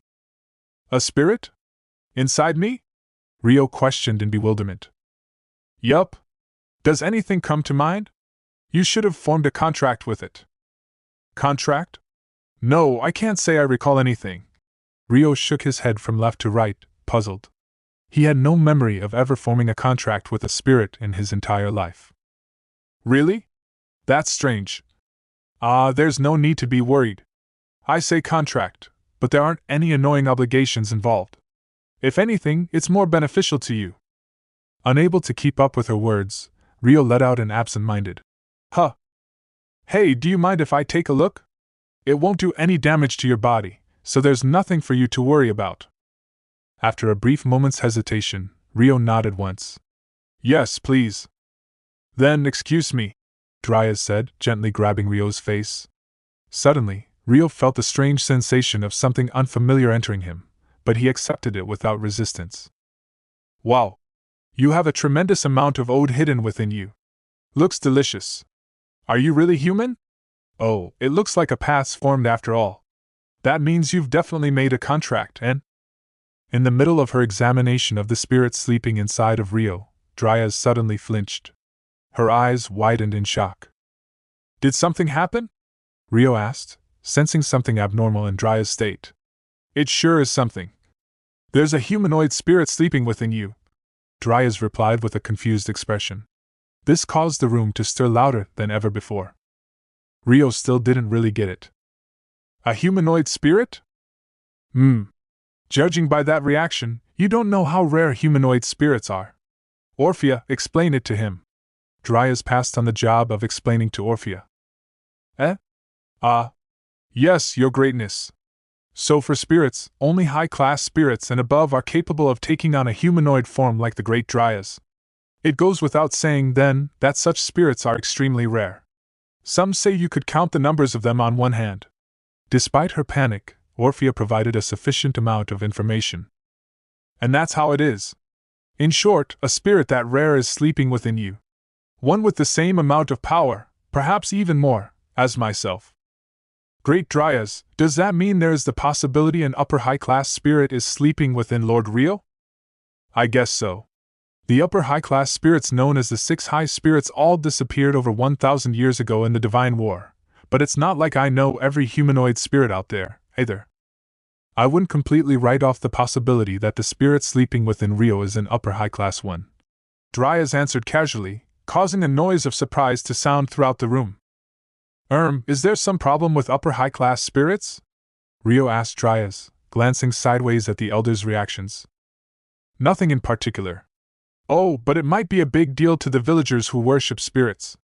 I'm already treated as a deity for being a high-class spirit, so if an upper high-class spirit appeared it might cause an uproar. Then why don't you wake it up and ask if it's an upper high-class spirit yourself? I wouldn't recommend that. It must have depleted most of its energy, as it's in a deep sleep. Waking it up carelessly might make it sleep even longer, but if you leave it alone it'll wake up on its own eventually. Dryas shook her head, putting the sleeping spirit within Rio first. That makes sense. I understand.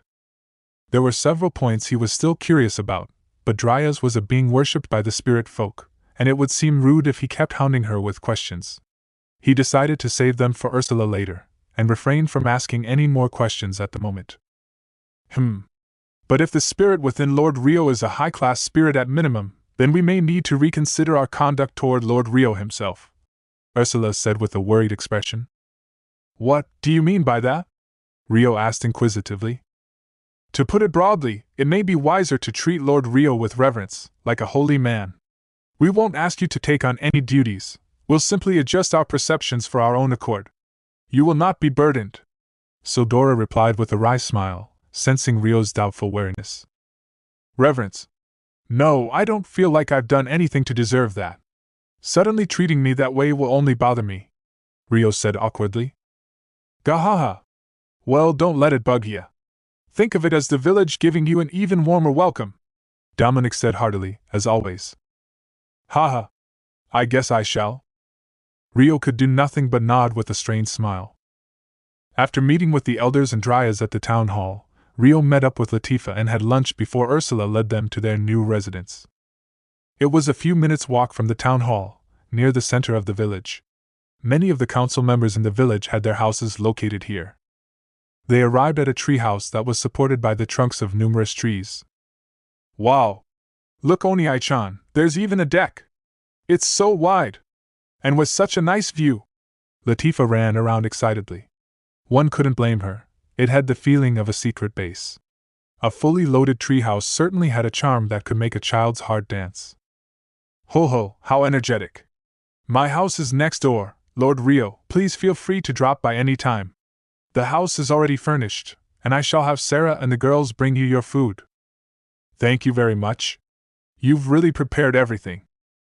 Oh, no need for that. Let me show you around the house. Ursula smiled happily and walked in. Come on, Latifah. Let's go. Ursula's giving us a quick tour of the inside. Yay, okay. Rio and Latifah followed her inside. The moment Latifah stepped into the entrance hall, she let out a loud cheer. Whoa! The first sight that greeted them was a wide and open living and dining room.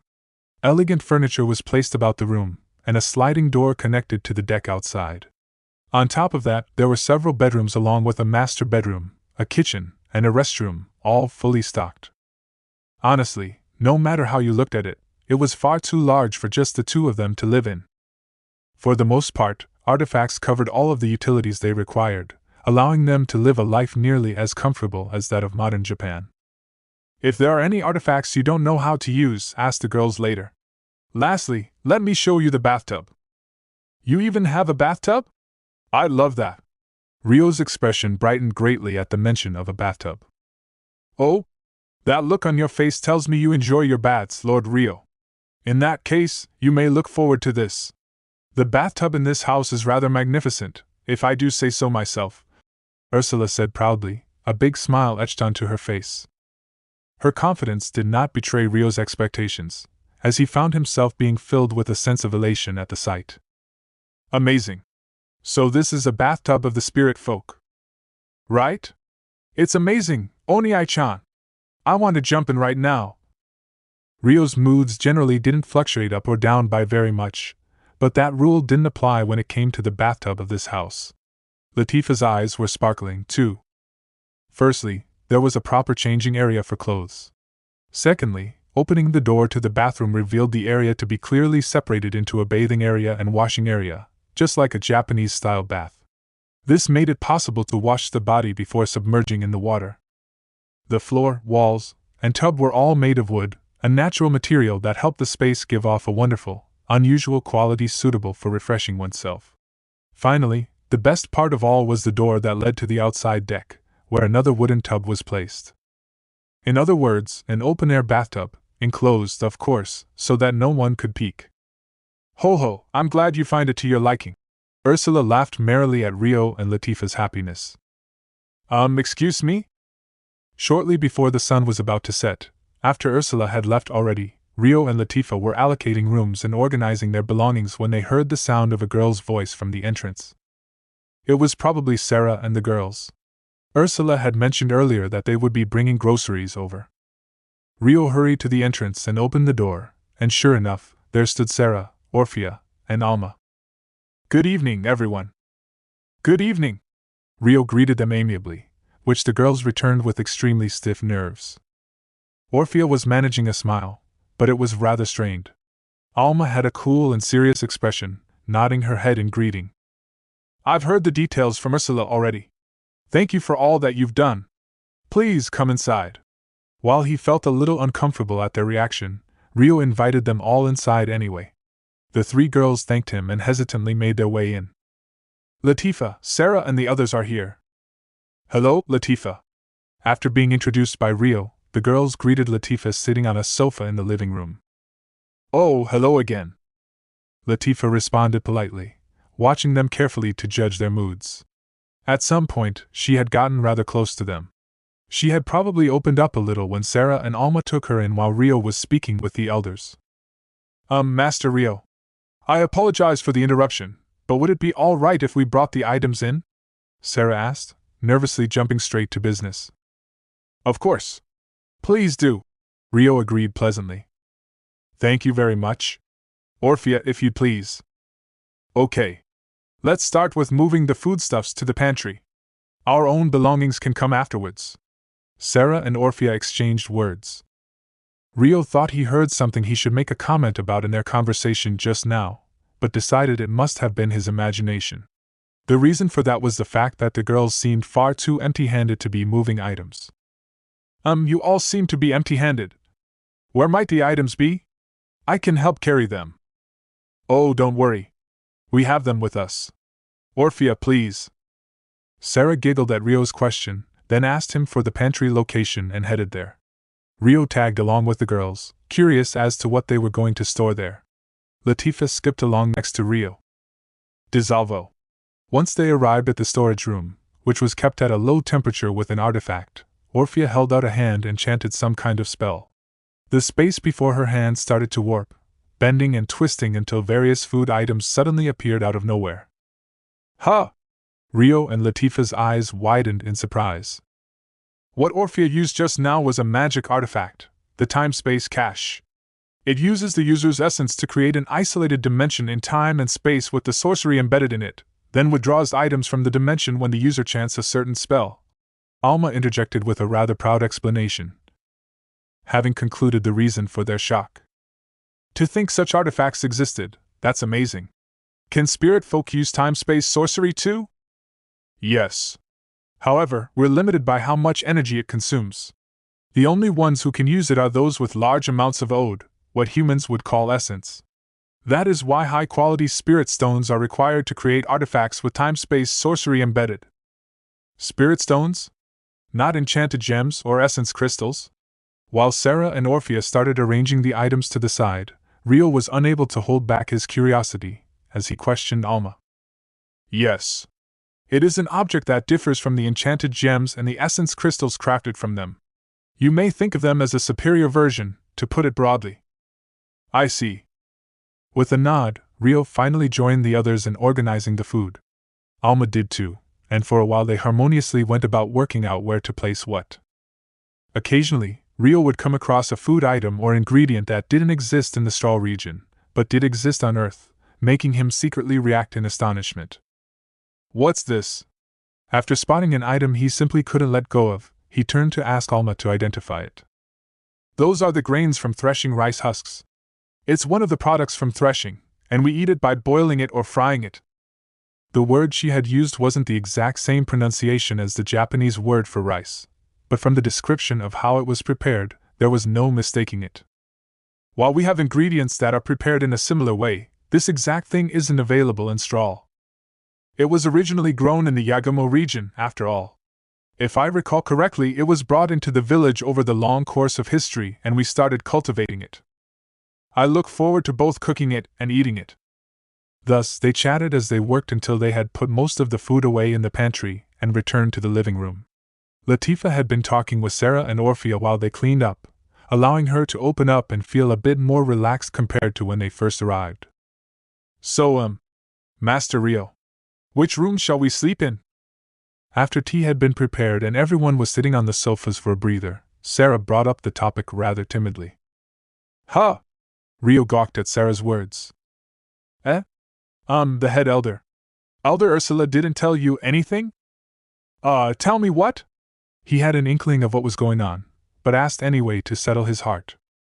"We were told to live with Master Rio in this house and attend to you too." Sure enough, Sarah's words were exactly as Rio expected. "What? You're all going to live with us here?" Latifah responded with amazement after a few seconds to think. "Yes. Will that be a problem?" "Will it?" Orphea asked, prompting Latifah to look up at Rio sitting next to her. "No, that's—" Rio's expression conveyed a sense of disapproval. Though they were all young boys and girls, it was 1 boy to 4 girls. Just imagining it made him feel weary. Is it too much to ask after all?" Sarah asked Rio with an anxious face. Is everyone here okay with that?" Rio asked. "I'm a man, and a human one at that, you know? If you came here on an order, then please don't force yourselves to do this." His thinking was that Sarah and the others might not want to live together with a stranger like him.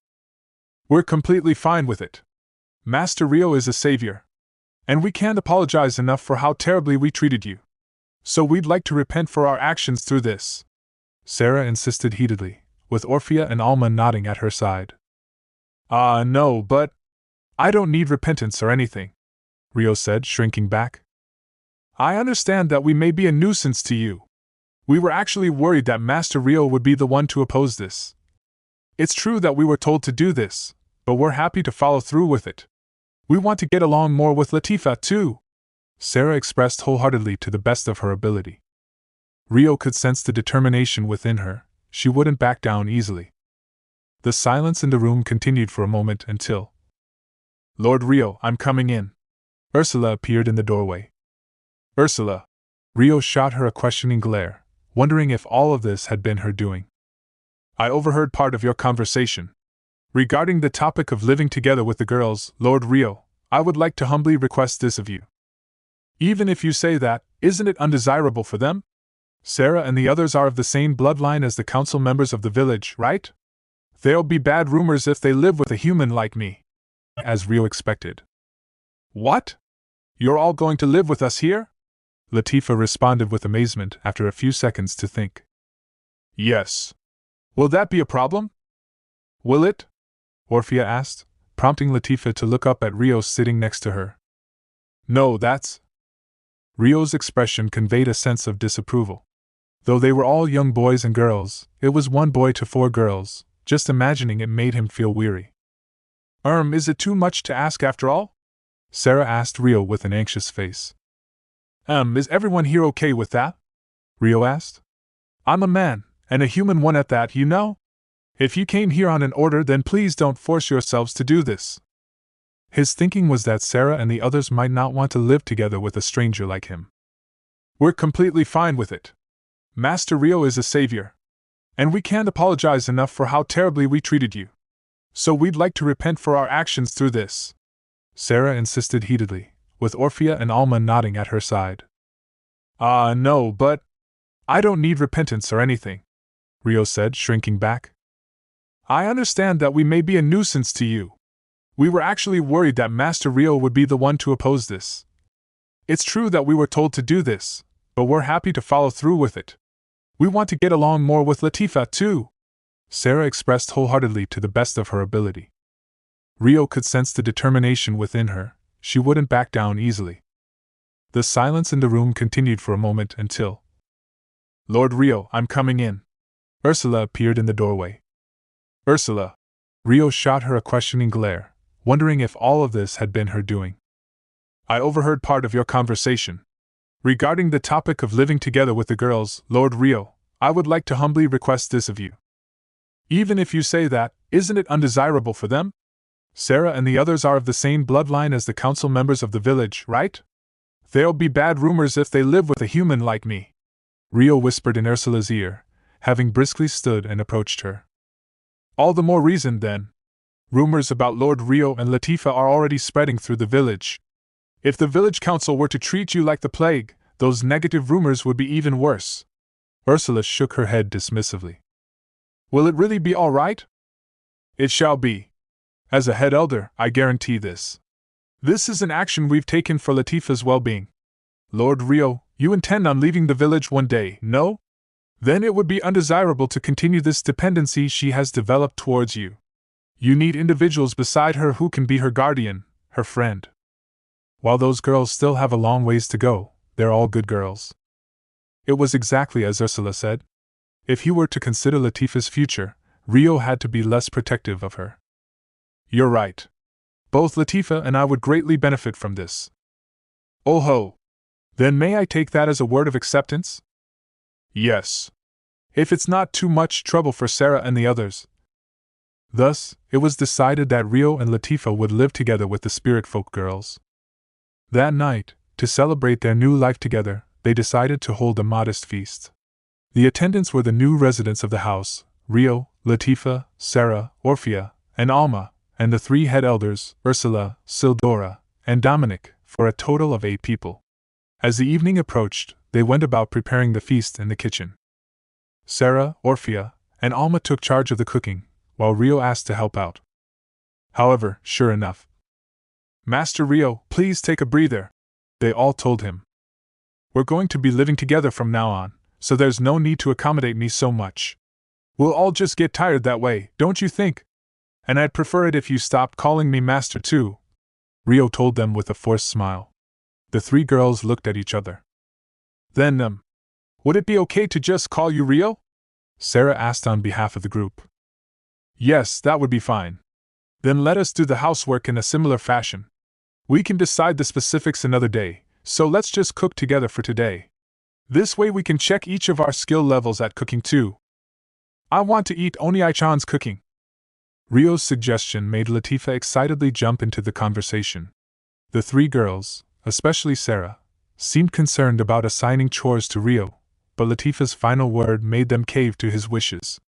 Then, after discussing who would be making what, they finally began preparing the food. As a matter of fact, Rio was desperate to cook. There were so many ingredients in the pantry that weren't available in Strahl, so he wanted to try to remake as many of Earth's foods as he could. Latifah would surely be ecstatic too. He would only make Western foods that children liked: pasta, omelets, and meat patties. With skillful hands, he completed the cooking, all the while avoiding getting in the way of the others, making Sarah and Alma widen their eyes with awe. Foo-foo, this is fun. Cooking with everyone, Orphea said, preparing food and grinning happily. Rio is as good at cooking as Orphea, Alma said. She was still a little reluctant to call Rio without a title. I won't lose either, Sarah said enthusiastically, tackling the ingredients even more seriously. In no time at all, a feast was upon them. The living room of their new house was soon buzzing with life. Gahaha! Your food's great, kid! Dominic laughed heartily, gulping down the alcohol in his metal cup. The ingredients are all items I'm very familiar with, yet the dishes are all new and innovative. I'm surprised to experience something this good at my old age. Yes, what wonderful skill. My favorite is this egg dish with tomato. Sildora and Ursula smacked their lips at Rio's cooking. I prefer this one here with potato and cheese. It's perfect with alcohol. Alma, what about you? I like the meat dish best. It looked very difficult to make, but the taste is definitely worth it, Alma replied as she munched on a patty. Eehee, all of Oni-chan's cooking is delicious. Latifah beamed proudly as she ate the pasta. Rio, teach me how to make it next time, Orphea requested pleasantly. Orphea, isn't that rude? Sarah warned her in a panic. Sure, I don't mind. In exchange, teach me how to make some of your village's dishes too. And so, one way or another, their life in the village had a fairly good start. Chapter 6: Life in the Village. The day after Rio and Latifah settled into the village, Rio was receiving a lesson on spirit arts from Ursula and Orphea in a courtyard near their house. Lord Rio, you mentioned you use spirit arts by imitating sorcery, but that isn't the real way to use spirit arts. Let's start by explaining what spirit arts actually are. Please do. The concept of spirit arts can be very abstract and difficult to understand, but you've already acquired all the technical skill required to use them. Not to mention the fact that you've formed a contract with an upper-rank spirit. You'll be a top-notch spirit arts user in no time, Ursula said with a merry smile, before continuing. Let me start from the beginning. Spirit arts are techniques that manipulate Ode to impart your will into mana, causing phenomena that alter the world around us. Ode is life energy, or what the humans refer to as magic essence, while mana is the energy of nature itself. Since you can use spirit arts, you must be able to detect and visibly see Ode, as well as detect the presence of mana. Would that be correct, Lord Rio? That's right. I can see and detect Ode. With regards to mana, I can't see it with my eyes, but I have been able to feel a strange power in the air at times. I wasn't entirely certain about it until now, though. Ever since the first time he used spirit arts in this world, no, since he was taught how to use spirit arts by that mysterious girl, a sixth sense had awakened within Rio. His senses had become sharper, allowing him to feel things far beyond his former abilities. Looking back now, that girl must have been my contract spirit. She had appeared in his vision like an illusion, leaving him with the bare minimum of advice before disappearing once more. Rio recalled how, back then, the girl had appeared extremely exhausted, and Draya's comment about how she had fallen into a deep sleep certainly seemed correct. I see. Normally, it would take a great amount of training to reach that level of mastery, but it seems like Lord Rio is an exception due to the contract with a spirit of at least a high rank. Does the ability to use spirit arts enhance when a contract with a spirit is formed? You may think of it in that way. A spirit arts user and a contract spirit are deeply linked together. Spirits are manifestations of mana that have their own, clear consciousness. They have an extraordinary affinity towards spirit arts, which is the act of manipulating mana itself. Spirits are manifestations of mana with their own clear consciousness, you say? Rio wondered what it meant for mana, the energy of nature itself, to obtain its own consciousness and become a spirit. It's like I said earlier, spirit arts are techniques that manipulate Ode to impart your will unto mana, causing phenomena that alter the world around us. The reason why this happens is because mana itself has a vague sense of consciousness. Spirits are beings of mana that, under some miraculous alignment of circumstances, come to form their own clear sense of self. I see. That's why they can create their own form and communicate. What kind of forms can spirits take outside of humanoid ones? It would be faster if you saw it for yourself. Orphea. Yes, Head Elder. Ariel. Prompted by Ursula, Orphea nodded and called out the name of her own contract spirit.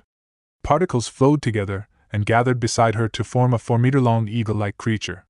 Rio swallowed back a gasp at the phenomenon that had just occurred before his eyes. Spirits normally reside within the user's body in their spirit form, but they can take on a physical form like this when summoned. To a spirit, the arts user's body is a source of Ode supply. It's comfortable for them to stay there. Can it speak like Dryas can? Rio asked as he watched Ariel fool around with Orphea. It cannot. It can understand our words, and has a simple telepathic connection to its arts user, but only humanoid spirits can hold conversations. Once your spirit awakens, Lord Rio, you should be able to converse with it all you like. Yes. There's a lot I'd like to ask once it wakes up. If there's anything you don't know at this point, we can try to answer you to the best of our ability. Thank you very much. Then, to start, I've always wondered why I couldn't obtain any magic through spell contracts before. Up until now, I assumed it was because I had a peculiar physical makeup, but could this also be caused by my contract with a spirit? Spell contracts were one type of sorcery, a ritual that absorbed formulas into the body through sorcery, allowing magic to be obtained. However, all of Rio's attempts to make a contract until now had always failed at the stage where he had to take the formula into his body, forcing the ritual to come to an abrupt halt. He had never once succeeded at the ritual. Exactly. Taking a spell formula into the body is essentially like turning the human body into an artifact. In other words, it turns a natural being into an unnatural one. And spirits are natural existences. They wouldn't want their contracted body to become unnatural. Thank you. My long-standing question has finally been answered. This means that if I hadn't formed a contract with a spirit, I would have been able to acquire magic through formula contracts, right? That would be the case, yes. But in return, you would no longer be able to use spirit arts. Magic is similar to spirit arts in that it manipulates Ode to make mana alter reality. However, in the case of magic, the mana is being put to work by the formula instead of the user. When the formula is within the body, mana becomes unable to accurately perceive the will of the user. So it's either one or the other when it comes to spirit arts and magic. Once you learn one, you can no longer learn the other. I can understand that much, but is there a particular reason why spirit arts haven't spread at all in the Strahl region? You may not have noticed it yourself, Lord Rio, but spirit arts are much more difficult to learn than magic. I touched upon this in the beginning, but to use spirit arts, you must be able to detect Ode, visibly perceive Ode, and detect mana. However, the only requirement magic needs is the ability to detect Ode. Out of all the intelligent beings out there, humans have especially low affinity towards spirit arts. Since magic is easier to acquire, it is emphasized as the foundation for humans to learn. And in the case of the Strahl region, the 7 wise gods were also deeply involved in bestowing magic upon the humans living there. The 7 wise gods? Not the 6 wise gods? Rio's eyes widened. As far as he knew, the gods that the Strahl people worshipped were referred to as the 6 wise gods. He had never heard of them as a group of 7. Oh, do the humans only speak of the 6 wise gods? According to our legends, there were 7 gods that appeared in the Strahl region during the divine war that occurred over 1,000 years ago. The 7th god was exiled by the other 6, so the humans must have completely erased that part from their history. I had no idea. Rio's interest was piqued by the difference in their history, but now was not the time to ask about it. He decided to refrain from questioning any further and derailing the topic at hand, learning more about spirit arts. Incidentally, there are spirit arts users amongst the humans of the Yagumo region to the east. The use of magic didn't spread over there during the Divine War. Speaking of which, I completely forgot to ask. Lord Rio, were you born in Yagumo? You seem to have come here from Strahl, yet your hair color is that of the humans born in Yagumo. No, I'm originally from Strahl. But my parents were migrants that moved from Yagumo to Strahl, so… Ah, is that so? That must be why you're heading to Yagumo. Yes, Rio said simply, without adding any additional details. He gave an evasive smile and a short nod instead. I see. My apologies, I seem to have gone off track. What were we talking about? The difference between magic and spirit arts, head elder. And how the story of the 7 wise gods came to be, Orphea informed Ursula, making her grin. Oh, that's right. Thank you, Orphea. Which reminds me, there was one more thing I need to ask you, Lord Rio. What is it? Well, we spirit folk use not only spirit arts, but sorcery as well. There are some things spirit arts aren't suitable for, after all. However, the one thing we make sure to avoid is writing magic into our bodies. That is where my question segues in. Has Latifah acquired any magic? Just the one. Don't tell me. Can Latifah no longer use spirit arts? Rio asked, expression clouding over slightly. No, it won't be a problem. It is possible to remove formulas from the body. We will take it out of her before she begins her spirit arts lessons. When that happens, Orphea, you shall be her teacher. Are you sure you don't want to teach her yourself, head elder? Latifah is your… Orphea examined Ursula's expression carefully. It's fine. If I took on the role, I'd be too soft on her. Ursula beamed widely. My words were out of line. Please forgive me, Orphea said, bowing her head. It's fine. Let us return to the topic at hand.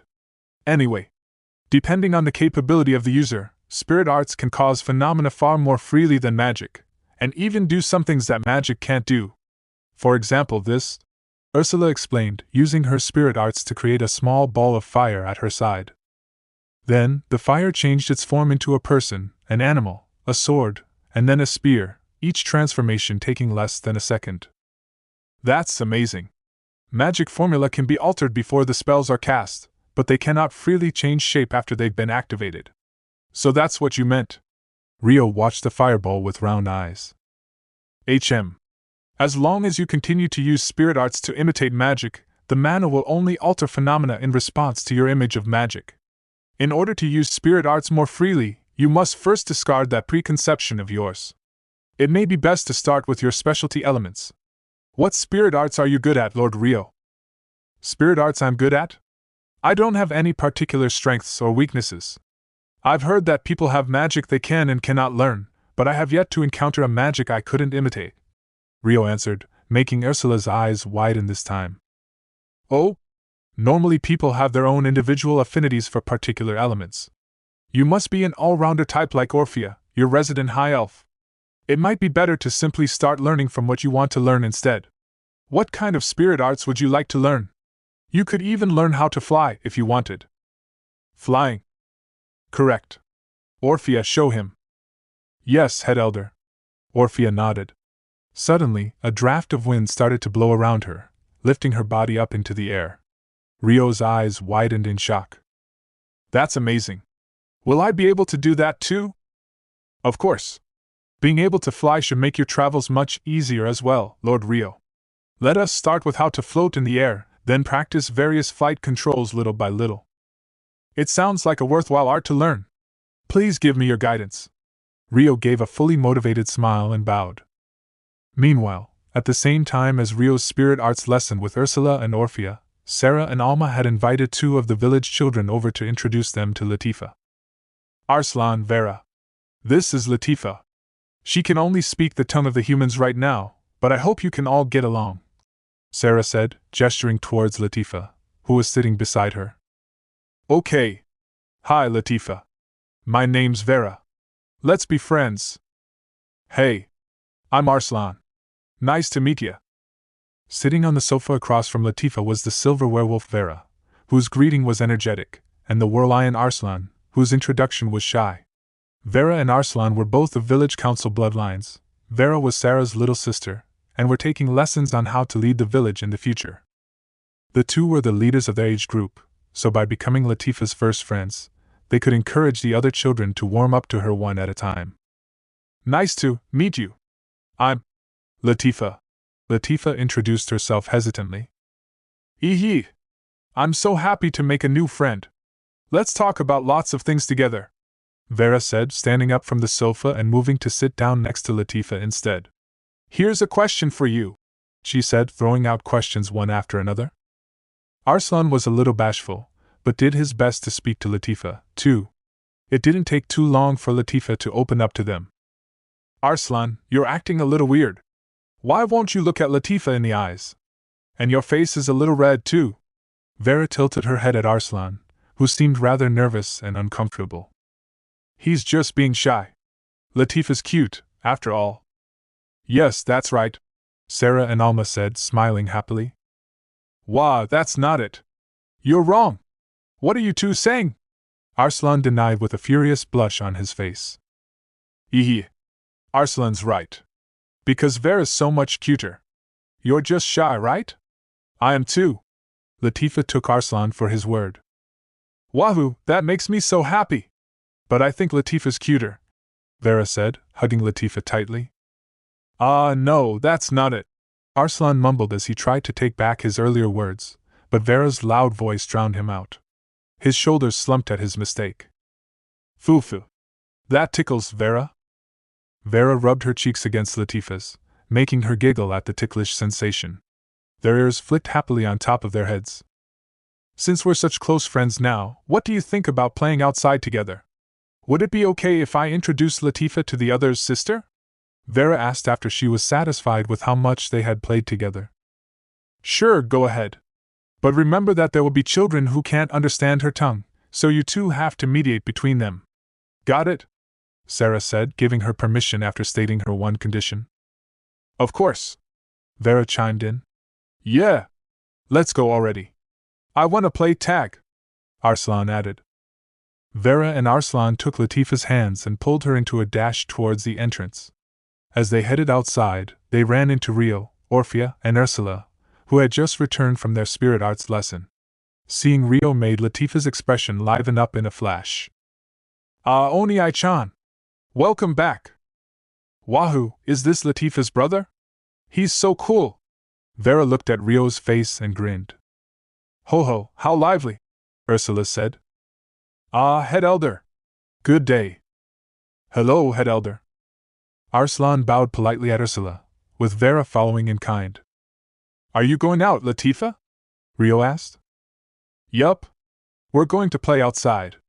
Is that okay? Latifah said timidly. Of course that's okay.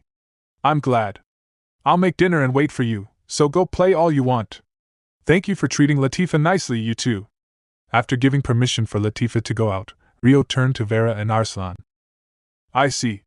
So Latifah's brother is the human who came from outside the village. I've heard the story from my sister, Sarah. It's very nice to meet you. Vera greeted Rio politely, as Arslan bowed nervously. Pleased to meet you. Thank you. It's very nice to meet you too. I hope you'll be good friends with Latifah. We sure will. Yes. Rio returned the greeting, to which Vera and Arslan both nodded enthusiastically. If you'll excuse us, Sarah and I will accompany the children.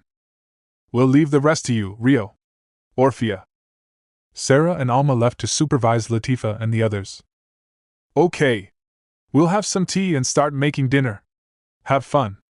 Orphea saw the outside group off with Rio and Ursula. We will. We'll be back soon, hey you.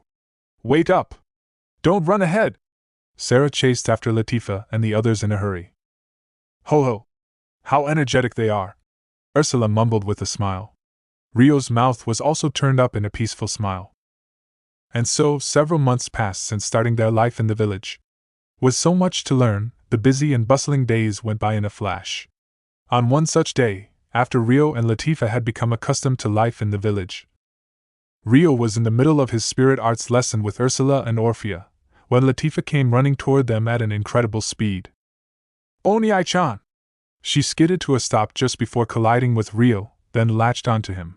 Then, she wrapped her arms around his neck and climbed up his back, until she could peer over his shoulder at his face. What's wrong? Rio asked, slightly thrown off balance. At the same time, Vera and Arslan appeared, followed by Sarah taking up the rear. Hey you!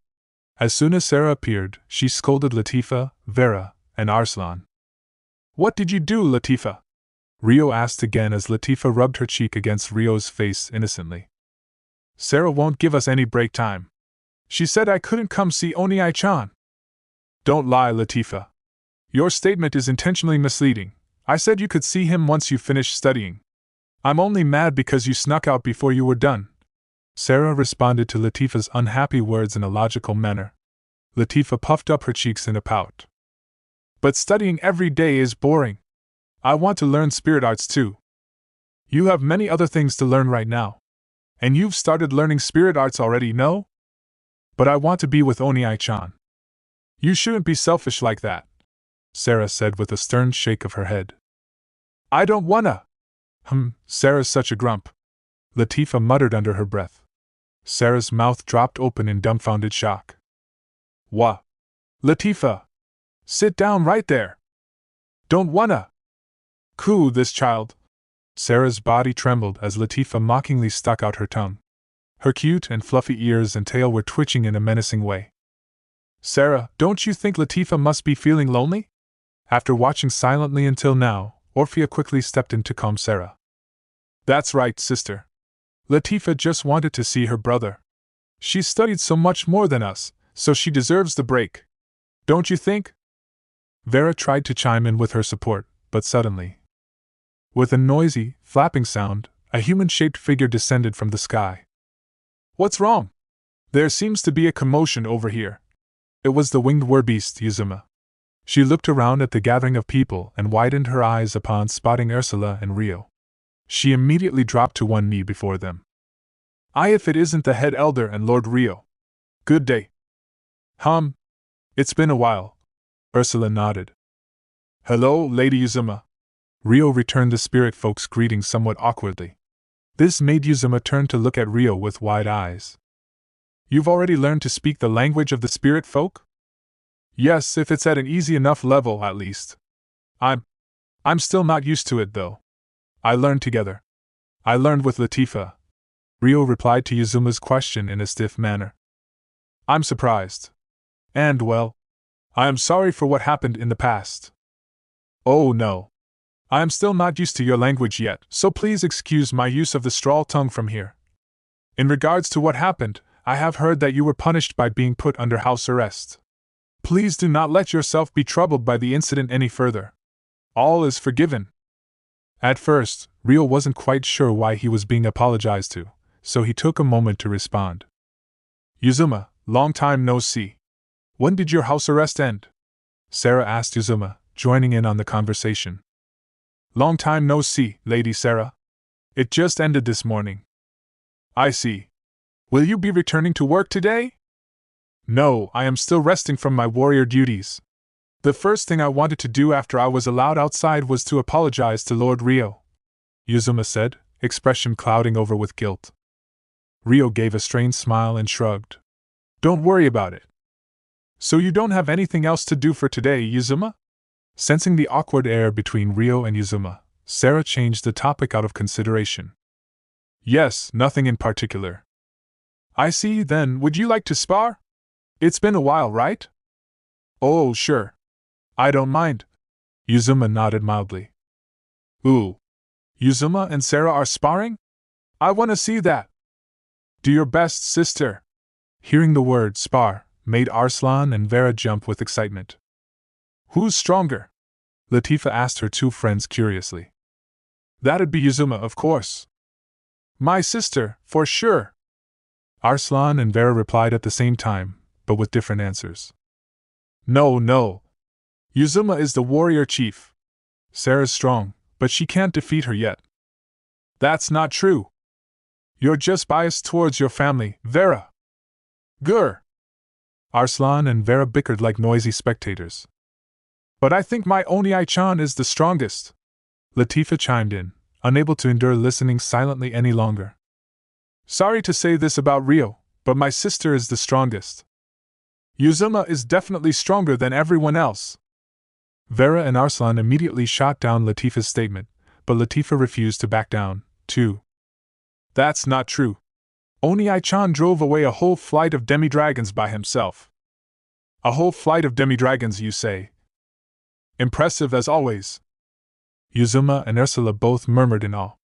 Sarah and Orphea also threw a look of respect Rio's way. It wasn't anything spectacular.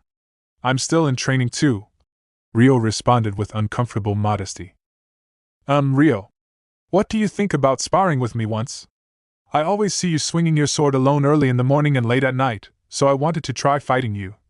Sarah requested in a humble manner. Oni-chan, do your best. You too, sister. This is the perfect chance to show everyone who the strongest is. Latifah and Vera cheered before Rio could even get a word in.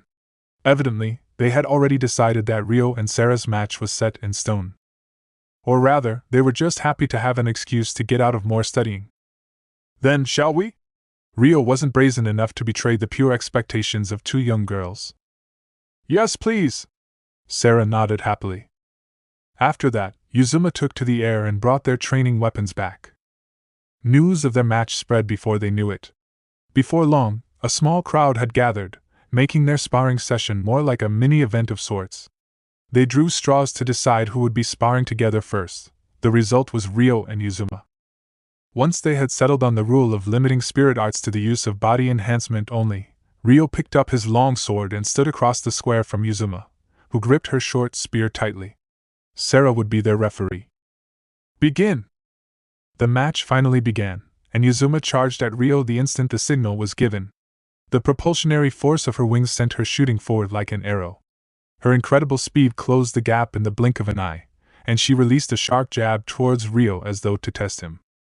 Rio saw through the jab easily, using the minimum amount of movement to shift his body and evade it. Ooh! The spectators cheered.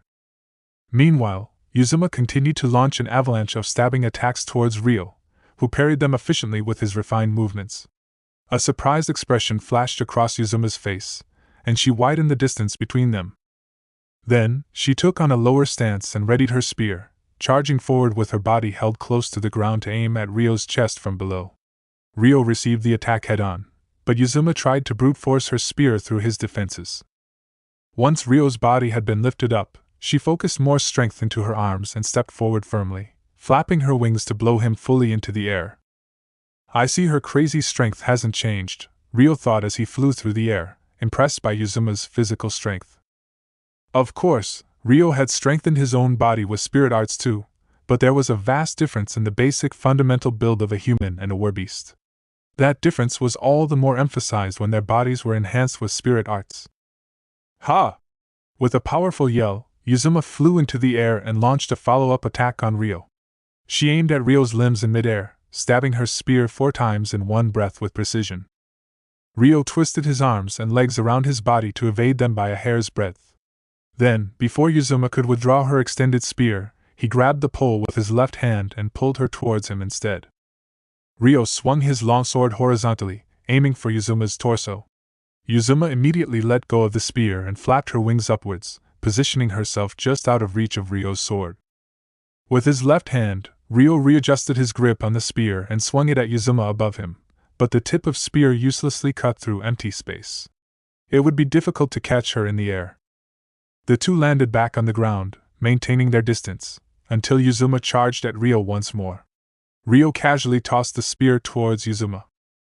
Coup! Yuzuma's specialized weapon was voluntarily returned to her before she could steal it back, slowing her reaction by a fraction. In the time she took to hurriedly catch the spear, Ryo spied an opening and charged forward. Oh, how the tables had turned! Yuzuma tried to back away to regain her balance, but Ryo closed and so she couldn't escape, now so close to her that she couldn't freely swing her spear. He weaved through the gaps of her defenses sharply, slashing his sword. Goh! Yuzuma was at a disadvantage. Overwhelmed by the factors working against her, she only barely managed to block Ryo's attack, foregoing her own to do so. If Ryo had been swinging a real sword, she would have been covered in countless wounds already. Ryo thrust at Yuzuma's momentary opening with massive force, swinging his sword in his strongest hit yet. The spear was blown away, causing Yuzuma to stumble back from the recoil. She leapt after the spear, catching it midair. I acknowledge that your abilities are worthy of a warrior. It seems I must take this seriously. Yuzuma's aura suddenly changed as she landed on the ground. A chill ran down Ryo's spine. It was like looking into the eyes of a starving beast. In the next instant, Yuzuma had closed the distance between them and aimed a harsh thrust at Ryo's body. The suffocating pressure made Ryo step to the side immediately. At the same time, though, he could feel a bad presence flanking him, so he stepped backwards next. Moments later, Yuzuma's spear passed through where Ryo had just been with the sound of air being ripped through. Well done evading that. Let's see if you can dodge this, Yuzuma said in delight as she firmly stepped forward and swung her spear with all her might. So heavy. Ryo had tried to receive the attack with his sword, but he felt the difference in their physical strength, and had to jump back to negate the power of the spear. Isn't this a bit too much for a sparring match?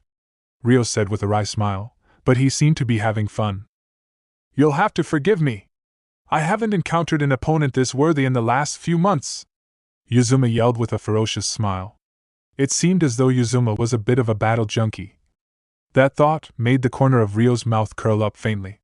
He certainly wasn't one to talk. It was nice to have a simple and straightforward fight like this sometimes, where either opponent was overthinking things. At the very least, Ryo could feel himself getting heated by being able to spar with someone who he could face with all his might. That being said, while he wasn't losing in technical ability, as a warbeast, Yuzuma was far in the lead in terms of physical ability. At this rate, the fight would slowly become one-sided. He had to even the playing field.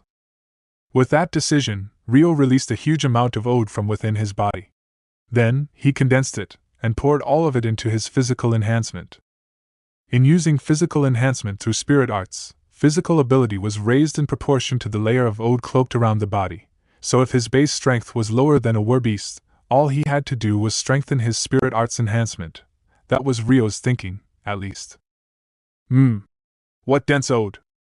Ursula's eyes widened as she looked on. Sarah and Orphea, who were watching beside her, gulped. The villagers who had gathered out of curiosity were in a similar state. The answer Ryo had come up with was simple, but not something anyone could do. Even if a considerable amount of ode could be released, controlling it was another matter completely.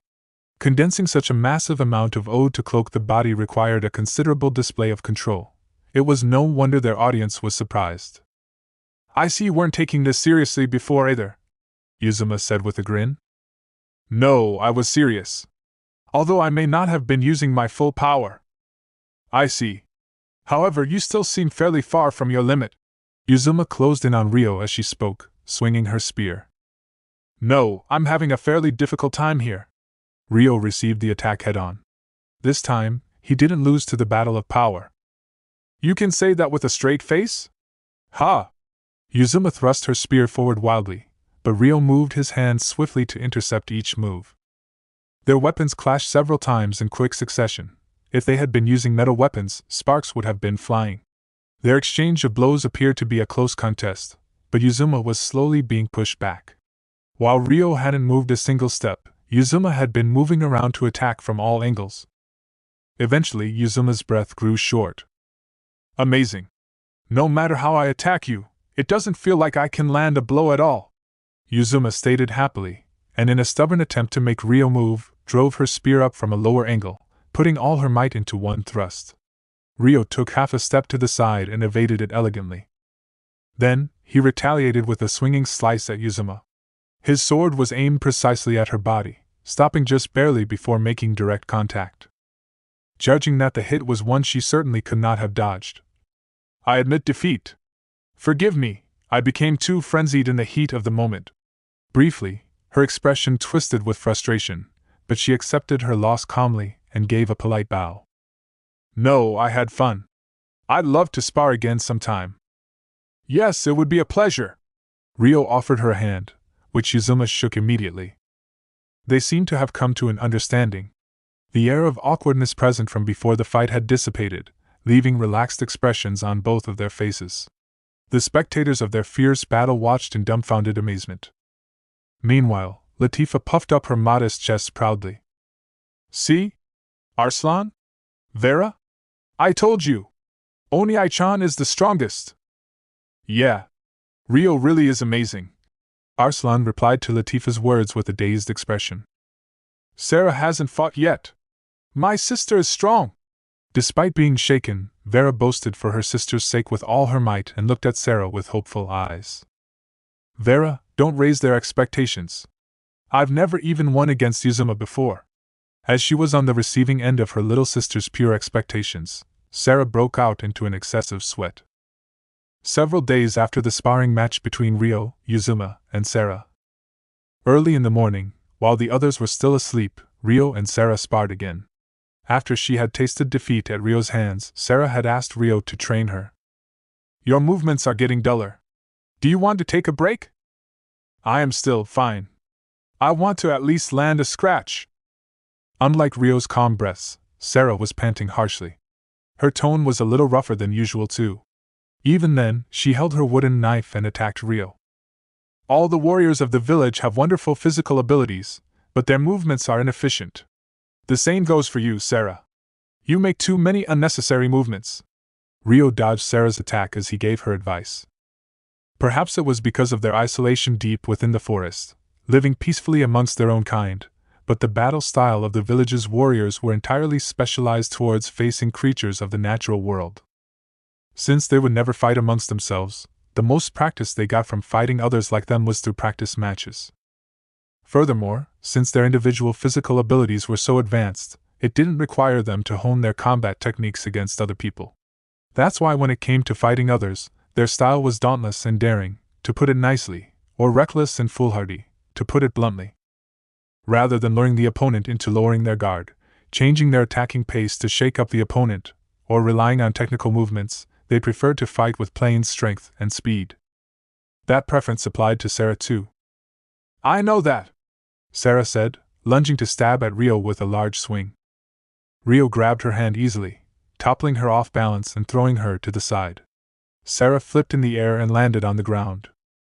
For someone so calm, you're unexpectedly competitive, Ryo said with a small smile. Grr! But, the battle isn't over yet. It's not over yet! Sarah was bright red with frustration and a little bit of embarrassment. In order to brush that off, she charged towards Ryo again. Suddenly. Good morning, you two. Do you mind if we join you, Ryo? Morning. I want to do it too. A sleepy Alma and Latifah appeared. The two of them wanted to learn from Ryo's training as well, but neither were morning people, and often showed up late like this. However, it was still early in the morning, so they had plenty of time to practice before breakfast. I'll check the forms I taught you yesterday, so let's slowly go through the movements. They all poured their sweat into training until Orphea finished preparing breakfast and came to call on them. After their morning practice, Rio and the others sat on deck chairs and ate the sandwiches Orphea had prepared for breakfast.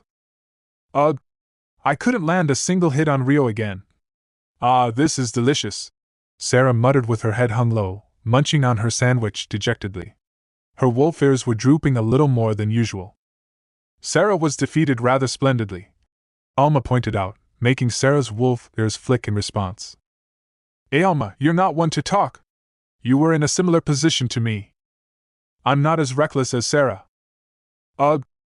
Sarah was in no place to object, having had Rio make similar observations numerous times. I like Sarah's direct way of approach. We'll work on fixing her habit of getting too engrossed and making the same repetitive motions again and again. Rio smiled faintly from where he sat before Sarah, offering her words of encouragement. Sarah blinked blankly for a beat. Yes. Please. She looked down, her cheeks reddening with embarrassment. Taking the sandwich with two hands, she munched furiously with her small mouth. Sarah, your face is red, Alma said, looking at Sarah's face apathetically from where she sat beside her. Sarah startled. Wah, that's not true. You know that's not what he meant by like. Alma whispered in her ear, low enough that Rio wouldn't hear it from where he sat across the table. Isn't that obvious? What are you trying to imply? Sarah's cheeks reddened even more. Fufu, what are you talking about, Sarah? Orphea asked with an amused smile. She was sitting on the other side of the table just beside Rio. Orphea, you're an elf.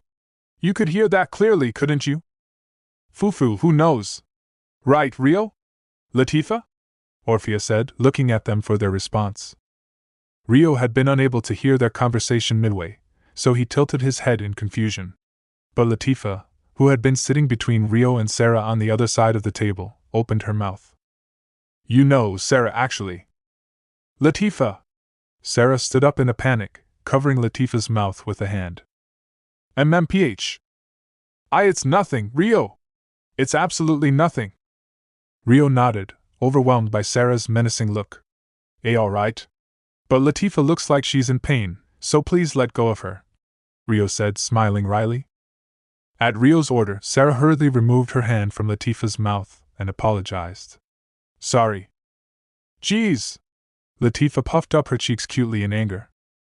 Orphea and Alma giggled at the scene. Rio also chuckled quietly, and Latifah began to giggle with high-pitched laughter, too. Sarah was the only one who was blushing. Oh, that's right. Rio, are you aware of the Grand Spirit Festival in 2 months' time? Orphea suddenly said after laughing for a while. Yes, I've heard of it. About that. Just recently, your cooking was highly praised amongst the council members of the village. Really? Rio's eyes widened. It was the first time he was hearing of this. Yes. I previously made lunch for the Council of Elders with a recipe I learned from you. It was a huge hit. I see. But what does that have to do with the Grand Spirit Festival? There's a banquet held after the Grand Spirit Festival, so I was thinking of having some of your recipes on the menu. So, Rio, I know this is a lot to ask of you, but would you consider teaching them to the ladies of the village? Sure, I don't mind. It would be my pleasure to help. Rio agreed pleasantly. Thank you very much. Then I'll set up a cooking class sometime in the near future. I'll inform you of the details at a later date. Orphea's expression brightened in delight, her smile like a blooming flower. Food from all corners of the continent of Ophelia was cultivated in the village of the spirit folk. The spirit folk themselves were once scattered around the continent, before being persecuted by humans and forced into migrating to the village over time. As part of the migration, they brought foods from different regions with them, resulting in their current state of agriculture. The spirit folk had advanced farming technologies, and Dryas, the spirit of the giant tree, oversaw the great forest. Its fertile soil was heaven for plant life. This allowed the crops to grow under the best conditions. The village truly was a food paradise. Rio took advantage of that blessing ever since he started living in the village, using his knowledge from his previous life to painstakingly recreate different foods of every origin, be it Japanese, Western, or Chinese. Furthermore, Orphea, who was particularly enthusiastic about cooking in comparison to the other girls, was learning how to make gourmet spirit folk food. She was very interested in the varieties of food Rio could make, and they spent their time together teaching each other their recipes. And so, here in the house where Rio and the others lived, dishes from both Earth and the spirit folk would line the table every day. Occasionally, they'd invite Ursula and the other head elders over, and they'd all smack their lips at Rio's cooking. Eventually, rumors began to spread, and Orphea ended up treating the Elder Council to the recipe that she had learned from Rio. The feedback was extremely favorable, and as a result, everyone wanted Rio to hold a cooking class. Rio accepted their request, and it was decided that he would teach his recipes to the ladies of the village. Most of the participants were younger ladies. Though their species had longer lifespans, they developed at the same rate as humans until their mid-teens, from which their aging dramatically slowed. Their appearances didn't quite match their real ages. There were over 50 of them present. At the moment, an appetizing smell was wafting from the food preparation room in the town hall, which was filled with the cheerful voices of apron-clad women. Despite readily agreeing to the whole thing, there were far more participants than he expected, which made Rio feel uncomfortably awkward as the only male in the room. That being said, he wasn't about to back down after already accepting, so he put on his mask of responsibility and devoted himself to playing the role of the teacher. After distributing the recipe sheet to each group, he went through each preparation step while giving tips about handling the ingredients and how strong the fire should be. Next, each group went about preparing their own food, following the recipe and Rio's steps, which they had just observed. Rio and Orphea, his assistant, split up and walked around each group's table, watching over their students as they worked. Once the cooking started, groups started to come up with questions and obstacles, so he would assist with those too. He spotted one such group just now. "Sarah Alma, isn't this tomato sauce a little too sour?" Latifah asked, licking at the teaspoon of sauce she had scooped up. That's true. The sour taste is a little strong." Sarah and Alma's expressions clouded over as they tasted the sauce. "Bleh, the one Rio made was so much smoother too." Vera also licked at the sauce, before shaking her ears and tail. That was when Rio appeared. "Let it simmer at a lower flame for a while, and hold off on the water. Once it's boiled through, add water to adjust the thickness. Make sure to taste it frequently. If it doesn't get any better, add broth and simmer for longer," he advised after tasting the sauce with a teaspoon. "I see, so it hasn't boiled enough yet. Tomatoes lose their sourness when they're heated, after all. It settles the flavor and brings out the sweetness. Also, if you add too much broth, you'll lose the taste of the tomato sauce, so make sure to only add a little," Rio added in explanation, making Alma nod in understanding. Latifah and Vera were chatting away noisily beside them. We can eat yummy rice croquette and cabbage rolls with this. Anya's group is making cheese omelets and chicken braised in tomato sauce. Let's swap some with them later. Ooh, I can't wait." The cooking class continued smoothly after that. After some time, completed dishes started to appear amongst the groups. "All right, I'm sure all the men are hungry by now, so let's move the completed dishes to the dining room and serve it before they cool. The only thing left after eating is the cleanup, so please take your time." At Rio's order, the groups with finished dishes began moving out to the dining room. The groups with more experienced women had finished first, leaving behind the groups formed of mostly younger girls. However, they didn't appear to be too far behind. Rio walked around the tables while cleaning up what he could, retrieving any leftover ingredients. With no need for an assistant anymore, he sent Orphea to join Latifah's group, then took the opportunity to make some food for himself. He threw some butter and onion into a frying pan, added some finely chopped chicken thighs, and sautéed them. Once the onions had become translucent, he added tomato sauce and mixed it. Then, he added some leftover butter rice and fried it until it was loose and non-sticky. The chicken rice was completed in no time at all. Next, with some swift and bold, yet precise, movements, he moved a fry pan in his hand and made an omelette. He placed the completed omelette onto the chicken rice and made a cut down the middle, adding a little tomato sauce on top for the finishing touch. With that, the thick and fluffy omuris was complete. With some ingredients left over, he decided to make one omuris, and completed it just as the last two groups wrapped up their cooking. One of the groups was Latifah's, who came running over. "Oni-chan, let's eat together. Sarah and the others are eating with that other group, right? I'll be fine, so you should go eat with them," Rio replied with a troubled expression toward Latifah's carefree smile. The other group was made up of girls that Rio had never interacted with before, so he thought it was best to avoid getting involved as an outsider. What are you gonna do, Oni-chan? I'll just eat by myself. No, I wanna be with Oni-chan. Latifah threw a tantrum. A workcat girl whose name he didn't know called out to him from the side. That's right. Let's eat together, Ryo. Please? Are you sure? Of course. You've been living in this village for almost half a year now, but you only ever mingle with Lady Sarah's group. I've always wanted to talk to you. Right, everyone? The workcat said, looking behind her. A group of girls had suddenly formed behind her, nodding along enthusiastically. Everyone looked to be in their mid-teens, probably older than Ryo. I understand. I'd be happy to, then. Unable to reject their offer, Ryo accepted the offer to eat with Sarah's group and the older girls. They all moved to the dining room, lining their completed dishes along a free table. All the dishes passed in terms of appearance. An appetizing smell wafted through the air, but the girls' gazes weren't looking at their own dishes, but rather focused on the omuris Ryo had made. Hey Ryo! What kind of dish is this? We didn't practice making this one, the workcat girl asked curiously. It's omuris! Latifah answered on Ryo's behalf. Omuris was her favorite. Is this one of the recipes from Strahl too, then? Yes, though its name varies by area. Ryo lied, glancing at Latifah. In Latifah's case, she calls it omuris. I made extra, so feel free to help yourself. Latifah made a sound of vague acknowledgement before giving an awkward smile. Ryo heaved a small sigh and pulled his eyes away from her. Yay!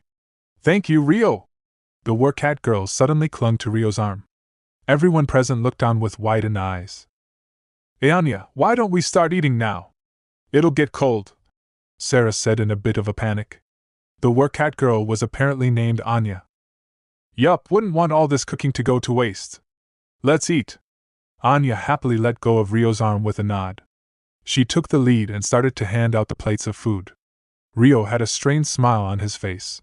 He had the impression that she was a whimsical and uninhibited kind of person. I'll serve your share, Oni-chan.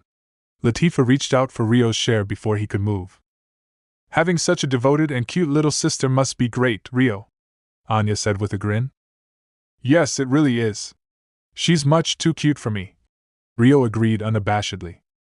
The only boy who calls me cute is you, Oni-chan, Latifah responded bashfully. Eventually, the food was split between everyone, and they finally started eating. Fuwawa! This omuris is so delicious!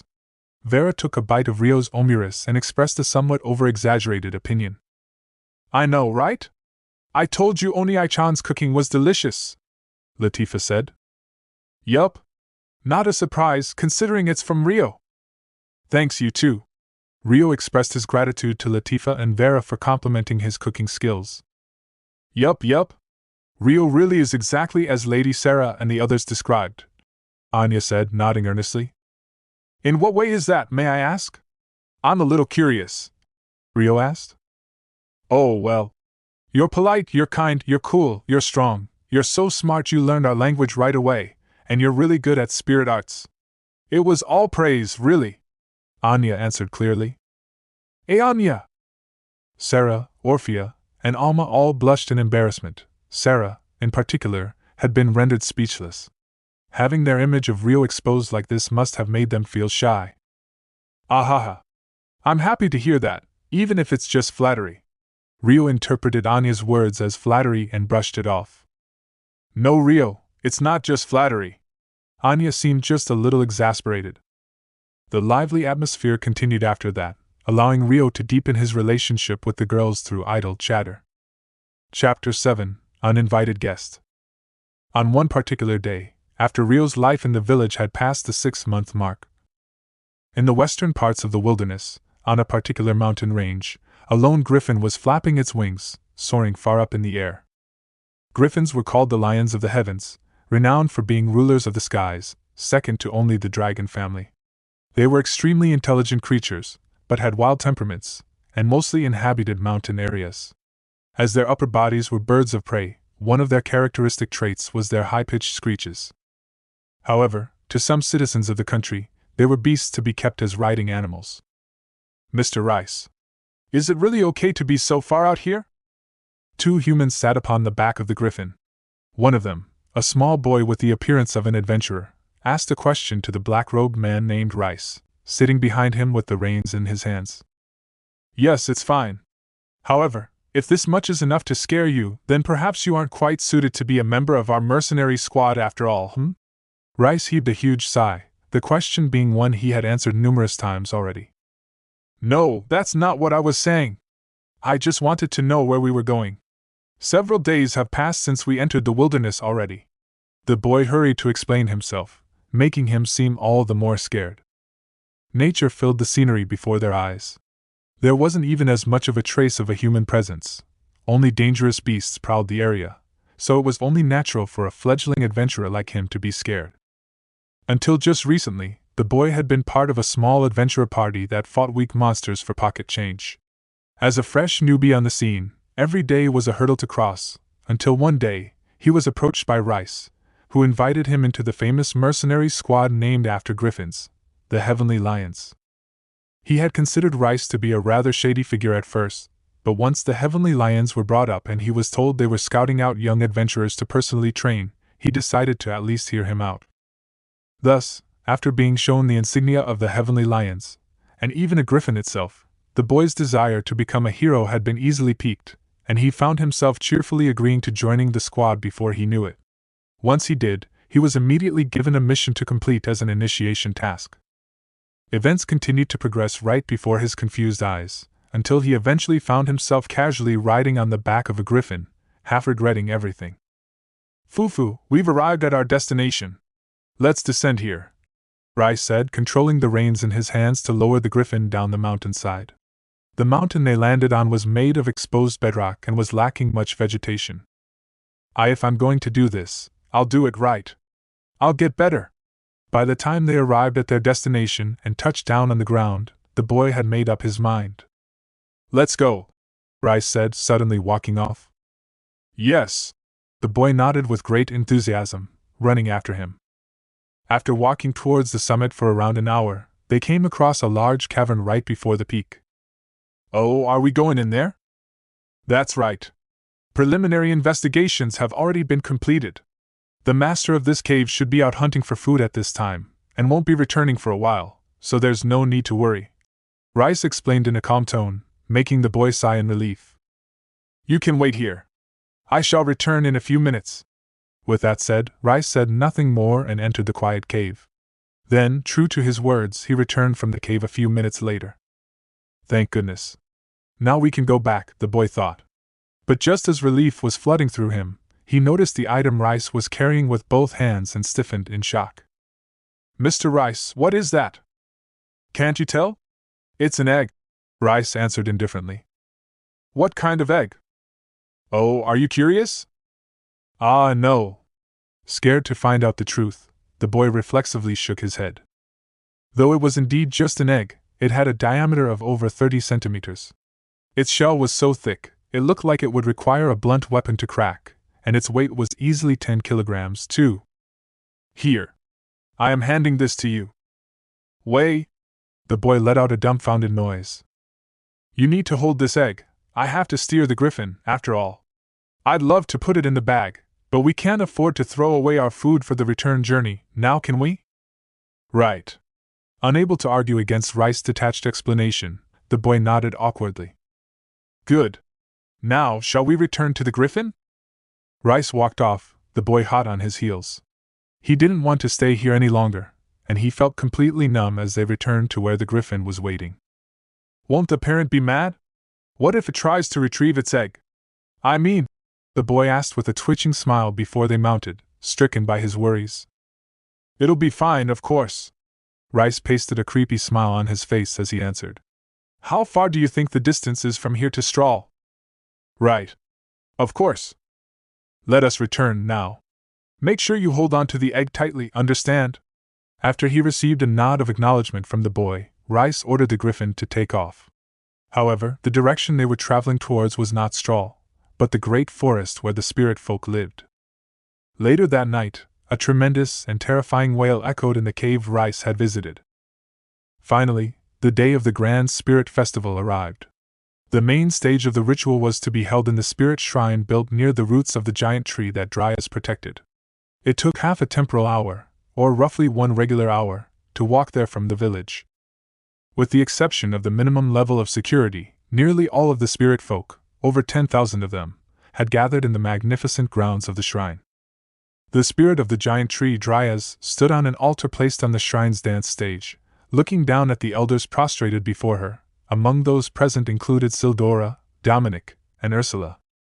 Under the divine blessing of the Great Spirit, may her grace and protection be with the spirit folk for all eternity. A solemn atmosphere dominated the entire area as Sildora and the others offered their prayer. Once the ritual prayer was completed, the elders stepped down from the stage. Then, Sarah, Orphea, and Alma appeared on the stage dressed in ceremonial attire, and began their song and dance of appreciation towards Dryas. Dryas looked down at the three of them happily. "They're so pretty." Underneath the dance stage, Latifah was watching the magical dance of the girls in admiration. After the three girls finished their performance, Sildora took to the stage once more and began to speak in a stately tone. "Ladies and gentlemen, the Spirit Festival has once again commenced safely. This is all thanks to your untiring efforts, daily prayers, and dedication to the spirits over the past year. Let not your gratitude to the dream spirits ever wane."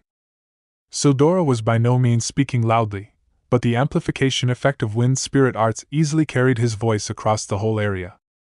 "Now let us continue the ritual," Sildora's voice continued, making Latifah flinch hard. Every year during the Grand Spirit Festival, it was custom for spirit folk children who reached a certain age to be introduced to everyone in the village and receive a blessing from Dryas. Latifah was one of those children this year. Furthermore, those who received Dryas' blessing would be graced with a slight increase in total ode and spirit arts affinity, though it wasn't as much as a spirit contract would grant. Rio noticed Latifah's nervousness and reached out to squeeze her hand. In response, Latifah lifted her head and pulled together a brave smile. Sildora called out the names of the children to come up to the dance stage. There, a simple introduction and greeting was given for the villagers to familiarize themselves with the children.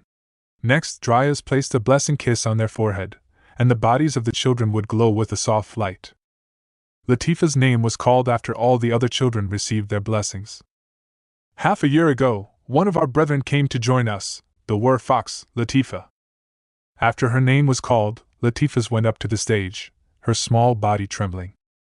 "She has suffered greatly at the hands of heartless humans, but at the same time, she is here with us today thanks to the kind-hearted human who extended his hand in help. She is an admirable and kind girl." At Sildora's introduction, Latifah gave an awkward bow. Then, like the other children before her, she walked towards Dryas' altar. "This way, Latifah." "Yes." Urged forth by Dryas, Latifah went right up to her. "This makes you an official resident of this village. I hope you find yourself at home here," Dryas said before suddenly scooping Latifah up in a hug.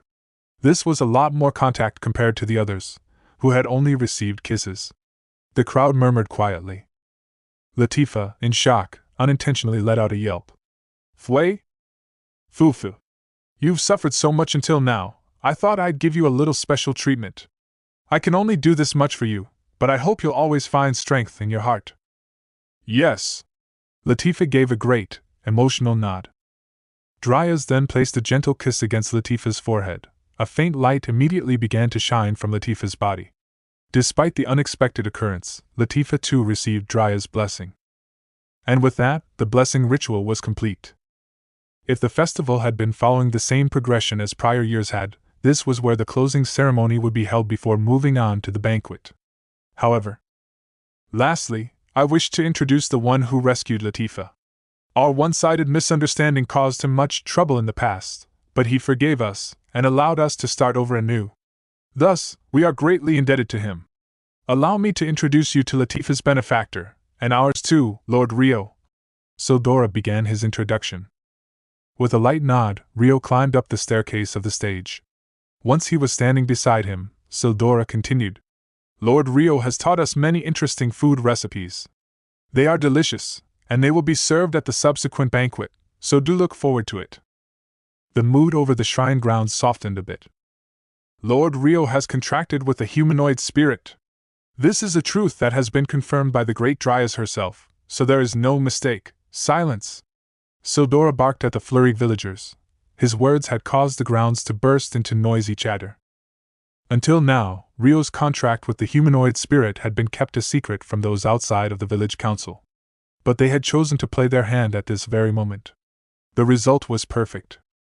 As a member of the village council, I cannot allow someone who has contracted a humanoid spirit to be disrespected, no matter whether he is a spirit folk or not.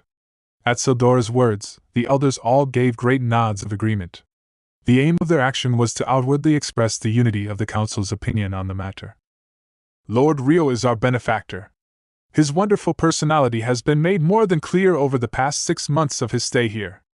That is why I am considering accepting Lord Rio as a sworn friend of us spirit folk. Does anyone object? Sildora inquired in a loud voice, causing a silence to fall over the shrine grounds. Deeming there to be no objections, Sildora continued speaking. Then, I would like to humbly request that the great Dryas grant Lord Rio a blessing kiss as a symbol of our sworn friendship. Lord Rio, great Dryas. At Sildora's urging, Rio approached the altar where Dryas was. Fufu. Let's get along, small human hero. Dryas smiled. Once she had awarded a kiss on Rio's forehead, Rio's body began to glow with a soft light. After a beat of silence, the grounds burst into loud cheers and applause. Now, the ritual has come to an end. It's banquet time. Get ready! Dominic announced the end of the ceremony as the applause died off. Immediately, the bustle of the villagers became directed towards the food, and the banquet management staff began the preparations in a fluster. They freely used spirit arts to guide the crowds, set up the banquet area, and distribute the food and drinks efficiently. A young male elf and winged warbeast flew in the air above, acting as messengers, dispatching work orders, and guiding the villagers with voices amplified by spirit arts. Dwarf men were using spirit arts to manipulate the dirt, creating makeshift tables and chairs throughout the shrine grounds at a quick pace. Meanwhile, Orphea and several other elf girls were using their time-space cache artifacts to bring out completed dishes and drinks one after another, as the men of varying species raced to carry them to every table. Thus, work progressed as the others looked on, and before long all the preparations were completed. The banquet began with a loud toast. Gahahaha! You're sure drinking well today, Rio, my boy! Dominic held a sake cup in one hand as he laughed heartily at Rio, who was drinking with him. Yes, I don't normally drink because I have practice, but I thought I should at least drink freely today. The alcohol of this village sure is high quality, Rio said, raising his cup to his mouth. This wasn't exactly flattery, but a compliment from the depths of his heart. There were several types of alcohol offered at the banquet, but even the cheapest bulk-produced alcohol of the spirit folk exceeded the quality of what the highest nobility and royalty in Strahl drank. Of course, it went without saying that the progression of drinking was also faster. Well, duh! Our village only brews real sake. It's not like them human-made drinks that they only drink to get drunk. Hearing the village's alcohol being commended made Dominic laugh merrily. It's exactly as you say. Now that I've had this sake, I can never go back to Strahl's alcohol. Good riddance! This isn't even the top tier of the alcohol we make. Just wait till you try our spirit folk specialty, soul sake. With a grin, Dominic took out a mithril carafe and glass. He poured its contents into the glass and offered it to Rio. This? Sure, just drink. The instant Rio peered into the glass, a mesmerizing, mellow scent tickled his nose. A thick liquid filled the cup, drawing Rio's mouth towards it almost involuntarily. The moment the sake touched his tongue. Whoa! The taste was so exquisite, it almost made Rio's jaw drop. He pressed his mouth closed in a panic, but the intense flavor of the alcohol was already seeping throughout every inch of him. It was so good, it felt like his soul was slipping out of his body. The sake was probably dubbed soul sake for this very reason, because drinking it caused a near out-of-body experience, Rio mused. Unable to resist the temptation, Rio brought his cup to his mouth for a second sip. Before he knew it, the sake in his mouth had disappeared, as though it evaporated into thin air. No, the sake both sides made Rio pull himself together and ask. No! I'd get even more embarrassed if you did that. Sarah shook her head in a fluster. That's right. Lee's hen to Shara. Orphea spoke up in agreement. Even more embarrassed.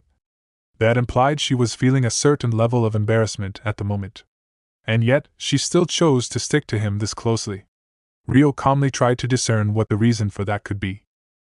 However, the girls clinging on each side of him made it very difficult to think. How did it end up like this? Rio lamented to himself. Both Sarah and Orphea were both of such high status, they could be considered the village's princesses, and they were extremely beautiful as well. Rio couldn't stand being in this situation, but it was the type of circumstance where it wouldn't be strange if all the men around him glared daggers in his direction. Then, as though to deal the finishing blow. Orphea, Sarah, that's unfair. Latifah suddenly hugged Rio from behind him. Are you drunk too, Latifah? Rio dropped his head in resignation. Her face was as close to him as possible, and he could smell the faint scent of sweet soul sake from her mouth. Far in the distance, Rio could see Ursula cackling happily with Dryas and Dominic. He immediately concluded that this was their dirty work. At that very moment, one more figure appeared and called out to Rio. It was Alma. Good evening, Rio. May I join you too? Yes, of course. Rio nodded in delight. Alma's eyes still had a modicum of reason within them. Honestly, just because soul sake tastes good doesn't mean you can drink as much as you like, Alma said with amused exasperation as she moved to sit facing Rio. They were less than an arm's length away from each other, but it was the perfect distance to be able to converse without yelling over the noisy banquet happening around them. Looks like you're not drunk yet, Alma. Dwarves have a high alcohol tolerance. Alma smiled faintly at Rio's relieved face. Alma, shoo cute. Orphea, sensing the faint change of expression in Alma's face, suddenly hugged her. Wah! That tickles, Orphea! Despite her embarrassment, Alma didn't resist. Sarah giggled. Alma used to be such a crybaby, always following me and Orphea around. She was so cute. But now she's become a boring, mature adult. Can you believe she used to call us sis? She said, revealing old stories of Alma to Rio. Rio and Latifah looked at Alma in surprise. Wah! Sarah! What are you saying? You're too drunk. Alma tried to stop Sarah in a panic, but it was too late. I want to hear more about Alma when she was little. Right, Oni-chan? Latifah laughed in excitement, turning to Rio. Right. Rio agreed teasingly. Not you too, Rio. Don't you think we should be using this time to deepen our friendship instead? Alma yelled, face blushing a deep red. That's right. I want to be better friends with Rio. But Rio keeps trying to maintain his distance. Orphea latched onto the topic Alma brought up, emphasizing her earlier statement. With me. But I'm already living with you. It took a beat before Rio could find a response, but he couldn't quite deny the distance he had been trying to keep. They may have been living under the same roof, but Rio had definitely spent the whole time keeping his walls up while interacting with them.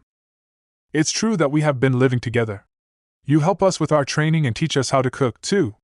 How should I put this? Even though Latifah's learned to love us like older sisters, there's still this sense of distance when it comes to you. And that feels a little lonely, you know? We've become sworn friends now, so... Sarah's cheeks blushed crimson as she avoided Rio's gaze and spoke with a sharp tone. We just want to be better French. Hee, grinned Orphea. In the end, it all came down to that one simple phrase. So that's why they're being so clingy and bold in their actions. Though I don't think it was the right way to approach this. He was happy they decided to express their feelings in such a straightforward manner. Rio glanced sideways at Latifah, who had climbed onto his back and was peeking over his shoulder. She was grinning happily as she watched over the course of events. Was Latifah behind all this? Sarah and the others don't usually act this way. With that thought, Rio couldn't help but smile. The girls had gone this far out of their element just to become closer friends with him. That fact made him very happy. What's so funny? Sarah asked with a red face. She was either drunk or feeling embarrassed by how directly she had expressed her desire to be closer friends. Nothing, I'm just happy. Thank you, everyone. It's part of my personality that I'm not very sociable with others, so I would be very grateful if we could continue to get along well. Rio smiled gently, looking around at the girls and bowing slightly at them. Yes. We would love that. After blinking blankly for a moment, Sarah and the others nodded in delight. They took each other's hands and jumped around with noisy cheers. Now we can all be best friends, Latifah said happily from where she clung around Rio's neck. Gahaha! Looks like that's all settled. Here, I brought some food and sake over. Now you can deepen your relationship with this. Dominic suddenly appeared out of nowhere and approached the group with a hearty laugh. Ursula stood behind him. I knew you two would be involved as well, Rio said with a troubled look. Ursula gave a good-humored cackle. Oh ho, it looks like everything went exactly as planned. Grandfather Dominic, what is the meaning of this? Alma looked at the proffered food and drink curiously. You're a dwarf too, aren't you? All you need to do is eat, drink, and laugh, of course. Please don't include me in that muscle-brained species stereotype of yours. Gaha! What a handful this one is. How about it, Rio, my boy? She may be a little uptight with her jokes, but she's a beauty, and she's got her cute moments, too.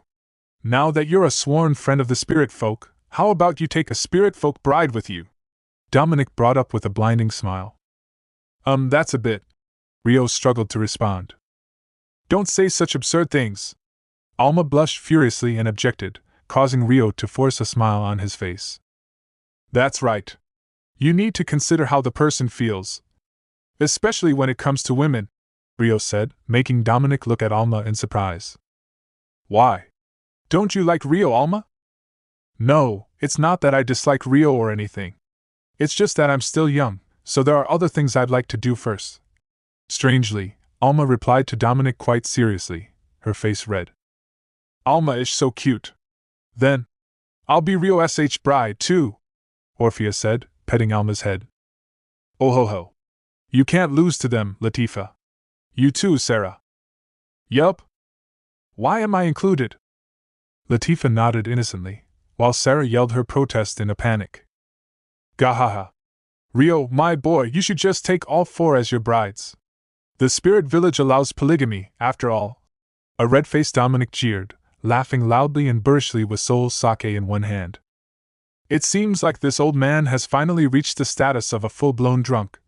Alma shot Dominic an exasperated glare. The others laughed at the sight.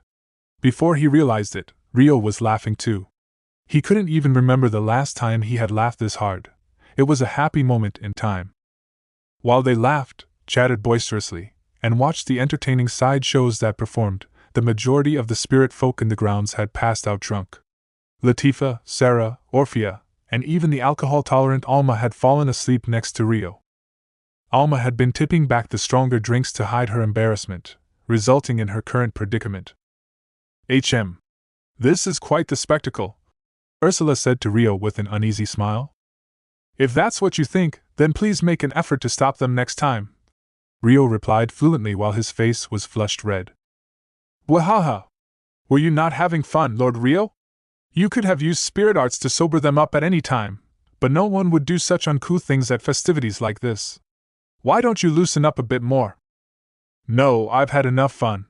Rio shook his head with a slightly strained smile, then looked over at Latifah, who was sleeping happily. I'm thinking of telling Latifah soon. He didn't specify what. Ursula would understand what Rio needed to tell Latifah even without him saying it. I do believe it's still a bit early, but that may actually be for the best, Ursula said, gazing lovingly at the sleeping Latifah. The day after the Grand Spirit Festival, Rio woke to the morning rays filtering through his window. None of the other inhabitants of the house were awake yet, so he cooked a thin porridge for everyone, that was easy on the stomach, and ate alone. After leaving behind a note, he went outside, and wandered aimlessly around the village. In the aftermath of the banquet yesterday, there were far fewer people awake and walking outside than usual. Rio made his way to the deserted village square, then proceeded to lie down on the ground, face up. He closed his eyes and felt the wind against him, and he remained that way for what may have been several hours. Oni-chan? An anxious voice sounded from above his head. Rio blinked his eyes open, and Latifah's face looked back down at him. How did you know I was here? Rio asked with a somewhat strained expression. I'm a werfox, remember? I have a good sense of smell, and I'd never forget Oni-chan's scent. Oh, that was right. So what's up? You don't look too good, No, I'm okay. Onii-chan wasn't there when I woke up, so I got really scared for a moment. I thought maybe Onii-chan had left and gone far away. Latifah smiled with a look of deep relief, shaking her head. Hey, it's been over half a year since we came to this village, right? Are you having fun living here? Ryo suddenly asked, a contemplative look on his face. Yup. It's super fun. Sarah and the other girls are here, Vera and the other kids are here, Ursula and the elders are really kind, and most of all, Onii-chan's here. Latifah nodded, beaming with a carefree smile. Ryo felt a twinge deep within his chest, but he had to keep going. After several seconds of hesitation, he spoke. Latifah, I'm thinking of leaving this village after a while. Unsure of how to break the ice, he ended up phrasing it rather bluntly. He watched for her reaction. At some point, while he had been distracted, all traces of emotion had disappeared from Latifah's face. She was frozen stiff, looking at Ryo's face blankly, even though she had been smiling so cutely mere seconds ago. You're leaving? Latifah managed to ask in a hoarse voice. Yeah, I have to leave. You remember how I was originally heading east, right? Ryo answered her truthfully with a serious face, purposefully pushing back his own emotions. No. Latifah mumbled in a quiet voice, but Ryo continued to speak anyway. I won't be able to bring you with me, Latifah. No. Never. Latifah yelled loudly, as though to drown out Ryo's voice. Latifah, please listen to what I have to say. I'm not listening. I don't wanna. Latifah fretfully backed away. Her eyes darted about, before she suddenly broke out into a run away from Ryo, refusing to listen to him anymore. Hey, Latifah? Ryo called after her, fleeing back, but Latifah made no move to stop. Perhaps she had applied the physical enhancement spirit art that she learned from her recent progress in training, because her small and light frame ran like the wind. Where is she going? Ryo wondered, expression darkening. At the very least, she wasn't heading in the direction of the house. She was running off in a direction away from the center of the village. Ryo's movements had been numbed by his guilt towards Latifah.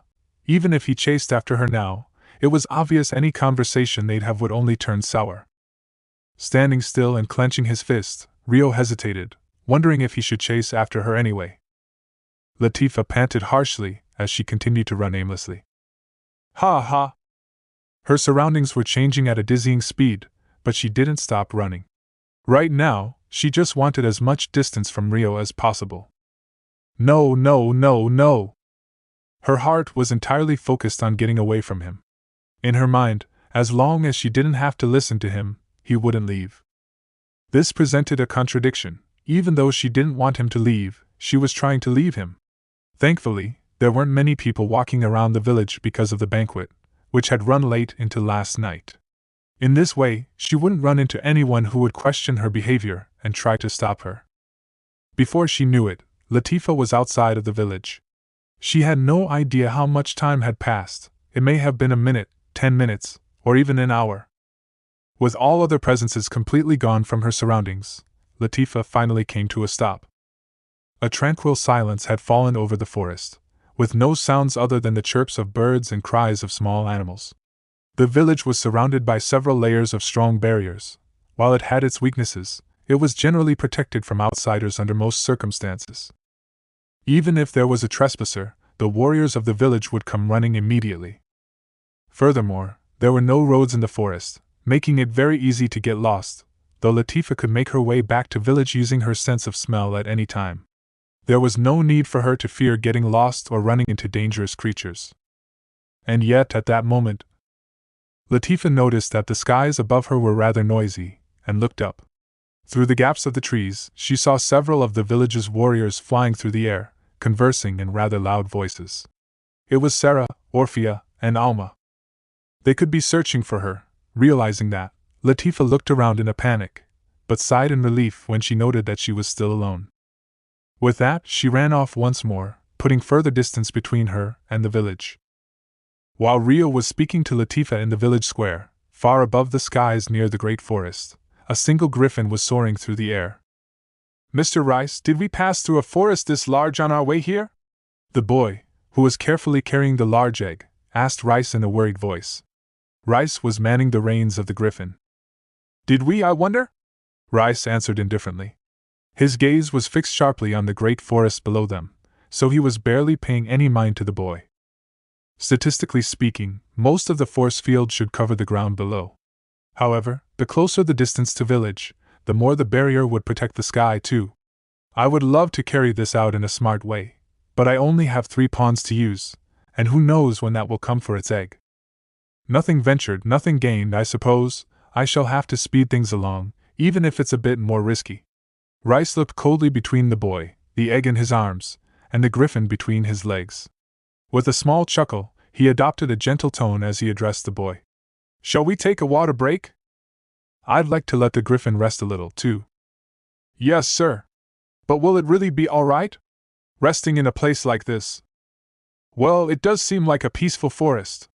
This is a rare opportunity. Why don't you make some memories instead of being afraid? You may never lay your eyes on nature like this again. After that, Rice lowered the griffin down next to a suitable spring. At the moment, they were located within half a temporal hour away from the village, if traveling by air. The boy led the griffin to the spring by the reins. After he tied it to a nearby tree, the griffin began to drink the spring water. Then, the boy moved to refill his canteen with water, too. Now, I'm going to take a little look around this area. I shall be back soon, so swallow this and wait here for me. Rice handed the boy a small stone. The stone was transparent, like a jewel. Swallow this? The boy, understandably, expressed some resistance. Very few people would willingly swallow jewels for fun, after all. It's a type of artifact. A precaution prepared in the unlikely event that I am separated from you. As time passes, it will slowly dissolve inside of you. The absorption itself will pose no harm to you. But if you don't want to eat it, I won't force you. I'll take it, if that's all it is. Taking Rice's words for what they were, the boy hurriedly accepted the jewel and swallowed it with some water. Good, now I can leave without worrying. You'll be back soon, right? Indeed. If anything happens, feel free to leave me behind and get away on the griffin. You should run in that direction, by the way, Rice said, pointing where the giant tree was hidden from perception by magic barriers. Okay. Oh, and one more thing. Do carry the egg with you carefully. In the unlikely event that you need to run, of course. I understand. At Rice's emphasis, the boy nodded with a huge, exaggerated smile. Now, if you'd excuse me. With that, Rice slowly wandered off into the forest. Less than a minute later, the boy's figure by the spring was completely out of sight. I'd love to take the remaining eggs back right now, but I must wait for that to arrive in search of the decoy egg first. The demi-humans could also appear at any moment, so I must make haste. Rice gave a small sigh. Immediately after, his body started to float in the air. He rose high into the sky before flying away, placing distance between himself and the village. Meanwhile, Latifah was still running through the forest. A 4-meter-long bird, Orphea's contracted spirit, Ariel, had been flying above the forest near the village. Orphea and Uzuma were also patrolling the skies, along with several other warriors from the village. Another intruder, huh? That makes 2 in the past 6 months. These aren't very peaceful times. Alma murmured from where she sat on Ariel's back. Sitting next to her was Sarah. It'd be fine if they just left like this, she said. And if they're human, we can just ask what their motive is. Uzuma, make sure you don't make the same mistake as that time with Rio. I know that. Sarah's stern warning made Uzuma nod in guilt from where she flew nearby. Their urgent flight continued for another quarter of a temporal hour, roughly 30 minutes. Sarah's group arrived in the vicinity where the greatest Ode reaction was observed. All they had left to do was investigate the area and locate the target. Orphea, are there any suspicious Ode reactions nearby? Sarah asked. 2 near the spring over there. Orphea replied a few seconds later. There's a human. And that's a griffin. Uzuma spotted the target instantly with her sharp vision. Let's descend into the forest first. Then, as we discussed earlier, we'll listen to what they have to say peacefully. If the human tries to make a run on the griffin, we'll restrain them. At Sarah's orders, the party moved down into the forest and towards the spring. The boy paced in circles around the spring. He said he'd be back soon. Damn it! 30 minutes had passed since Rice left to explore the area. Yet there was still no sign of his return. Just then, the bushes nearby started to rustle. "Mr. Rice?" The boy's expression brightened as he turned towards the sound. But the moment he spotted who had appeared from the bushes, the color immediately drained from his face.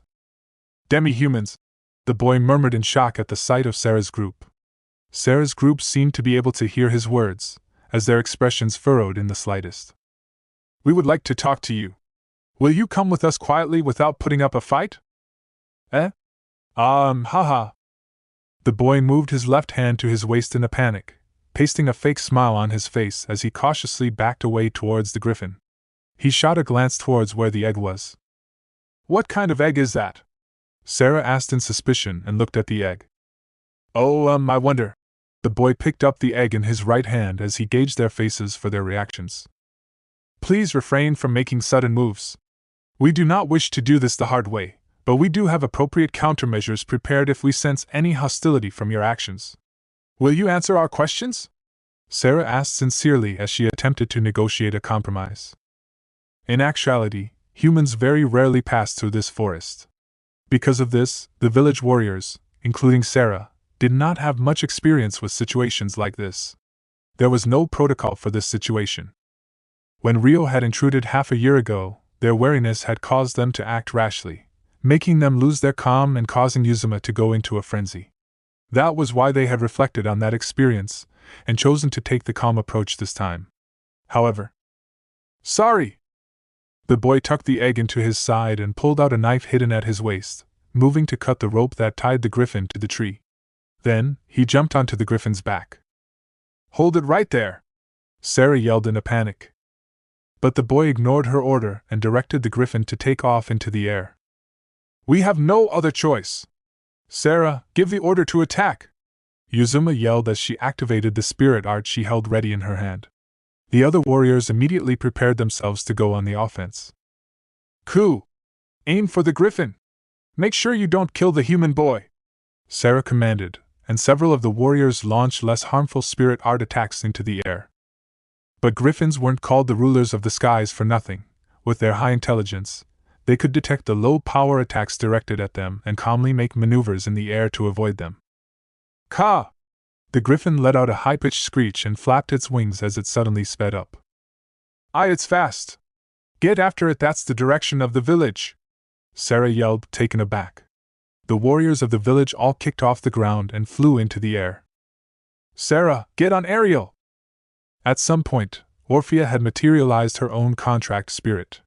Alma had already hopped on its back, so Sarah hurried to join her. "Yes, let's go!"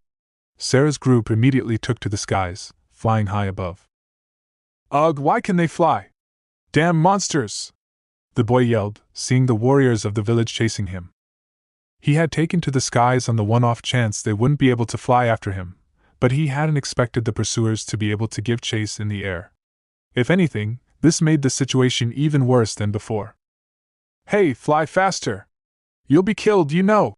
he shouted wildly, ordering the griffin to accelerate using the method that Rice has taught him.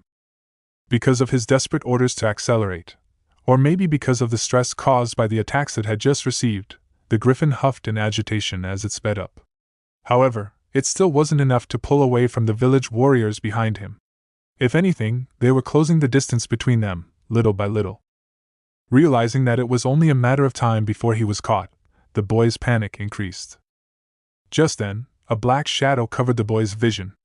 A large mass descended upon him at a rapid speed, coming to a stop just before him. "Huh!" The boy let out a dumbfounded noise. He didn't understand what had just happened. "Ka?" Meanwhile, the griffin noticed that something had obstructed its path and dropped its speed immediately. As a result, they barely avoided colliding with it.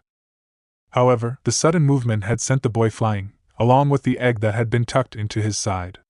The boy's face twisted with fear as he instinctively curled around the egg. Once he had secured the egg within his grip, the boy fell through the tree leaves and branches at a high speed. He felt the branches snap against his body, the powerful collisions causing pain all over. In the middle of his descent, he let go of the egg he had been carefully carrying, and landed on the ground back first. "Gah!"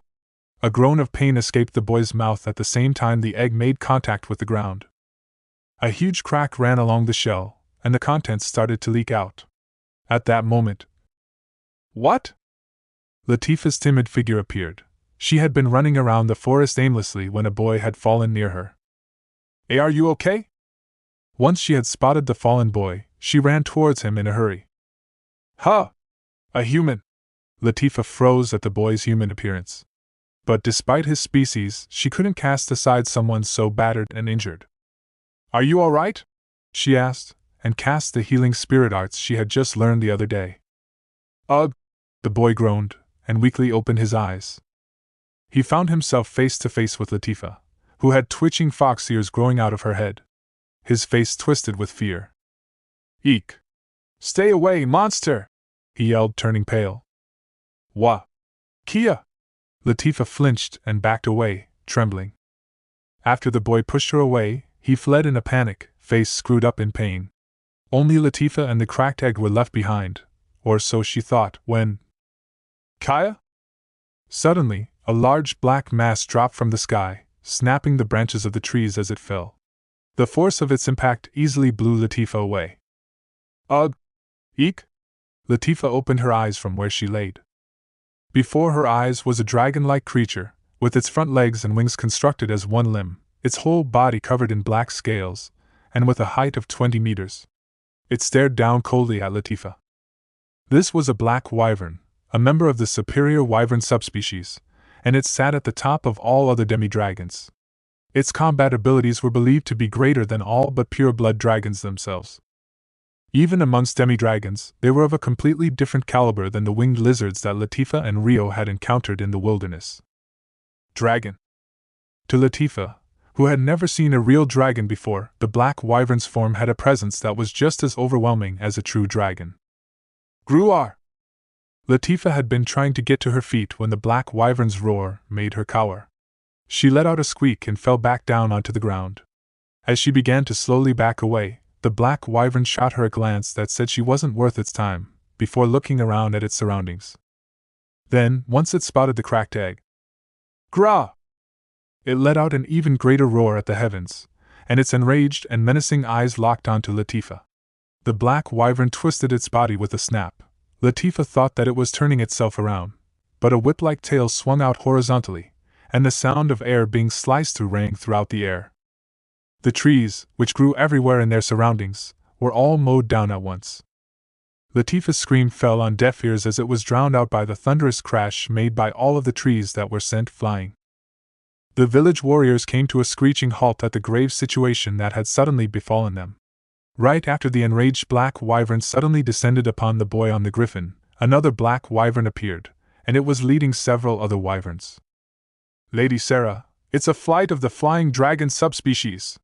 Uzuma immediately identified the intruders as she confronted them, as the wyvern herd menacingly flapped their wings from a distance.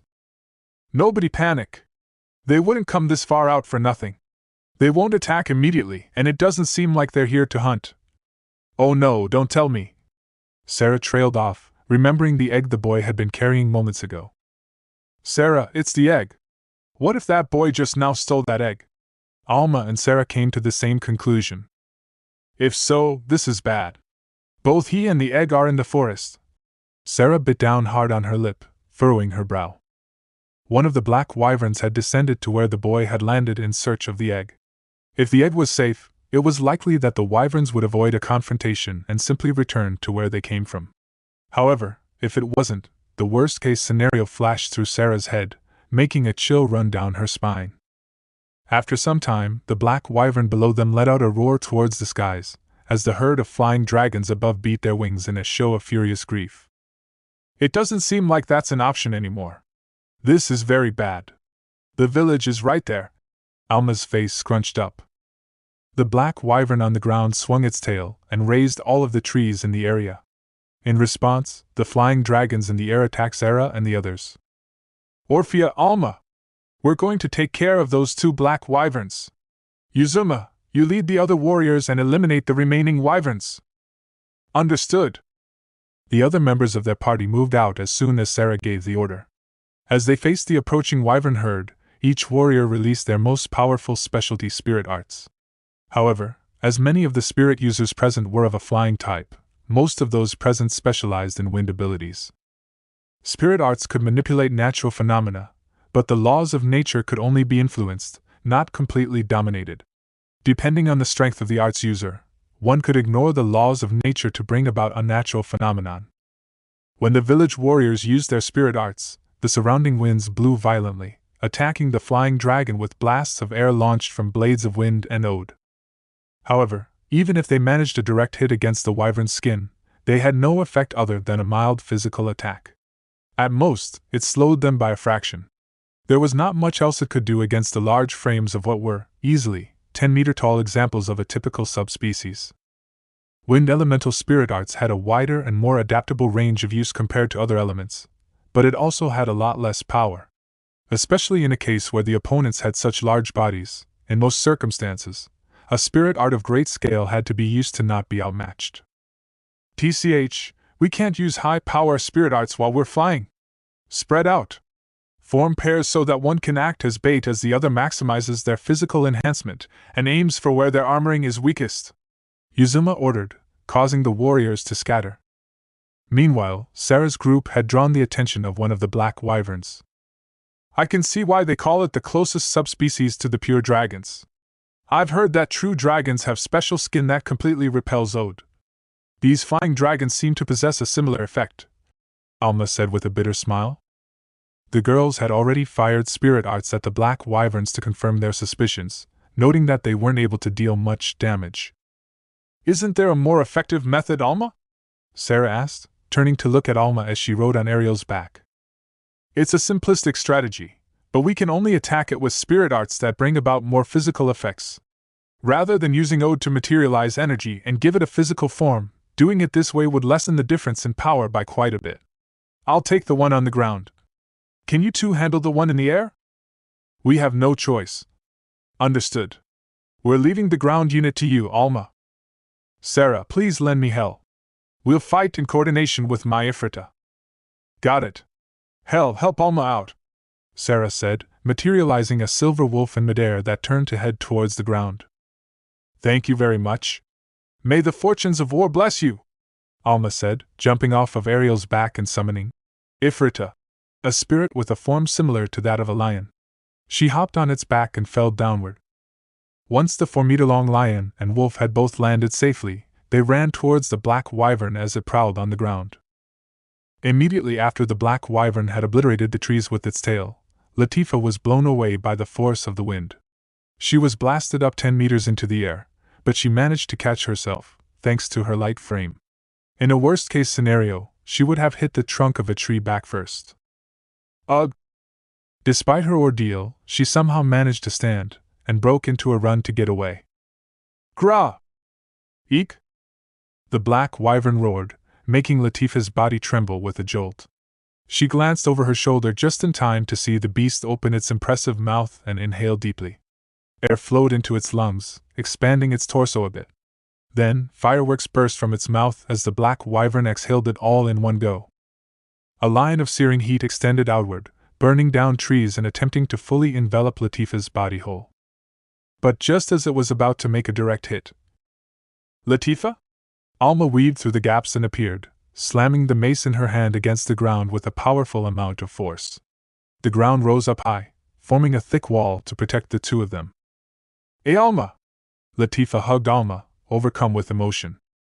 Hey! We're in the middle of a battle right now. Why are you all the way here? Wait, let go of me first. It's not over yet, it's coming! Get on Hell's back, quickly! Oh, okay! Latifah hurriedly climbed onto the back of Sarah's contract spirit. Meanwhile, Alma got onto the back of her own contract spirit Ifrita once again. As soon as the two had securely climbed on, the wolf and lion spirits both leaped high into the air, just as the dirt wall Alma created crumbled into pieces.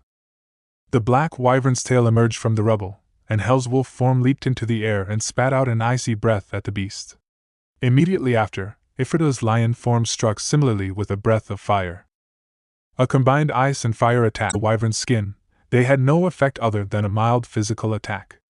At most, it slowed them by a fraction.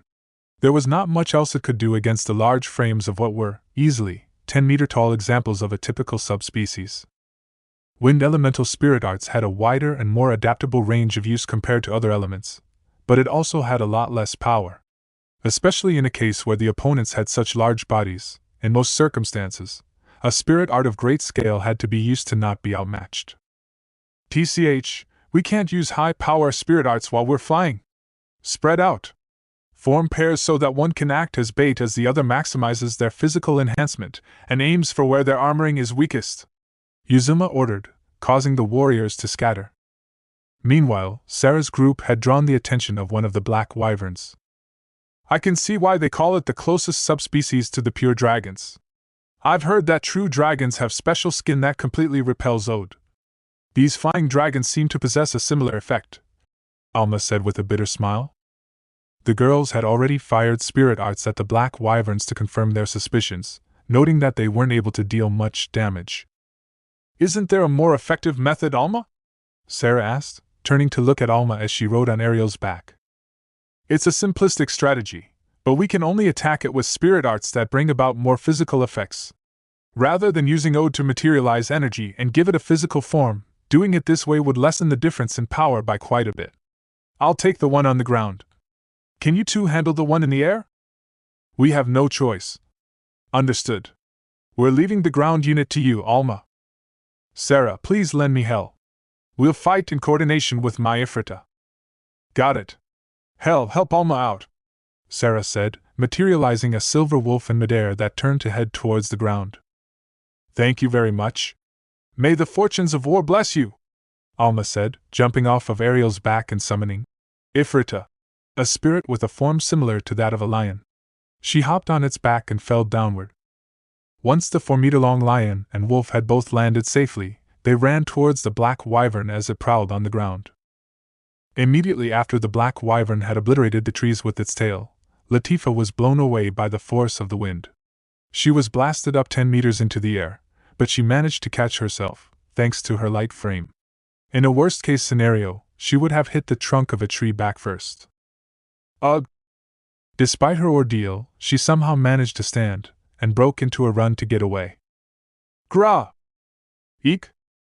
The black wyvern roared, making Latifah's body tremble with a jolt. She glanced over her shoulder just in time to see the beast open its impressive mouth and inhale deeply. Air flowed into its lungs, expanding its torso a bit. Then, fireworks burst from its mouth as the black wyvern exhaled it all in one go. A line of searing heat extended outward, burning down trees and attempting to fully envelop Latifah's body whole. But just as it was about to make a direct hit, Latifah? Alma weaved through the gaps and appeared, slamming the mace in her hand against the ground with a powerful amount of force. The ground rose up high, forming a thick wall to protect the two of them. Hey, Alma! Latifah hugged Alma, overcome with emotion. Hey! We're in the middle of a battle right now. Why are you all the way here? Wait, let go of me first. It's not over yet, it's coming. Get on Hell's back, quickly. Oh, okay. Latifah hurriedly climbed onto the back of Sarah's contract spirit. Meanwhile, Alma got onto the back of her own contract spirit Ifrita once again. As soon as the two had securely climbed on, the wolf and lion spirits both leaped high into the air, just as the dirt wall Alma created crumbled into pieces. The black wyvern's tail emerged from the rubble, and Hell's wolf form leaped into the air and spat out an icy breath at the beast. Immediately after, Ifrita's lion form struck similarly with a breath of fire. A combined ice and fire attack. Once the black wyvern's body had been exposed to such dramatic temperature changes, Alma leapt from Ifrita's back, down towards the wyvern. She enhanced her physical body with spirit arts, and swung her mace. The black wyvern roared, whipping its tail towards Alma as she leaped at it. Alma's mace and the black wyvern's tail collided with each other with a shrill sound. Coo, that isn't enough to finish it. Alma frowned, using the recoil from the impact to leap backwards. After landing on the ground, she looked at the black wyvern's tail to check for damage, but it was still completely unharmed. Hey Alma, let's run away! You can't win against it, it's impossible! Latifah yelled from Hell's back. No! If I run away, the village would be Kia! The black wyvern wasn't about to wait for Latifah and Alma to finish their conversation. The jet-black demi-dragon waved its tail in a fit of rage, aiming its attack on Alma in particular. Alma leapt in the air and evaded the attack, but there was no opportunity for her to launch a counterattack. Alma? Hell, Ifrita, go help Alma out. I will too, Latifah ordered. At that, both Hel and Ifrita broke out into a run. Latifah jumped off of Hel and dashed hurriedly towards Alma. Honestly, she was scared, but seeing Alma under assault made her unable to stay on the sidelines any longer. Latifah! You mustn't come this way. It's okay, I can fight too. Hey you! Over here! Latifah approached the black wyvern and provoked it, making it switch its attack target to her. In that time, Ifrita picked Alma up on her back and temporarily retreated to the safety zone. Hel backed Latifah up as she faced the black wyvern, helping redirect some of its attention. From what Alma could see, Latifah was using her light movements to evade the fierce attacks of the black wyvern. But she couldn't keep that up forever. Cool! Ifrita! You help Latifah and Hel distract the enemy. I will use that time to prepare a large-scale spirit art, Alma ordered after a moment's hesitation. Defeating the black wyvern would require a considerably high-powered spirit art, but there was nothing that she could activate on the spot. She needed all the help she could get, so she was grateful for their efforts in distraction. Latifah, buy me a little time, but without endangering yourself. Retreat once I give the signal. Okay, Kia? Just as Alma gave her instructions, the black wyvern changed its attack pattern. It had only used its tail to attack up until now, but this time, it suddenly leapt forward. The irregular action made Latifah freeze up for only a moment, but that moment was all it needed. Latifah would be crushed under its weight. Just as Alma thought that, a 7 to 8 meter wide ball of ice came shooting from behind her, colliding head-on with the black wyvern's body, heavily knocking back the jet-black demi-dragon. Immediately after, a gust of wind blew past Alma, closing in straight for Latifah. Huh! Latifah let out a slightly dumbfounded noise. She thought her body had gotten lighter for a second. But before she realized it, she was being snugly held in the arms of her most precious person, Rio. Sorry I'm late, Latifah. Rio apologized with a slightly darkened look on his face. It's okay. I'm sorry, too. For running away. Latifah blinked blankly for a moment, before that expression gave way to a steady stream of tears as she apologized to Rio. We'll talk later. Everything's all right now, you can step back, Rio said, smiling as he patted her head and lowered her to the ground. He had been in the middle of his walk when he hurried to intervene, so he was without his weapon. But Rio showed no hesitation as he glared coldly up at the black wyvern, which towered far above his head. Soon after that, he was off. Jumping high into the air at a tremendous speed, he kicked the chin of the black wyvern from directly below it. Gra! The black wyvern's large frame bent backwards, and a sound of pain uttered from its mouth. Without pausing for a breath, Rio gracefully twisted his body and aimed a slashing kick with the outer edge of his foot at the opponent's neck. The jet-black demi-dragon staggered, taking a stumbling step to one side. Its skin is so rigid. Guess it wouldn't be that easy, Rio said, frowning slightly in midair. He had kicked it with the intention of incapacitating it, but the attack hadn't done much damage to the black wyvern. Gra! The black wyvern raged, aiming a breath of fire at its opponent. However, Rio stuck his left hand out and fired a blast of wind, deflecting the incoming fire breath. The flames that just left the black wyvern's mouth went rushing back in. Gyri? The jet-black demi-dragon screeched in pain. It seemed as though fire directed inside its mouth was its weakness. Rio smirked and launched an enormous ball of fire into the black wyvern's mouth. At the same time, he used wind spirit arts to float smoothly in the air and move above the opponent's head.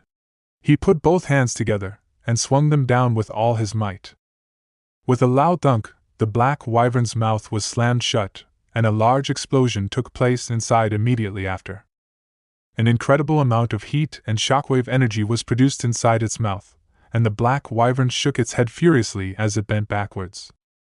A dark blood was beginning to brim in its enraged eyes. It staggered for a while, before collapsing heavily to the ground. Amazing. You defeated it so easily, Alma muttered in amazement, having watched Rio easily take care of the beast all by himself, without any need for assistance. It seemed like the inside of its mouth was its weakness. Thank goodness that was easy to figure out, Rio said with a bitter smile, and landed softly on the ground beside her. No, even if that were the case, Alma replied in astonishment. The opponent was over 20 meters in size. It was no small feat to get close enough to the face to fire inside it. One could have easily been crushed by its jaws and eaten. Oni-chan! With a sidelong glance at Alma's dumbfounded state, Latifah jumped at Rio. Oh, it looks like they're done up there too. Receiving the force of Latifah's embrace with his whole body, Rio looked up at the sky with a faint smile tugging at his lips.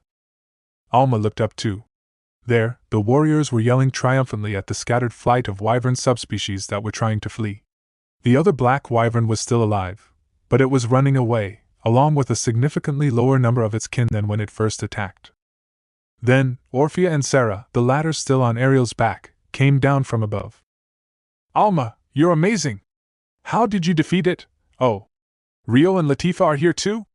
Orphea started speaking in excitement as she looked at the black wyvern on the ground, before she noticed Rio and Latifah with widened eyes.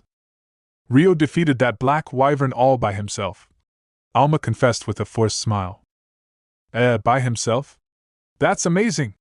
I'm not surprised, it's Rio, after all, Orphea praised with a radiant smile. No, it was nothing. Hey, was anyone injured on your side?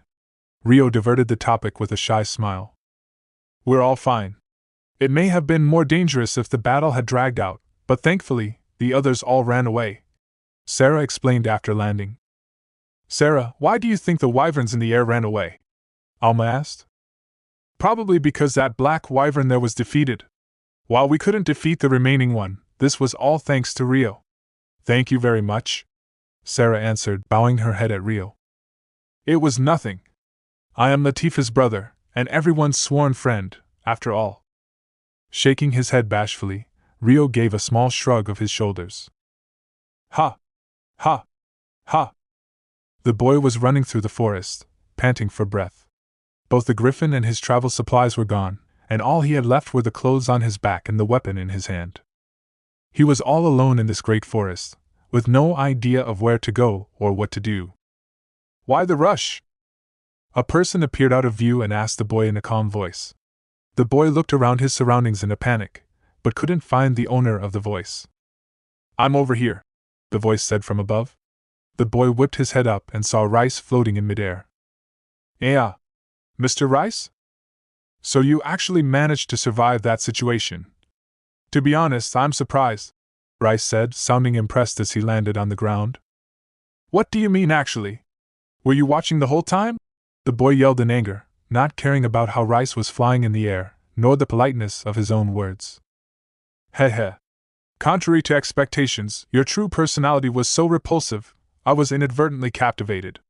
They say a person's true colors are revealed when their life is in danger, and it seems they were right. At those words, the boy's self-control snapped completely. Enough of your bullshit. I nearly died. You're the one who brought me to this shitty place.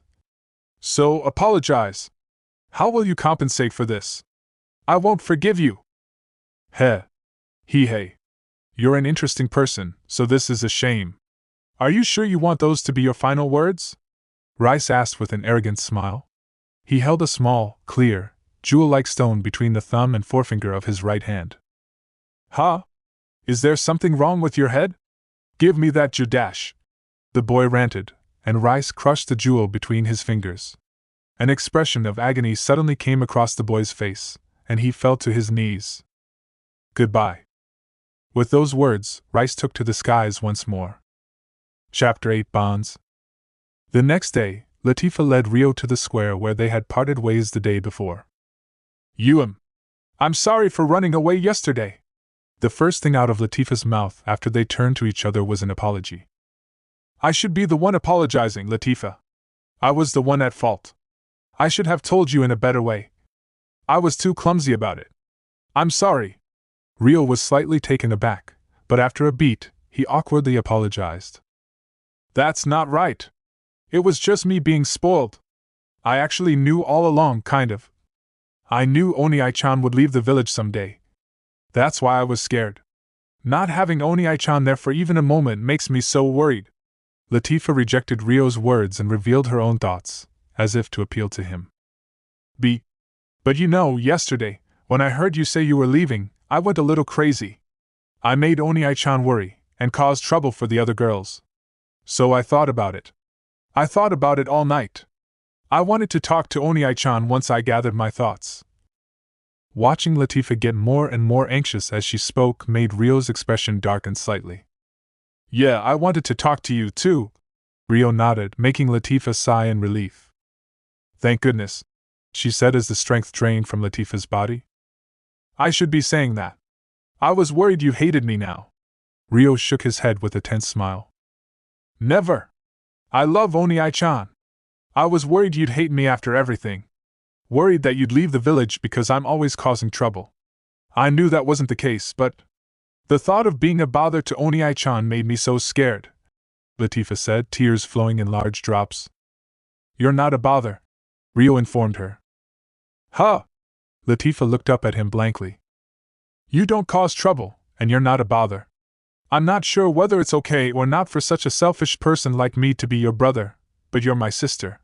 No. I'd be honored if you would accept me as your brother. Truly, Rio said falteringly, looking somewhat guilty. I'm your little sister though, Oni-chan. I want to be your little sister. Oni-chan isn't selfish at all. Is it okay? Is it really okay for me to be your sister? Latifah's body shook, tears falling as she spoke. You're okay with me as your brother? Rio asked somewhat hesitatingly, but Latifah nodded emphatically and hugged him. Yup. Oni-chan is my brother. The one who saved me. The one who's kind to me. The one who saved me, even when Oni-chan could have just killed me. No, I told you, right? That I simply didn't want to kill anyone. In order to avoid getting my hands dirty, I showed you false kindness. I'm not kind at all, really. I'm just selfish, Rio said regretfully, furrowing his brow. His hands did not move to wrap around Latifah, and fidgeted aimlessly instead. It's real. It's real kindness. I was a slave before, so I'm really sensitive to people's malicious intentions. I've lived my life groveling at the feet of others, observing their moods and always apologizing, so that horrible things wouldn't be done to me. But I couldn't feel any malice in Oni-chan at all. That's why Oni-chan's kindness is real. Latifah tried to desperately appeal to him as she clung to him. Latifah. Anyway, I'm selfish too. You know. Even when I didn't have a reason to live, I didn't want to die. I didn't want to be in pain, so I did everything they told me to. With this very mouth, I said my master was the best. I was the most precious thing to myself. No. That's still true now. Even though Oni-chan's so important to me, I keep making demands and causing trouble. No, I wasn't inconvenienced at all. You're not selfish. It makes me really happy to hear you ask for things, Rio said bluntly, shaking his head at her self-deprecation. Yehey. Yeeheed. Thank you. I'm happy too. Latifah looked taken aback for a second, before smiling shyly from the depths of her heart. That made Rio finally smile, too, and he awkwardly stroked Latifah's back. Hey Oni-chan. Will you really be my brother? Latifah asked once more, timidly, as she peered up at Rio's face. Yeah. If you're okay with that. Yup, I'm fine. I want Oni-chan. Really? Thank you, Rio said with a conflicted expression that was partway between happy and worried. Yup. Yeeheed. Latifah nodded with a grin. She continued to cling to Rio for a while. He was simply letting her do as she wished. Then, after some time, Hey Latifah. Do you want me to stay in the village? Rio asked, grabbing Latifah by the shoulders and gazing into her eyes. If Oni-chan wants to leave the village, I can handle it. Because I know we'll meet again. That's why. I won't even be spoiled and asked to go, too. I'll do my best, she replied, giving a more mature smile than usual. The reason I'm heading to Yagumo. I don't think I've told you yet, Latifah. It's the hometown of my dead parents. That's why I want to go to the Yagumo region. It's like visiting a grave, sort of. Before he knew it, Rio was laying himself bare so easily that it surprised even him. This was a part of himself that he had never considered confiding to anyone, at least of his own free will. So that was why. I guess I didn't know anything about Oni-chan. Yet I still. Latifah muttered in embarrassment, seemingly shocked. The same goes for me, too. There's so much I don't know about you either. I guess that's true. I haven't told Onii-chan lots of things. Things I need to say properly. Things I want the Onii-chan I love to know about me. Is that all right? Latifah's face took on a serious expression, and Rio gently nodded his head. Yeah. Will you tell me your story, Latifah? Rio knew he had to hear it, because right now, Latifah was trying to take a big step forward. If he rejected her here, her progress would come to a halt. Then, I'm going to tell Onii-chan my secret. It might be hard to believe, though, Latifah emphasized as a preface. The truth is, I actually died once. I used to be a human. Then I was reborn into who I currently am. I don't know how to say it so Onii-chan will believe me, but it wasn't in this world. I lived in a country called Japan. But before I knew it, I was in this world. She explained earnestly, albeit in a disorderly fashion. I see. I believe you. Rio easily accepted. Latifah turned a searching gaze toward him. Really? Onii-chan believes me? Sorry. Rather than saying I believe you, it's more like I already knew. Because I'm the same as you, Rio corrected, regretfully shaking his head. Huh? What does that mean? You were a Japanese person. I was one too. You too? Latifah was so shaken, she barely managed to put her question into words. I was Japanese too, Rio answered seriously, using clumsily spoken Japanese. He had maintained his use of the language until now by thinking in Japanese whenever he was alone, leaving him still somewhat fluent despite being without a conversation partner for all these years. Japanese? Japan. Onii-chan was Japanese too? Latifah asked unsteadily in Japanese as well. That's right. Rio nodded strongly. So Onii-chan knew about me and didn't say anything? Latifah asked blankly. She had reached a point beyond being surprised, and the emotion had completely fallen off of her face. She had gone back to using the language that was familiar to this world. Yeah, Rio replied honestly, hanging his head a little as he looked straight into Latifah's eyes. By giving an affirmation with his words, the memories he had sealed deep within his heart of when he was a Japanese person vividly came to life. He clenched his hand into a fist, those memories making him feel ashamed. Onii-chan. Latifah seemed to sense something within Rio's gesture, and meekly fell silent. Sorry. I should have opened up to you sooner. No, that's okay. But when, did you notice? Latifah asked timidly. When I first made pasta for you. You called it spaghetti, Rio replied with a strained smile. That was so long ago. But, I see, that makes sense. Back then, you were still a bit mentally unstable. So I didn't think it was something I needed to tell you. But really, I just didn't want to tell you, because I didn't want to develop any weird regrets for my life in Japan, Rio said with a self-deprecating smile. I see. I was being protected by Onii-chan this whole time. No, I was only prioritizing myself, Rio said through gritted teeth, but Latifah shook her head. Nope. Does Onii-chan still have regrets from when you were in Japan? If I said I had none, that would be a lie. I definitely had regrets when I died. Do you have any, Latifah? I did, but I'm fine now. Because I have Onii-chan, Latifah answered, beaming with everything she had. Rio's eyes widened. You sure are strong. That's because I have you. Because Onii-chan is here, I can be strong. That's why I know it's demanding of me to ask, but I want to know more about Onii-chan. That way I won't be as lonely in this village while you're gone. So, if it's possible, I'd like to hear stories about your life before you were reborn. Is that okay? Yeah, okay. If it's to you, I can say it.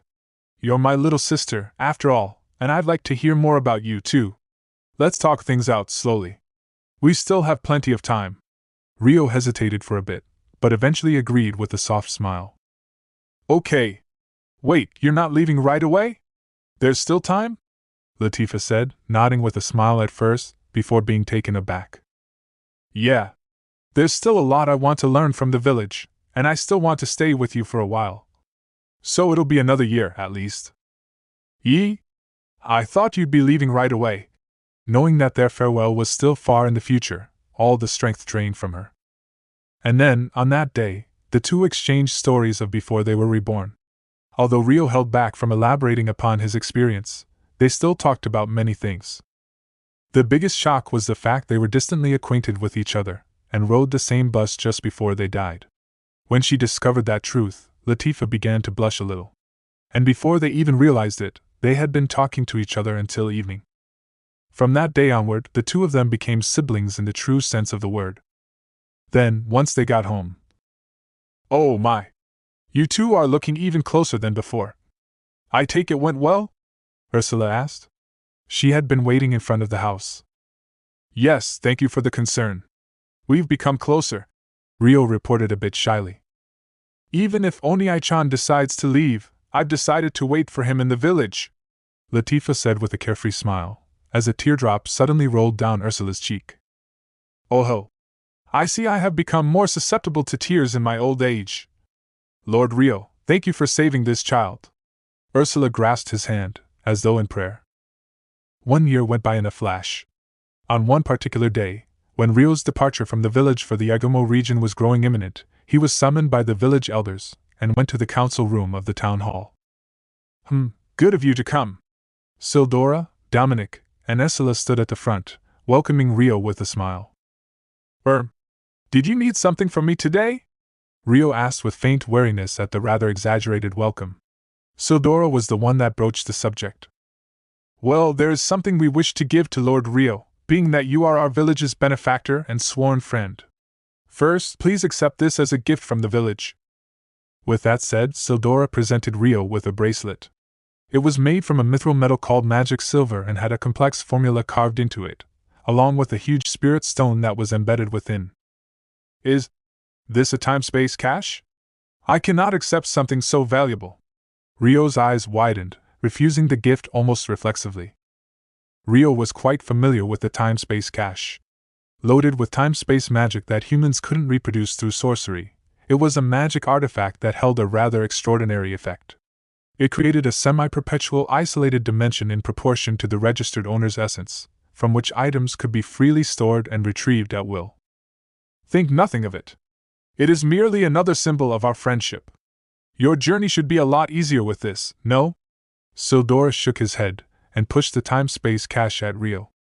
"It may be easier, but," Rio said, expressing his hesitance in accepting the gift. Then, from the side, "Don't sweat the details, kid. That's what a sworn friendship is all about. And the gifts aren't just from the village, you know? The dwarves have prepared a weapon set to present you. This sword here is made from mithril. It can absorb your spirit arts and encapsulate itself in them. There's also an armor set made from the leather of the black wyvern you defeated. Honestly, it makes metal armor look like paper in comparison," Dominic said in a good-natured voice, with several dwarves carrying weapons and armor following him. The valuable sword was embedded with a spirit stone that glittered beautifully. The armor set was designed like clothing, with gloves, boots, and a long coat that were all made of the black wyvern's leather. It glimmered with a jet-black sheen. "Since you still have room to grow, we made the size a bit on the larger side. We'll make further adjustments once you return to the village. And just so you know, it was custom-made for you, so you have no right to refuse it," Dominic said with a smug look. "The dwarves are not the only ones who prepared a present. We elves have prepared a large number of medicines too. There's an inventory list of everything included, which you may inspect later," Sildora said, handing Rio a single piece of paper and gesturing towards a large wooden box on the ground beside him that must have been filled with the medicines. Many elvish medicines were crafted using precious materials and created with spirit arts, and their effectiveness was leagues beyond what human medicines could do. The list he was handed even included secret potions and miracle elixirs, making Rio's eyes widen. "Is it really all right for me to take such potions and elixirs from you?" "Ha ha, do not worry. I was the one who gave instruction on how to make all of those recipes. As long as you have the materials, I could teach you how to make them too, Lord Rio." "Aren't those materials highly valuable?" They were all items that were difficult for humans to cultivate. Some items even required dry-as-tree sap. They may be difficult to obtain in human territories, but that is not the case for this village. Feel free to take as much as you like," Sildora said with a gentle smile. Now, there's still the werbeast's share to account for. We've prepared ingredients harvested in the village, so much of it, in fact, you'll never run out. Because of the large amount of ingredients, we couldn't bring it here to this spot, but you can store it in your time-space cache later. Oh, and this one is from not only the werbeast. Every other species put forth their specialty alcohol too. Finally, as though to deliver the finishing blow, Ursula presented a mountain of food and drink. Everyone. You prepared so much. Rio clenched his fist as his face twisted apologetically. That's a silly thing to say, kid. You're underestimating just how much you've done for us until now. It'd be ungrateful of us to let you leave from this village with nothing in hand, Dominic said with a laugh. Indeed, it is exactly as Dominic says. You may consider it the collective will of the village. That's right. So, please, we want you to accept it. Both Sildora and Ursula spoke in a voice full of determination. Behind the three head elders, the other village elders deeply nodded. Rio slowly raised his head and looked around at the faces in the room. Words of gratitude are not enough for the greatest kindness you have bestowed upon my unworthy self. If ever a danger shall befall upon the spirit folk, I vow to assist you as your sworn friend, with my entire being. Rio spoke his verbal pledge, and gave a profound bow of his head. Finally, the day came for Rio to depart the spirit folk village. There were so many people who wanted to see him off, they had to borrow Dryas Shrine as a gathering point before his departure. Everyone, thank you very much for this past year and a half, Rio said, offering his gratitude to everyone who came to see him off. Have a nice trip, Oni-chan. Saddened by the farewell, Latifah hugged Rio until his appearance became a little ruffled, but Rio found that all the more endearing. Latifah, Rio is in pain, Sarah said in fond exasperation with a smile on her lips. Since we won't be seeing each other again for a while, I'm charging up on as much Oni-chan energy as I can. This is your chance if you want to hug Oni-chan too, Sarah, Latifah said from where she clung to Rio. What? I don't want to hug him at all, Sarah denied with a furious blush. Then I'll hug him instead of Sarah. Me too. Please, Orphea and Alma said, having just appeared. Huh? Sarah said dumbfoundedly. Good for you, Sarah. Orphea and Alma will do it in your place. Okay, I'll let go for a moment then, Latifah said with a triumphant grin, letting go of Rio so that Orphea and Alma could approach. Ugh! Sarah's expression twitched. Eehee, it's a little embarrassing. Then, do excuse me. Have a good trip, Rio. Let's all live together again when you get back. Orphea said her parting words with a bright smile as she gave Rio a gentle hug. Thank you. I'll search for delicious recipes while I'm on my journey, Rio replied, smiling bashfully. Then, after Orphea had let go of him with a slightly regretful look, Alma stepped forward. Rio, please make sure to take care of yourself. I'll be praying for you to have a safe journey. Alma embraced Rio with a blush, too. Rio had grown a fair bit in height during his stay in the village, so compared to the smaller size of a dwarf like Alma, it was like the size difference of an adult and a child. If I find any delicious sake on my trip, I'll bring it back as a souvenir. We can drink it together. Sure. If it's not too much trouble, then please do. While she thought it was a bit odd for a young maiden to be offered alcohol as a souvenir, it still made her happy, which made Alma's blush grow even deeper. Come on, Sarah, you too. Wah. Hey, Latifah. Once Alma let go of Rio, Latifah shoved Sarah from behind. Losing her balance and tripping over her feet, she found herself in front of him. Hi, Rio. Sarah stood before Rio shyly with scarlet-colored cheeks. Hi, Sarah. How can I help you? Rio replied with an amused laugh. Please train me again when you get back, Sarah said in a rather hasty way, before moving promptly and wrapping her arms gently around him. Sure. Keep up your own training so you can win one over me next time. Okay. I won't lose. With a small groan, Sarah clenched her two fists in motivation. Then, Yuzuma, Anya, Vera, and Arslan, as well as crowds of other spirit folk, all came forwards at once. Everyone all at once? Rio looked around at them with widened eyes. Sarah's group is special, explained Vera. Yup. Sarah's group is special, right? Anya looked over at the girls with a knowing grin. Orphea received her gaze with a smile of her own, but Sarah and Alma avoided making eye contact. Rio, I hope you have a good trip. Let's play together again when you come back. Vera hugged Rio cutely. Oh my! Did you win over Sarah's little sister too? I shouldn't even be surprised anymore. What are you saying, Anya? Rio's smile twitched doubtfully. Rio! Stay healthy! Train me too when you get back. Yeah, sure. You take care of yourself too, Arslan. Please be good friends with Latifah. That goes without saying, of course. Arslan blushed and turned away a bit brusquely. Lord Rio, I am also looking forward to the day you can fight me again. I shall endeavor to discipline myself even more than you, to become stronger, Yuzuma said next. Yes, I'll be training myself too. I look forward to our rematch. With that promise, Rio and Yuzuma exchanged a firm handshake. To Yuzuma, while it was only a practice match, Rio was one of the few opponents she could go all out against. The same went for Rio. Ever since he taught Yuzuma techniques for sparring with other people, her skills had risen exponentially. They both anxiously awaited their rematch. Then I shall be praying for your good fortune. Take care. Yes, do look forward to your souvenir. With a deep nod, Yuzuma left Rio's side. Then the elders appeared.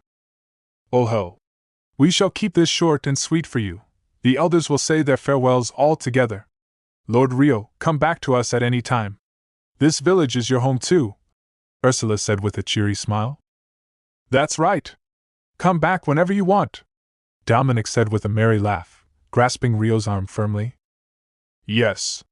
All of us present will be awaiting your return, Lord Rio. May the spirits guide your journey. Sildora smiled and offered a prayer for Rio's safe travels. Thank you all very much. I hope everyone here takes care as well, Rio said, nodding at all the elders. Have a good trip and see you again soon, Oni-chan. Latifah came over once more to give her final greeting, hugging Rio enthusiastically. Yeah, I'll be back soon. Rio gently hugged Latifah back. Eventually, he reluctantly let go of her hand and turned on his heel with resolve. Only to turn back around to face the spirit folk villagers. Everyone! It is my greatest honor to be a part of you. I am deeply indebted to you all for including my undeserving self amongst your ranks as a sworn friend, Rio said in a loud voice, before manipulating wind with spirit arts and floating gently into the air. The villagers were cheering at him and waving their hands. I look forward to the day we meet again. With that said, Rio waved his hand and rose far up into the sky. Then, his figure disappeared, heading quickly toward the sky's horizon. The spirit folk waved their arms until they could no longer see Rio's form. There he goes, Alma muttered quietly once Rio's form disappeared completely. Sarah, Orphea, Alma. I won't lose, Latifah said, her eyes fixed on the sky where Rio had disappeared. Huh? Lose at what? Sarah replied in confusion. I love Oni-chan. As family and as the opposite sex. There might be someone other than us in Oni-chan's heart. But I won't give up. So, just in case you all love him too, I'm going to declare war right now. Though it doesn't really matter if none of you care about Oni-chan in that way anyway. Latifah stared at Sarah and the others with a daring smile. Wah, I never said I didn't care, Sarah said vaguely with a bright red face, her words neither confirming nor denying anything. Foo-foo, that's not very honest of you, Sarah, Orphea said with a sweet smile. That's right. Being dishonest because of your embarrassment is one of your faults, Sarah. Alma slumped her shoulders in exasperation. Aren't you the same as me, Alma? You're not one to talk, Sarah objected. At least I'm honest when it counts the most, Alma said nonchalantly and turned her face away. Sarah knew this was the kind of behavior Alma took on when she was embarrassed, thanks to the many years they'd spent together. See? Just like that. We're the same in how we get embarrassed. That's not what I was talking about. The way their conversation heated up like this was typical for Sarah and Alma. If Rio had been present, he would have watched on with a grin at such a familiar scene. The villagers present watched, all smiles, as the girls noisily argued. It was the year 998 of the Holy Era. More than 7 years had passed since Rio regained his memories of his previous life. The day when history would be set into motion was fast approaching. Epilogue. One day, in the Yagumo region, in the kingdom of Karasuki, on top of a small hill outside of a certain village stood two small stone pillars. A distinctive man knelt before the pillars. Behind him, a serene-looking woman did the same. The man's outfit was not flashy, but he was wearing clothes similar to a refined samurai's outfit, with a rustic single-edged straight sword sheathed at his waist. The woman was wearing elegant and proper clothes with a fine pattern. Both were aged between their prime years and middle-aged, but they still appeared youthful. Sure brings back memories. Makes me think of the days when you said you wanted to see Zen's hometown, so we escorted you out and snuck you over to this village. The man mumbled toward the pillars with a sorrowful smile carved into his mouth. He seemed to be talking to himself, as the woman behind him showed no reaction. She only stayed kneeling with her eyes closed.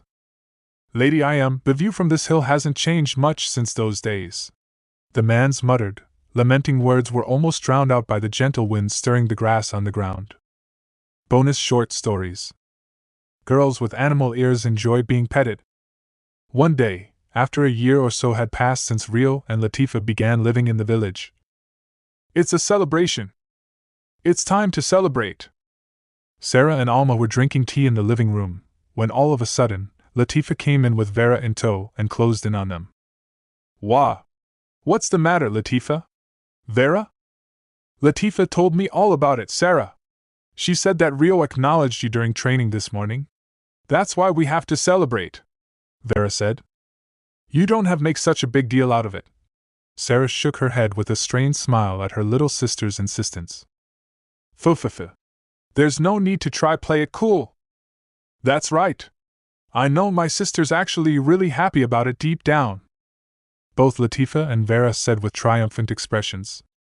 Indeed, Sarah's been in a good mood ever since morning practice ended. She's even been grinning for no particular reason. Alma murmured from where she sat, opposite Sarah. I am not grinning, Sarah objected in a fluster, a red blush on her cheeks. Geez. Sarah just isn't honest with herself. I completely agree. G.U.H. Sarah flushed even deeper at Vera and Latifah pointing out the truth. And so, we've decided to fulfill any one of my sister's wishes. Name your price. Vera cleared her throat and proudly puffed out her chest. I don't need anything in particular, really. Don't say that. What would you like? Latifah asked. That's not something I can just answer on the spot. Huh? Really? I can think of many things I'd want. Latifah mumbled under her breath. Like what? Like having Oni-chan feed me his cooking, or having Oni-chan lend me his lap to lie on under the sun, or having Oni-chan pet me. Latifah counted off on her fingers as she listed them off, one by one. They all have something to do with Rio, Sarah yelled, taken aback. Fufufu. But I'm sure you'd want him to do that to you, too. I'd bet you pictured it in your head, right? Latifah said with a smug grin. Only a little, though. It may have flashed across my mind just a little. Sarah responded truthfully, but her embarrassment made her duck her head. It was then that Orphea returned from her errands outside. I'm home, huh? What's wrong, Sarah? She took one look at Sarah with her gaze fixed downwards and tilted her head in question. Welcome home, Orphea. My sister has something she wants Rio to do to her. Latifah and Vera answered in one synchronized breath. Oh, really now? Sarah? Orphea asked, examining Sarah closely. I do not. These two were just asking me if there was anything I wanted them to do for me. It's not like I want Rio to hand-feed me, or let me use his lap as a pillow, or pet me or any tea. Sarah was desperately refuting everyone when her eyes landed on Rio, who was standing behind Orphea. She froze mid-sentence, as though time had stopped. I'm home, Sarah, Rio greeted awkwardly as Sarah's face scorched with embarrassment. Whoa. Sarah, your face is bright red, Orphea said with a wry smile. Sarah stood up on her trembling legs and marched over to the corner of the room. She squatted down and buried her head in her hands. Ugh! She let out a muffled groan. Her ears and tail flicked about this way and that. I've never seen Sarah behave this way before, Alma said, her eyes widening. right? What should we do? Orphea asked with a troubled look. We should just get Rio to pet her. Vera offered her brilliant suggestion.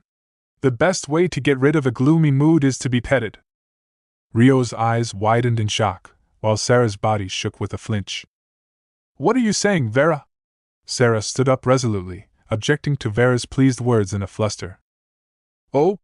Do you not want Rio to pet you then, sister? Something that childish is. Gazing into Vera's pure and innocent eyes put Sarah at a loss for words. I guess I'll ask him to pet me instead. Orphea stood up, electing herself. Orphea, that's not fair. Then I shall too. I want to be petted too. Me too, of course. Alma shyly announced her intention to join the bidding, followed by Vera and Latifah jumping on the bandwagon. The girls started to playfully approach Rio in jest. Sarah was the only one left behind, watching the sight of them playing with a blank look. After a pause, Sarah came to her senses with a gasp. I want to be petted too. It's my celebration, after all, she yelled. All of the other girls exchanged expressions of amusement. Okay, you first, the girls immediately said in unison, and stepping back from Rio all at once. With no more obstructions between herself and Rio, Sarah's eyes wandered, hesitantly avoiding eye contact. Latifah circled behind her and gently pushed her back. Wa ma Rio. Once she was standing in front of him, Sarah raised her head and looked up at Rio with tearful eyes. Is this all right? Rio gave a strained smile and petted Sarah's head. Thank you very much. Sarah thanked him in embarrassment. Her ears and tail were happily moving about. We want mixed bathing. Latifah had come to the village's reservable hot spring with Sarah and the other girls. They were in the changing room. Latifah was grumbling as she watched the girls change. Latifah? It's embarrassing to have you stare so intently, Sarah said, a faint blush on her cheeks. She tugged her outfit closed around her tightly. Is something the matter? Orphea tilted her head curiously. No. I was just wondering if men prefer bigger chests. Latifah's gaze was fixed on Orphea, who had the largest chest of those present. Orphea was only 13 years old, her physical development having matured along a bit further compared to other elf girls her age, but if anything, her physique was more on the dainty side. She probably didn't have room for that much more growth in the future. Who knows? I'm an elf, so I probably won't get any bigger than this. Sarah's a werbeast, so I think she has the potential for much more development. Orphea grinned and blushed. Wah, you say that, but you're the one with the bigger chest here, Orphea. And I'm a year older, Sarah responded in a flurry. You're both being insensitive.